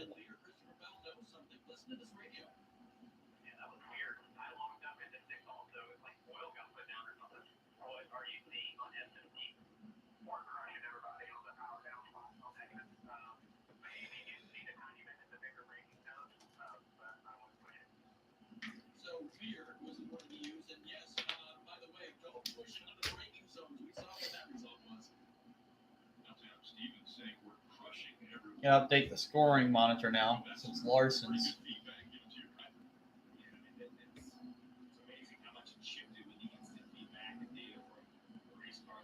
There we go. Now there's your top 10. No one's pitting, so everybody's staying on the wets right now. Some of the spreading out we're seeing right here is, I think, they're trying not to get water in their windshield. They're trying to find a little bit of that, standing or puddling water to cool their tires. This was the 5 of Kyle Larson. Just could not get it to hook up and slow down, and into the tire bearers he goes at turn 6. Yeah, we really don't know who's going to win this race now because the top drivers are crashing out of it.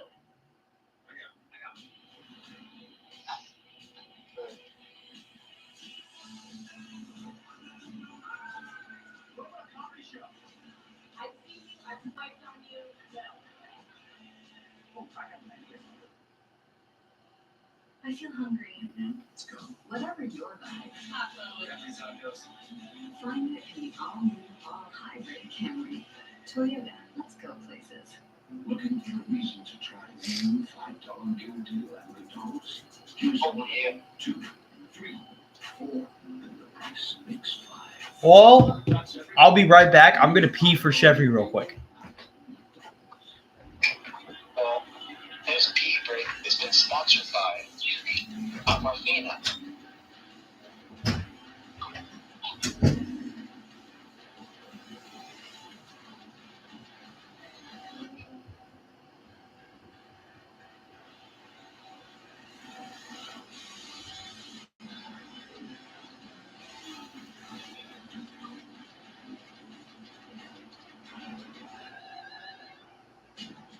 When we're young, we're told anything is possible.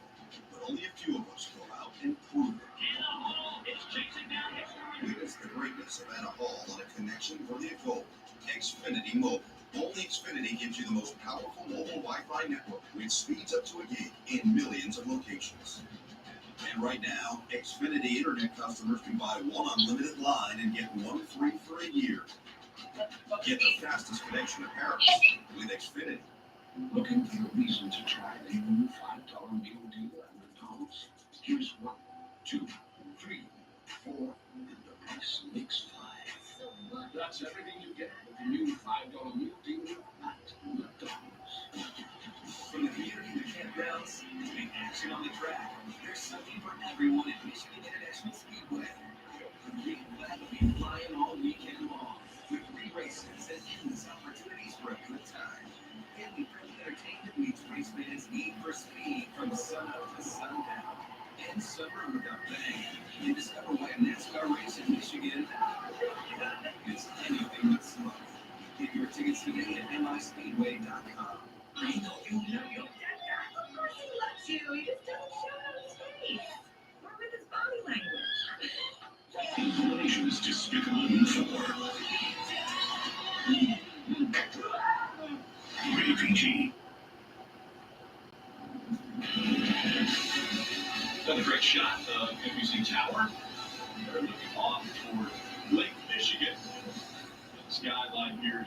Chicago has been a great backdrop for this race, the second time that NASCAR has been on the streets of Chicago. Just a reminder, NASCAR has told these teams, and they told them quite a ways ago, that this race we will go to 8:20. And on the left, you see once the race leader crosses the start-finish line after the time has expired, which you see on the right, the next lap will be the white flag, followed by the checkered flag, and there's no overtime. So that's why you see the countdown clock on the right. Once it hits 0, and then the race leader crosses the start-finish line, the next flag he will see, the next time line will be the white flag. And I love this with this much, heads up, this much, advance notice for the crew chiefs because, fuel is going to be an issue. Now, this is very different because we normally do distance races, but there are no lights here, and this will give the fans the best opportunity because now that we cross lap 37, we are basically one lap from halfway, so it could be just as easy to say, well, we'll just run till dark. But that frustrates me because who says it's dark, right? This is a line that I can now race to. I have control as a crew chief. I can drive where we're at. There's just a lot more definitive ability here. I like this. This is a great move for NASCAR to kind of update the situation. All right, I'm back. So we got the timed race countdown on the screen. So we got 41 minutes and 58 seconds until the race ends. So it's kind of like an IMSA race. The race is timed.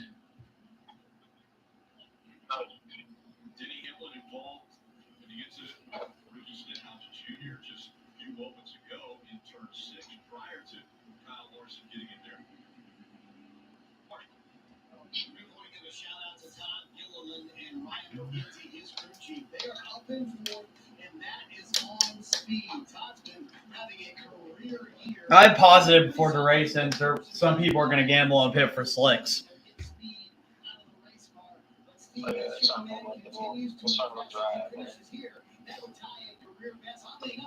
Because there's like 40 minutes, it's probably going to dry in like 20 minutes. But they got 9 laps to go in stage 2, though. I wonder if they'll finish stage 2 before the race ends.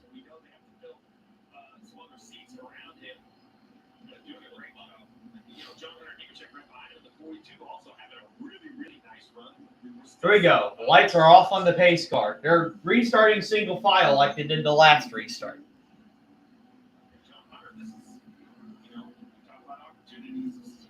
Okay, I'm quit screening. So, we got Bell, Gibbs, Reddick, Gillen, Nemechek, Elliott, Chastain, Allmendinger, Bowman, and Zane Smith. Zane Smith's an underdog, but he finished second last week. So anything can happen. Here we go. Pace cars going down pit road. And they're making the turn out of turn 12. Here comes Bell and Gibbs. Back to the restart. That green flag's back in the air. With 9 laps to go in stage 2.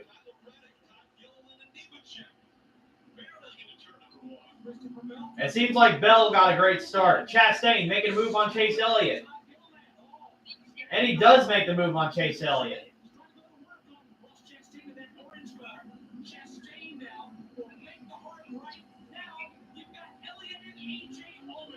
Oh, Elliott and Allmendinger are getting into it, bumping each other right there. But Allmendinger gets aggressive with his elbows out and completes the pass on Elliott. So Elliott has lost 2 spots. He's about to lose 3 with Alex Bowman passing him. So key thing in this race, if you lose position, you're probably going to lose more after it. Like I said earlier, it's kind of like Martinsville.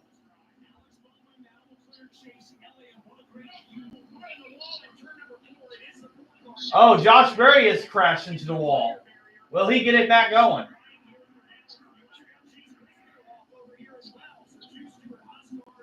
He gets it back going.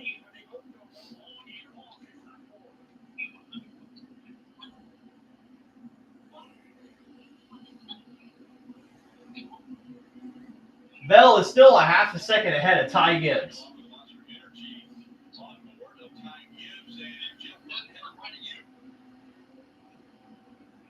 Well, let's see.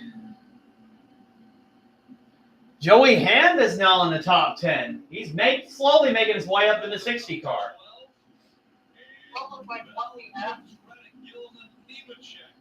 Well, this is really for true thunderstorm this should have been it. So. Here we go. John Hunter Nemechek looking for the move on Todd Gilliland right here. But he doesn't have enough to make the pass.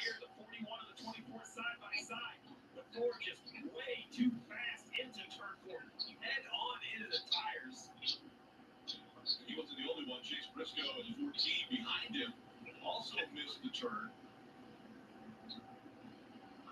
Looking back, so here they come, 41 double file. And you just wonder if the two cars in front of us, you just kind of lose perspective of the braking zone. All right, so Josh Berry gets it back going. So we're still under green.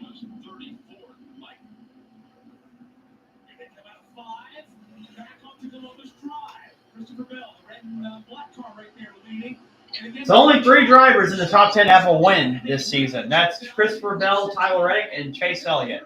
Everybody else is winless.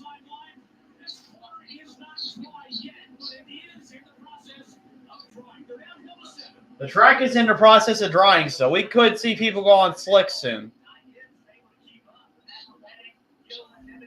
And I hope Chase Elliott needs to gain on that ground back. And he's already lost a position to Josh Hand. So Chase Elliott's in the top 10 still, but he's in 10th place. You can see what happens if you push too hard, though. It is a risk versus reward scenario. You definitely don't want to overshoot the braking zone. But the top 5 are pretty much in radar of the first place. Second favorite would be Kyle Larson. He hit the tire barrier in turn 6, now standing by with Kimball. Yeah, Rick, it hit hard. Are you okay? And what happened in turn 6? Yeah, I'm okay. All of us are getting a little bit more confident on braking. I think Kyle Larson ate too much before the rain delay because he was really hungry, and I think that broke his concentration.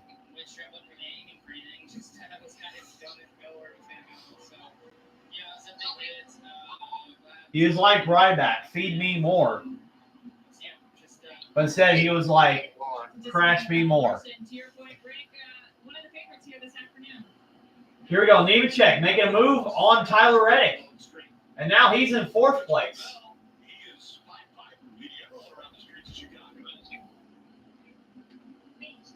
I'll turn the light on. It's getting dark here.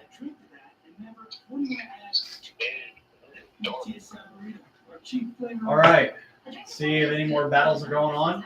It's all about finding the perfect combos for any given moment. Gregson really defensive on Martin Truex Jr. Quick escape when you're trying to A lot of cars slipping and sliding out of the corner, but they're still going. All right, let's look at the top 10 right now.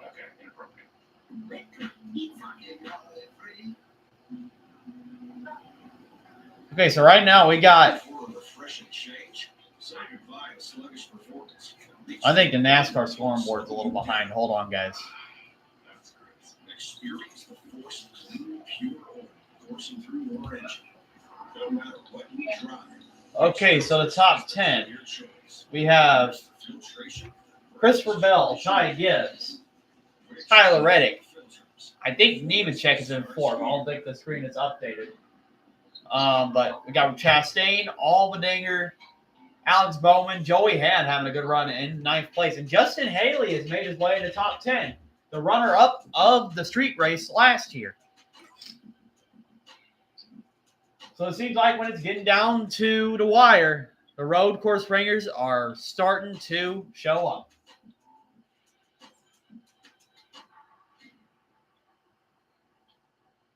And what happened to Chase Elliott?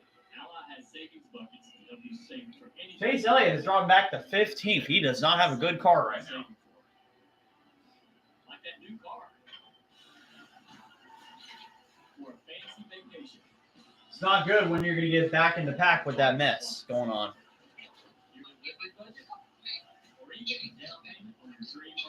Definitely more problems will happen in the back.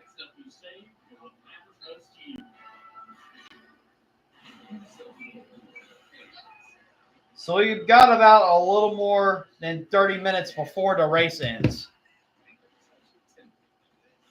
And 5 laps to go in stage 2.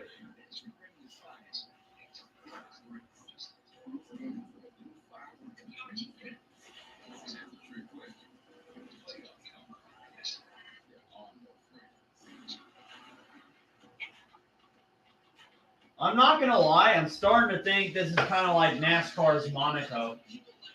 Very narrow, it's hard to pass.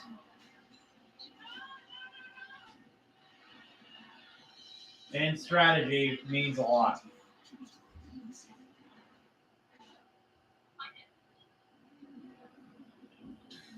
For a whole new nut, got to be Wendy's. Try Wendy's new saucy nugs today. You can't stop the sauce.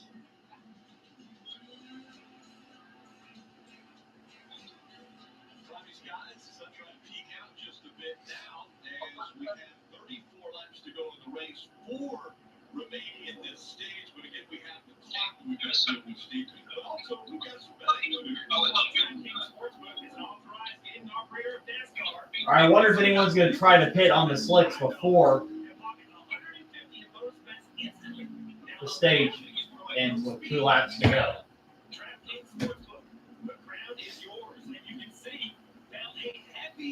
Minus 200 means you have to bet 200 to profit 100. Gibbs 2-1, Elliott 6-1, Todd Gilliland 7-1. That might be the lowest 5 odds Todd Gilliland has ever had. Doing an amazing job. And if you think Allmendinger 10-1, he's up to 6. You never know what can happen. He's really good in the wet so far. This is not easy what we're seeing these drivers do. Right now it's Christopher Bell out in front. Ty Gibbs running second to him. Working around I tell you what, this AIMG gonna go fun. NASCAR, it doesn't show me a NASCAR. It shows me the GT.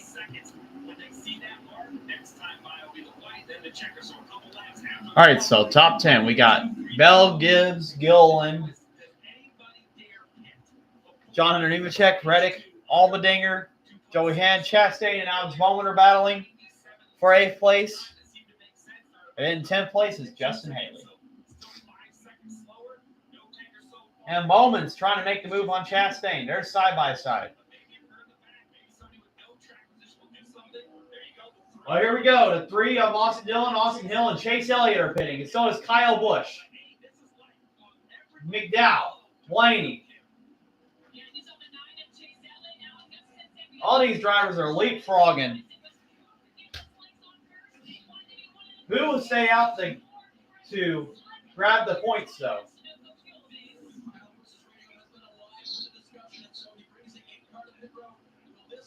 Make the miracle he needs for the 2024 season.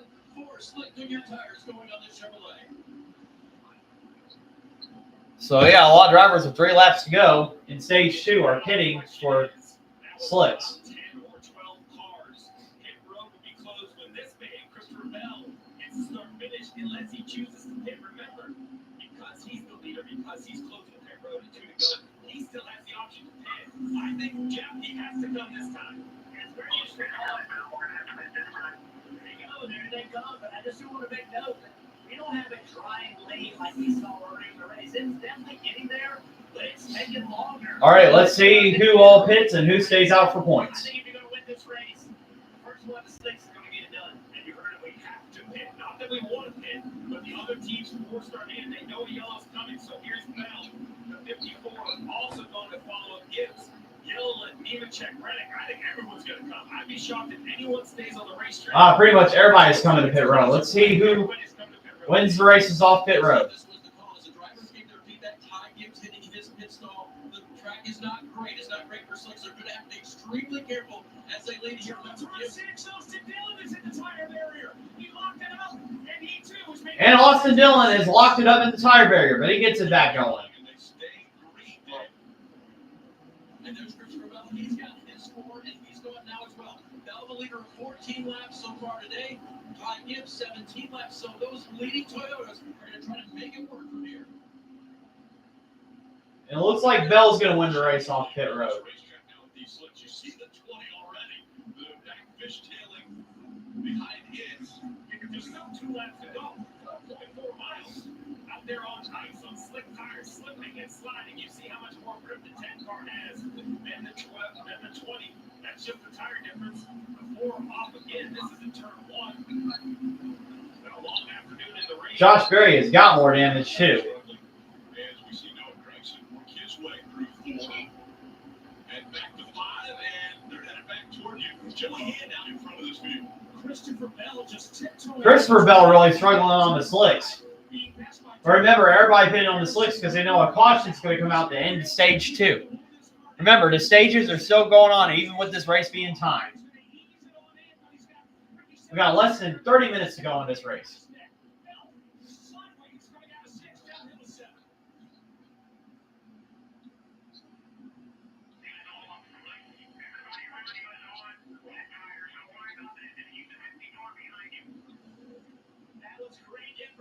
He did not understand what he had on tires compared to all those guys that were passing him. What he was told was, don't worry about them.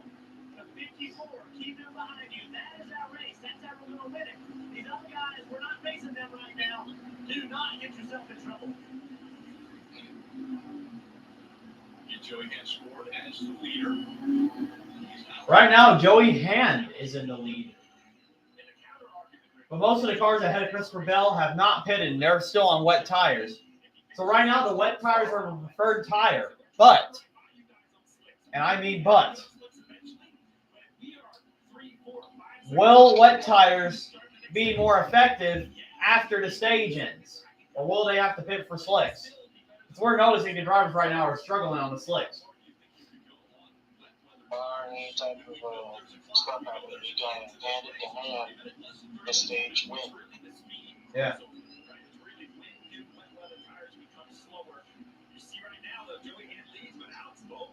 He's thinking this stage win will be very important. That is a team that is looking to be pretty decent in the playoffs, looking at points. He's not locked in by any means, so a lot of very important points at the end of this stage. How much is he willing to push it from max to 60 on the right? You see the footwork of Joey Hand, right foot brake, or right foot gas, left foot brake, a very more normal NASCAR setup. Oh, look at the 48 brake, he's off. Can he get by? This is the final lap, and Joey Hand looks like he's going to be able to outrun Bowman. Bowman tries to go to the inside, but Joey Hand wins stage 2. Bowman almost got him, but Joey Hand hangs on to the stage 2 win. So we got a bunch of unlikely stage winners. We got SVG and Joey Hand, part-timers.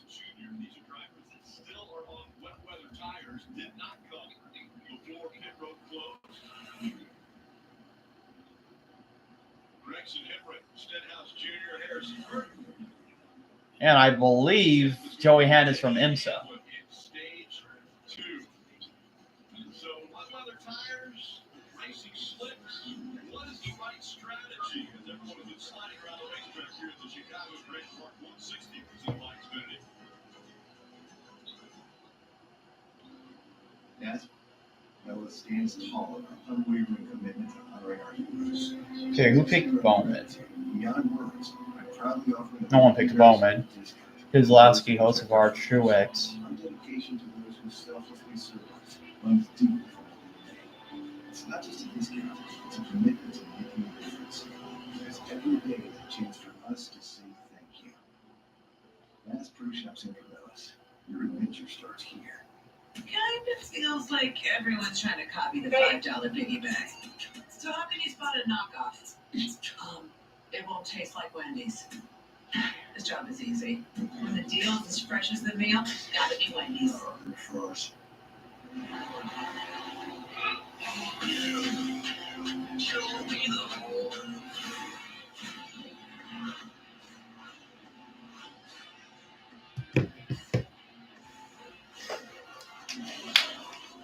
All right, so at the end of stage 2, Joey Hand won stage 2. Got Bowman in second, Kozlowski in third.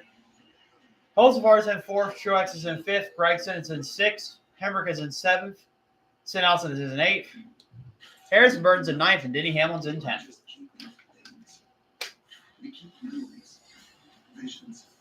11th is Priest, 12th is Bilecki, 13th is Christopher Bell.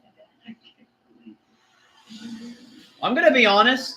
we only got a little more than 20 minutes left into this race, and then after the caution flag, I'd actually stay out on the wet weather tires, honestly, because the track may be drying, but it's also getting dark, and it's not going to dry up as fast after that.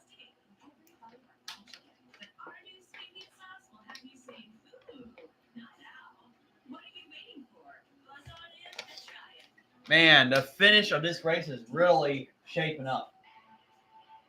The race to the NASCAR playoffs is on USA. All the excitement, all the drama, all the characters.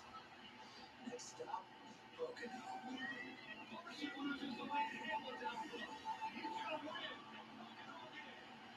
NASCAR, Sunday, USA.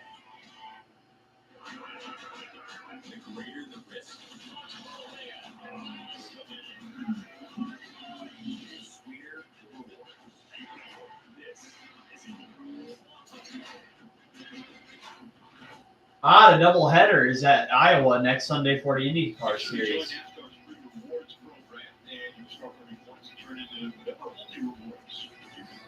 Every time you check in for a race, or at the track, get points in for tickets, exclusive gear, autographed merchandise, and one-kind race day experiences. Visit NASCAR.com/fan-rewards. There's the Chicago River a little fuller now after the rain that's come through here.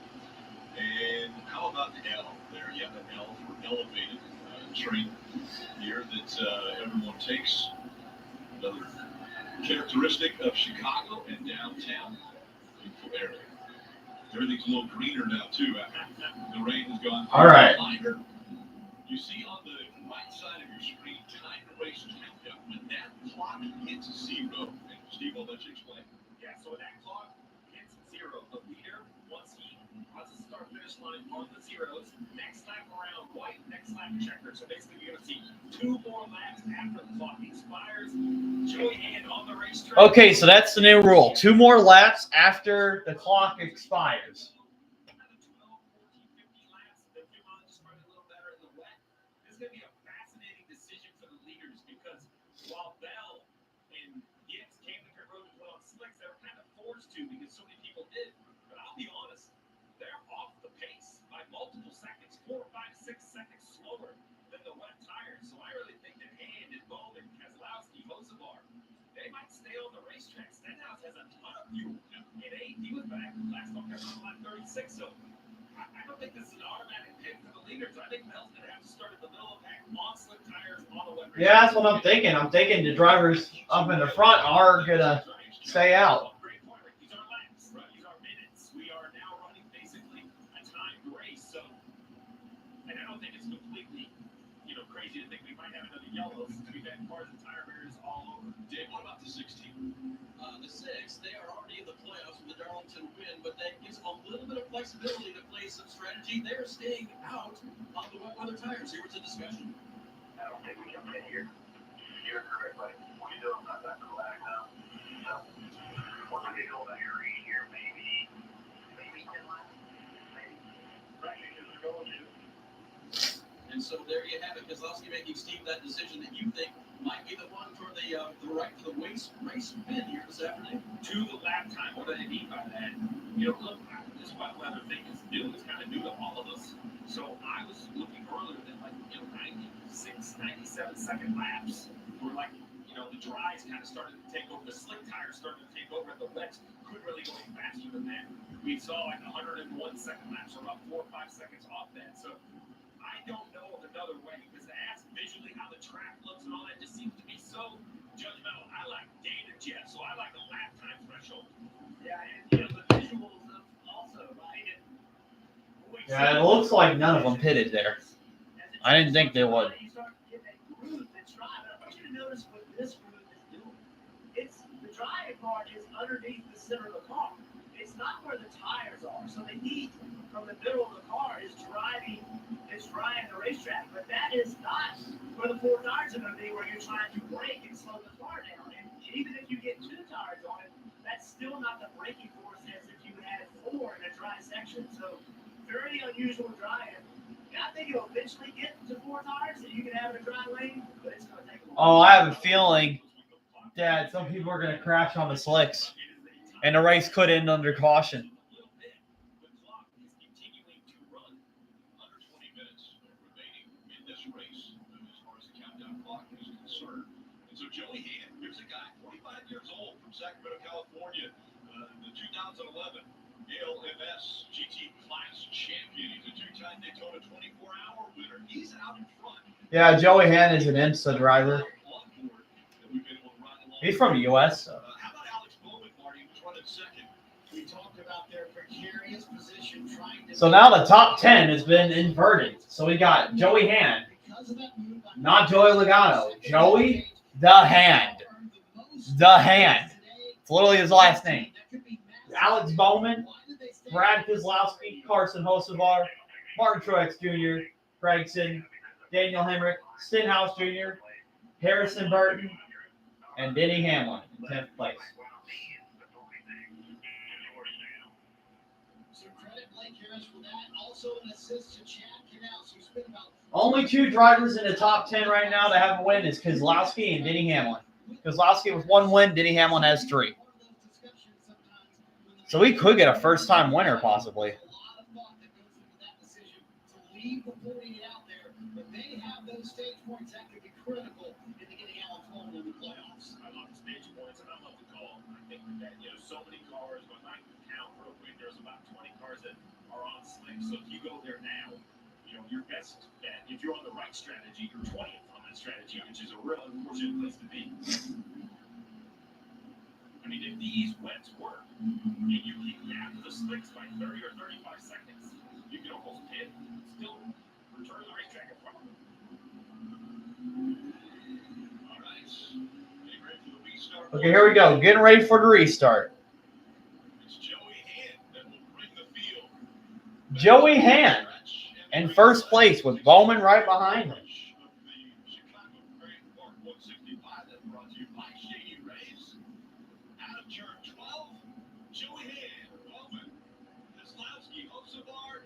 Here we go. Green flags in the air.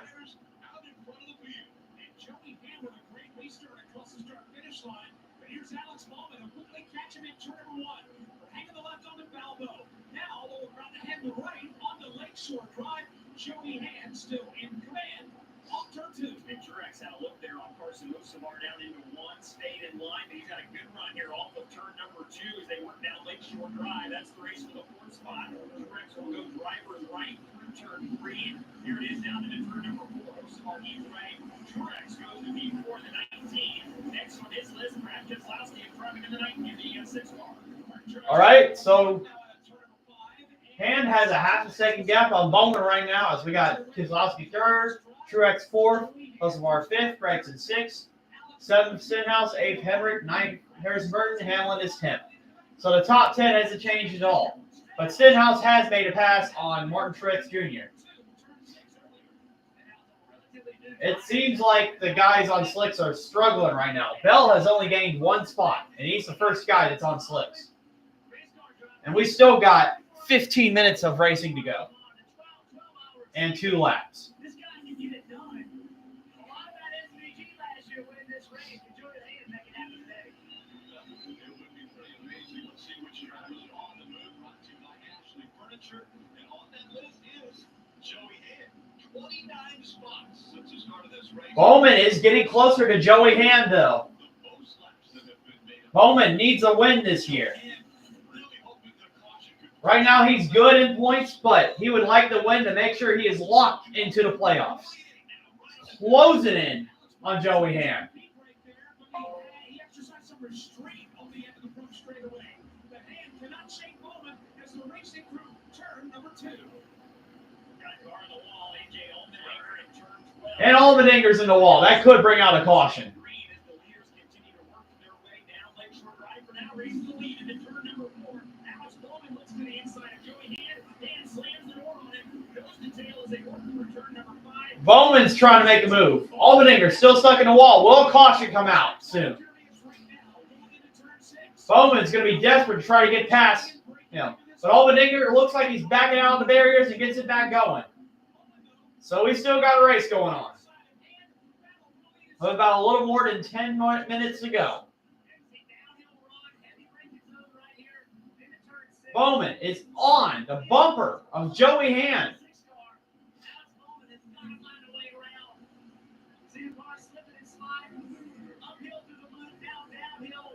Bowman, he's there. He's on the bumper. What is he going to do?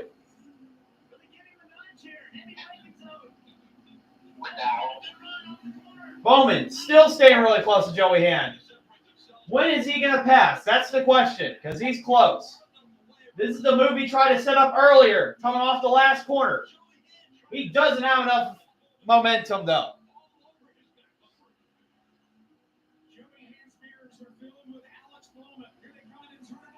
Here we go. Hand still in the lead. Bowman. Now Bowman has a chance on the inside. Hand slips. Bowman's on the inside. He's trying, but he just can't get the drive off the corner to get past Joey Hand. But Bowman will have another shot, though, coming into this next braking zone. He's got to make the move right here. He's going to make the move. Is he going to make it stick? Yes, he does. Alex Bowman's into the lead. What a pass. Full commitment into that corner. And now, Bowman, needing a win this year, is ahead.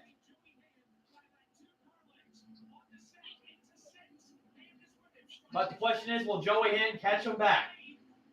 As there is still a little more than 10 minutes to go in this race. And add 2 laps to that. Oh, Josh Berry's into the wall. For the 3rd time this race.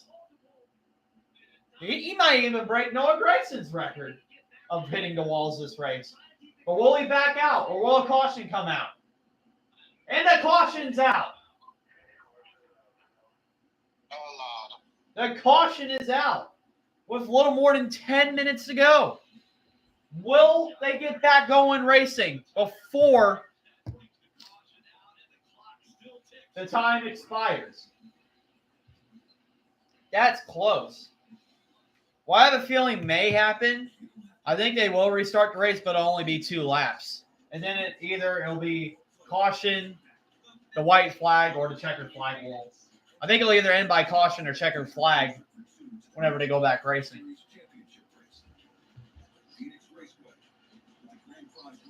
But they're going to have to get them cleaned up quick because they only got 10 minutes left in this race.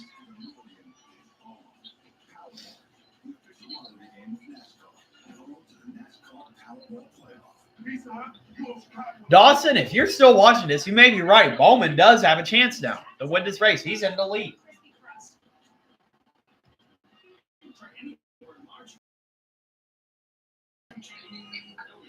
So let's look at the top 10 right now.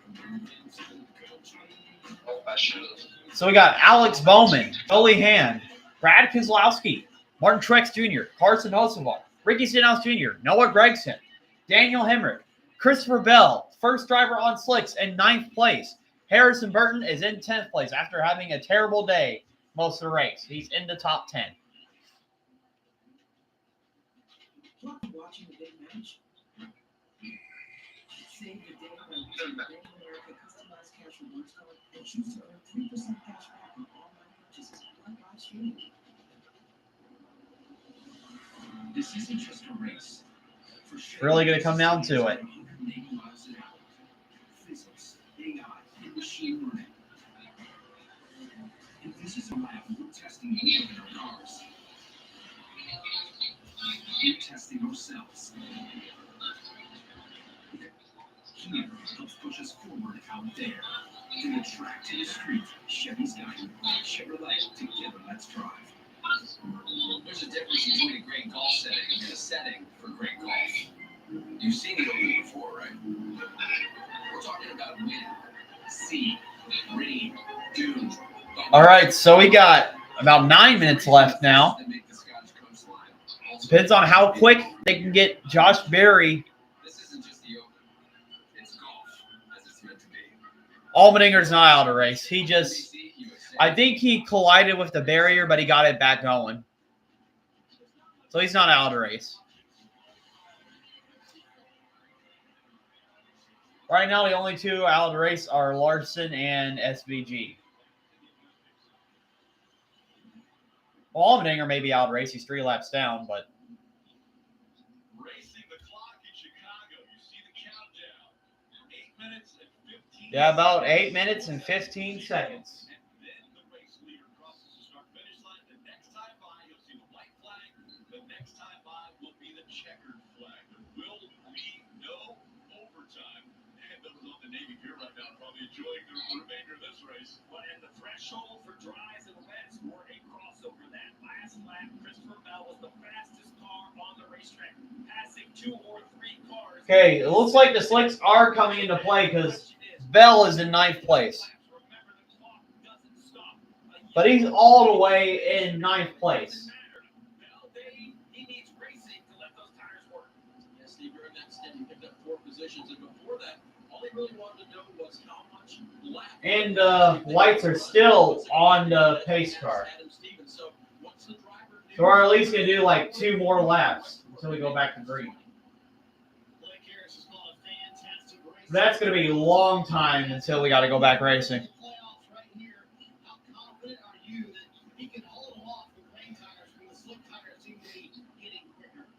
I think we're right on that threshold of the break even, right? Like we kind of had a percentage. So that's really tough to, know that we were within a second or two of our percentage when that stakes break came out. But, I got confidence in the driver. He asked him what he wanted to do. I had to put him back to 20th with those stake points in the bank.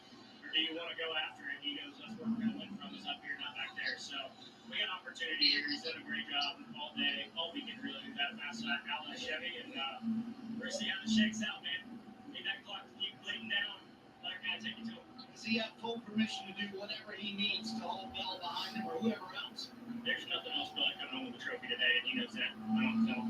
There you go, a playoff spot on the line for Alex Bowman, and yeah, you see it there with those wet tires, with those slicks for Christopher Bell sitting in 9th, getting quicker every lap. Man. So, Jeff, I have a question because I don't know which way I'm taking. NASCAR said we're going to continue with the single file restart. So for Bell, that means he's farther back from the leader, but less too wide traffic in front to let the slicks work. You think single file or double? All right, so basically the top 8 are on wets. Bell is the first car on slicks in 9th. And Ty Gibbs is the second car on slicks in 12th place. He's going to launch and be rolling, and that is not the position Bell's going to be in. He should have a massive gap. Okay, once the race leader crosses the start-finish line after time expires, the next lap will be the white flag, followed by the checkered flag. No overtime.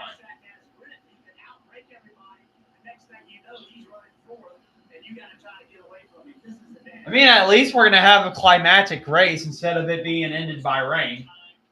We have 5 minutes counting down when the leader sees the double zero. So the clock has expired and he crosses the start-finish line. The next time around, we will see the white. Then the next time around, we will see the checker. There will be no overtime. There will be no extension. If the clock comes out, that's nothing. All right, what's going to happen? Once we see zeros, then we'll see the white, then we'll see the checker. For Alex Bowman, it's all about the restart. Bowman's got the lead. Joey Hansen's second. Kozlowski's third. Is Bell going to have enough time to catch up the other drivers who are on wet tires? So there will be 4 minutes left on the clock. That should be like 3 to 4 laps we have left. So here we go. The restart zone. The green flag's back in the air.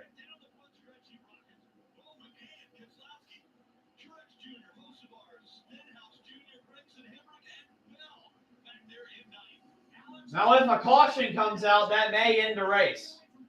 So we got to pay attention to that. Oh, someone already bleached it into the barriers.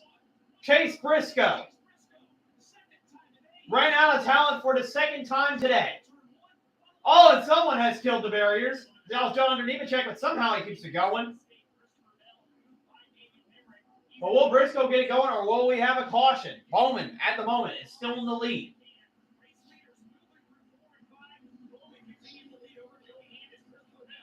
I want Bowman to win this race, though. Come on.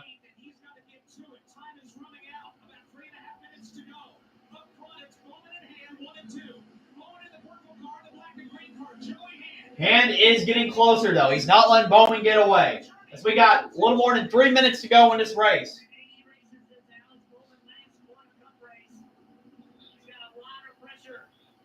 With a very good race car driver behind him, Joey Handy got to push hard.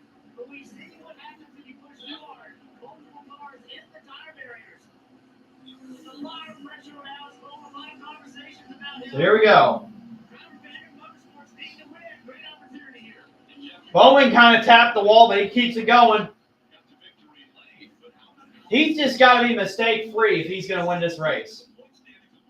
As Bell has already made his way up to 6th. He is making his way to the front. But will he have enough time? That's the question.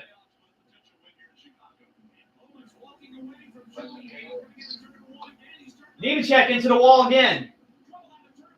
Keeps it going. There was almost a big traffic jam right there. They keep it all going. That could have been a bad wreck.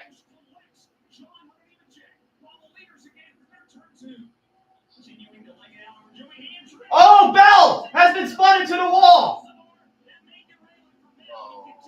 As Bell is now out of contention for the win, as he has made contact with the wall and another driver. And he's got damage.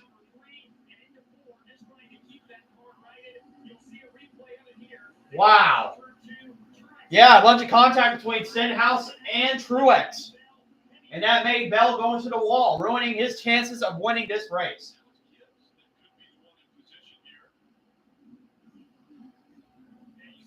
Pay attention to how many minutes are left, though, in this race.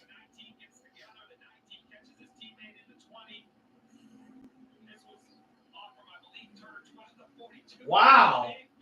Jonathan Nemechek went airborne for a second into the tire barriers, but he still keeps it going.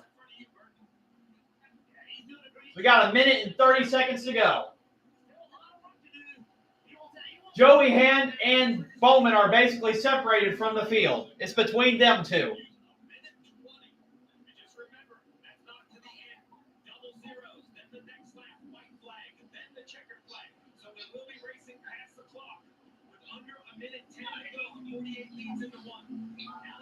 All right.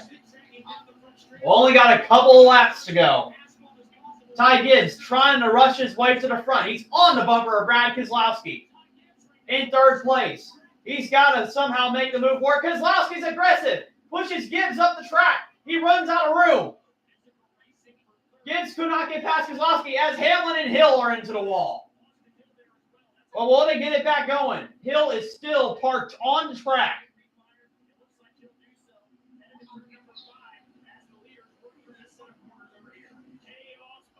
Bowman still in the lead.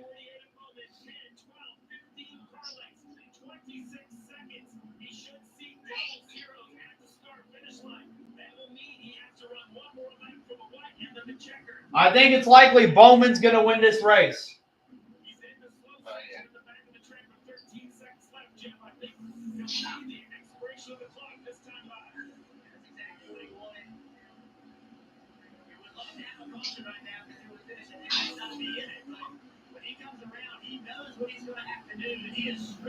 I believe time has expired, so I believe next lap will end the race.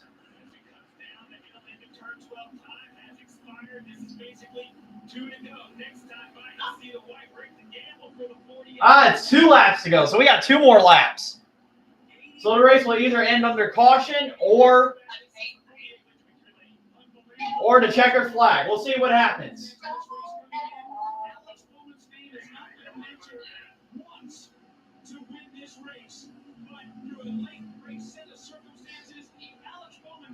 Gibbs is still trying to catch up, passing the guys on wet, but I don't think he has enough time.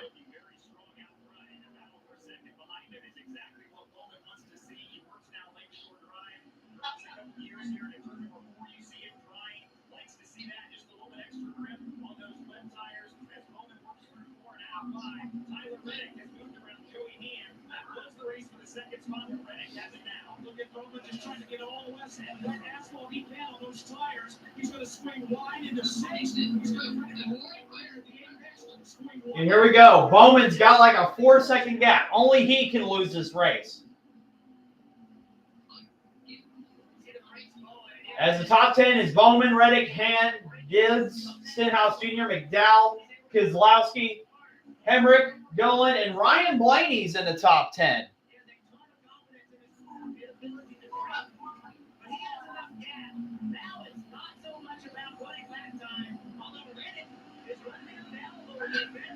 Reddick is the first car on the slicks. 2 laps to go. This is going to come down to the end. Will he have enough time to catch up to Bowman? Reddick is really closing with 2 seconds to go. And 1 lap to go.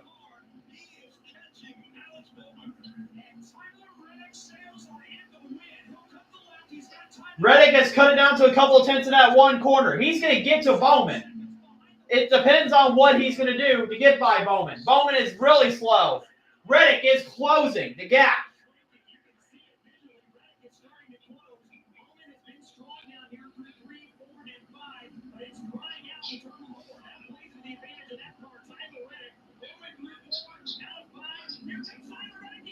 Reddick hit the wall, though. He messed up. But will he gain the time back to pass Bowman? He's still got a faster car. But did that hurt his handling on the car at all? Reddick's got damage. He is slow. He ain't going to catch up to Bowman. And a couple of turns, Bowman will win this race.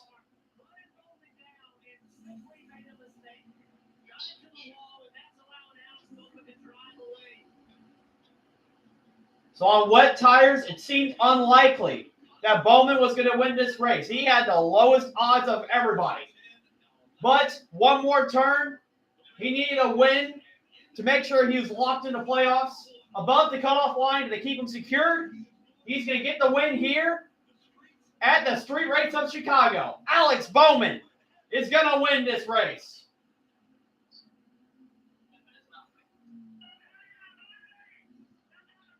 What a win by Alex Bowman.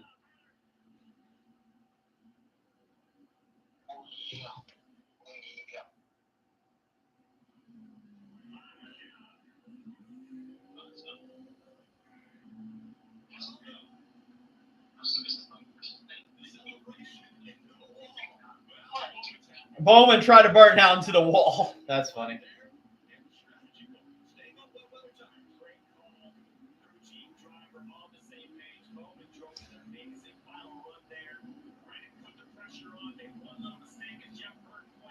What a race.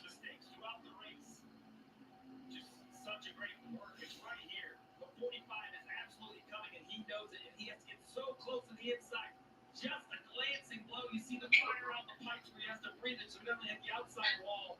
And that was it. Listen into this contact. Clear 3-4.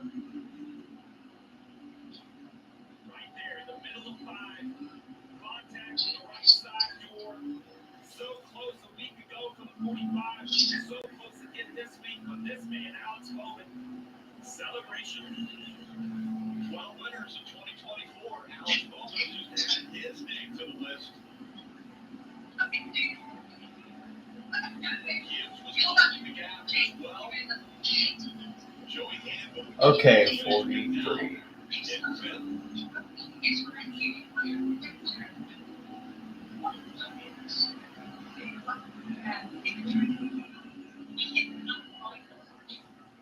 Man sticking it out here on the streets of Chicago. Bowman maybe taking a page from SVG. Move a little around the street course here.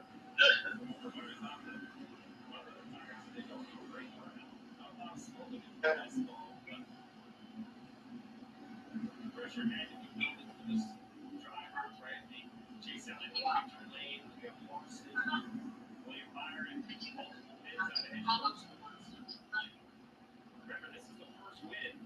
Texas back injury last year. Broke his back, had to miss some races.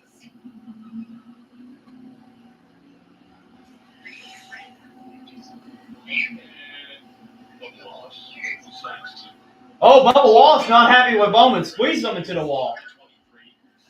I wonder what that's going to be about.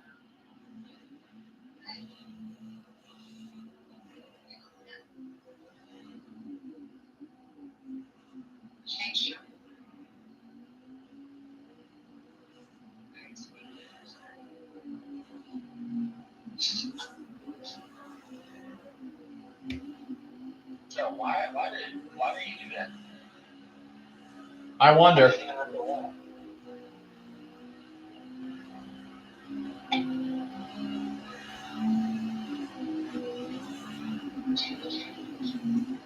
don't forget that we'll be heading to work here in Chicago and using Columbus Drive. This is the reason for all of the tire rubbers that you'll see on Columbus Drive.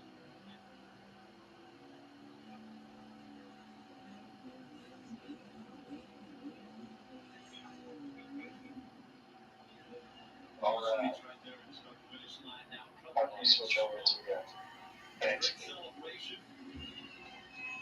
for Alex Bowman.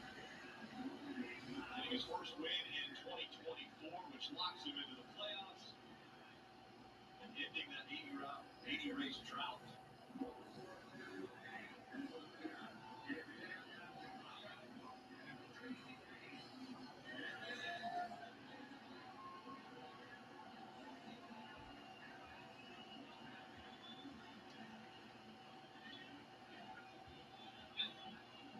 What a race, though. That was crazy. And Bowman locks himself into playoffs with a win. An 80 race winless streak. And what a perfect time to end a winless streak as a tire. Man, if it wasn't for SVG winning that stage earlier, I would be tied for first place. But I still got a 1 point lead. The pressure off the 48 team. Now officially a part of the 20. Now it's Alex Bowman. Well, so all the scenarios of a path to the playoff, did you have a road course on wet weather? All right, that's the end of the race. Let's look at the top 10. So the top 10, Bowman, Reddick, making that mistake. He was about to close on Bowman, but couldn't do it. Ty Gibbs, Joey Hand, Michael McDowell, Stenhouse Jr., Todd Gilliland, William Byron. Kyle Busch got a top 10, so he ended his bad luck streak. And Ryan Blaney, 10th place. And Chase Elliott's top 20 streak ends, finishing in 21st. So that's it for today, guys. Hopefully we do not get another delay next week because I'm tired of sitting during these streams. All right. See you guys later.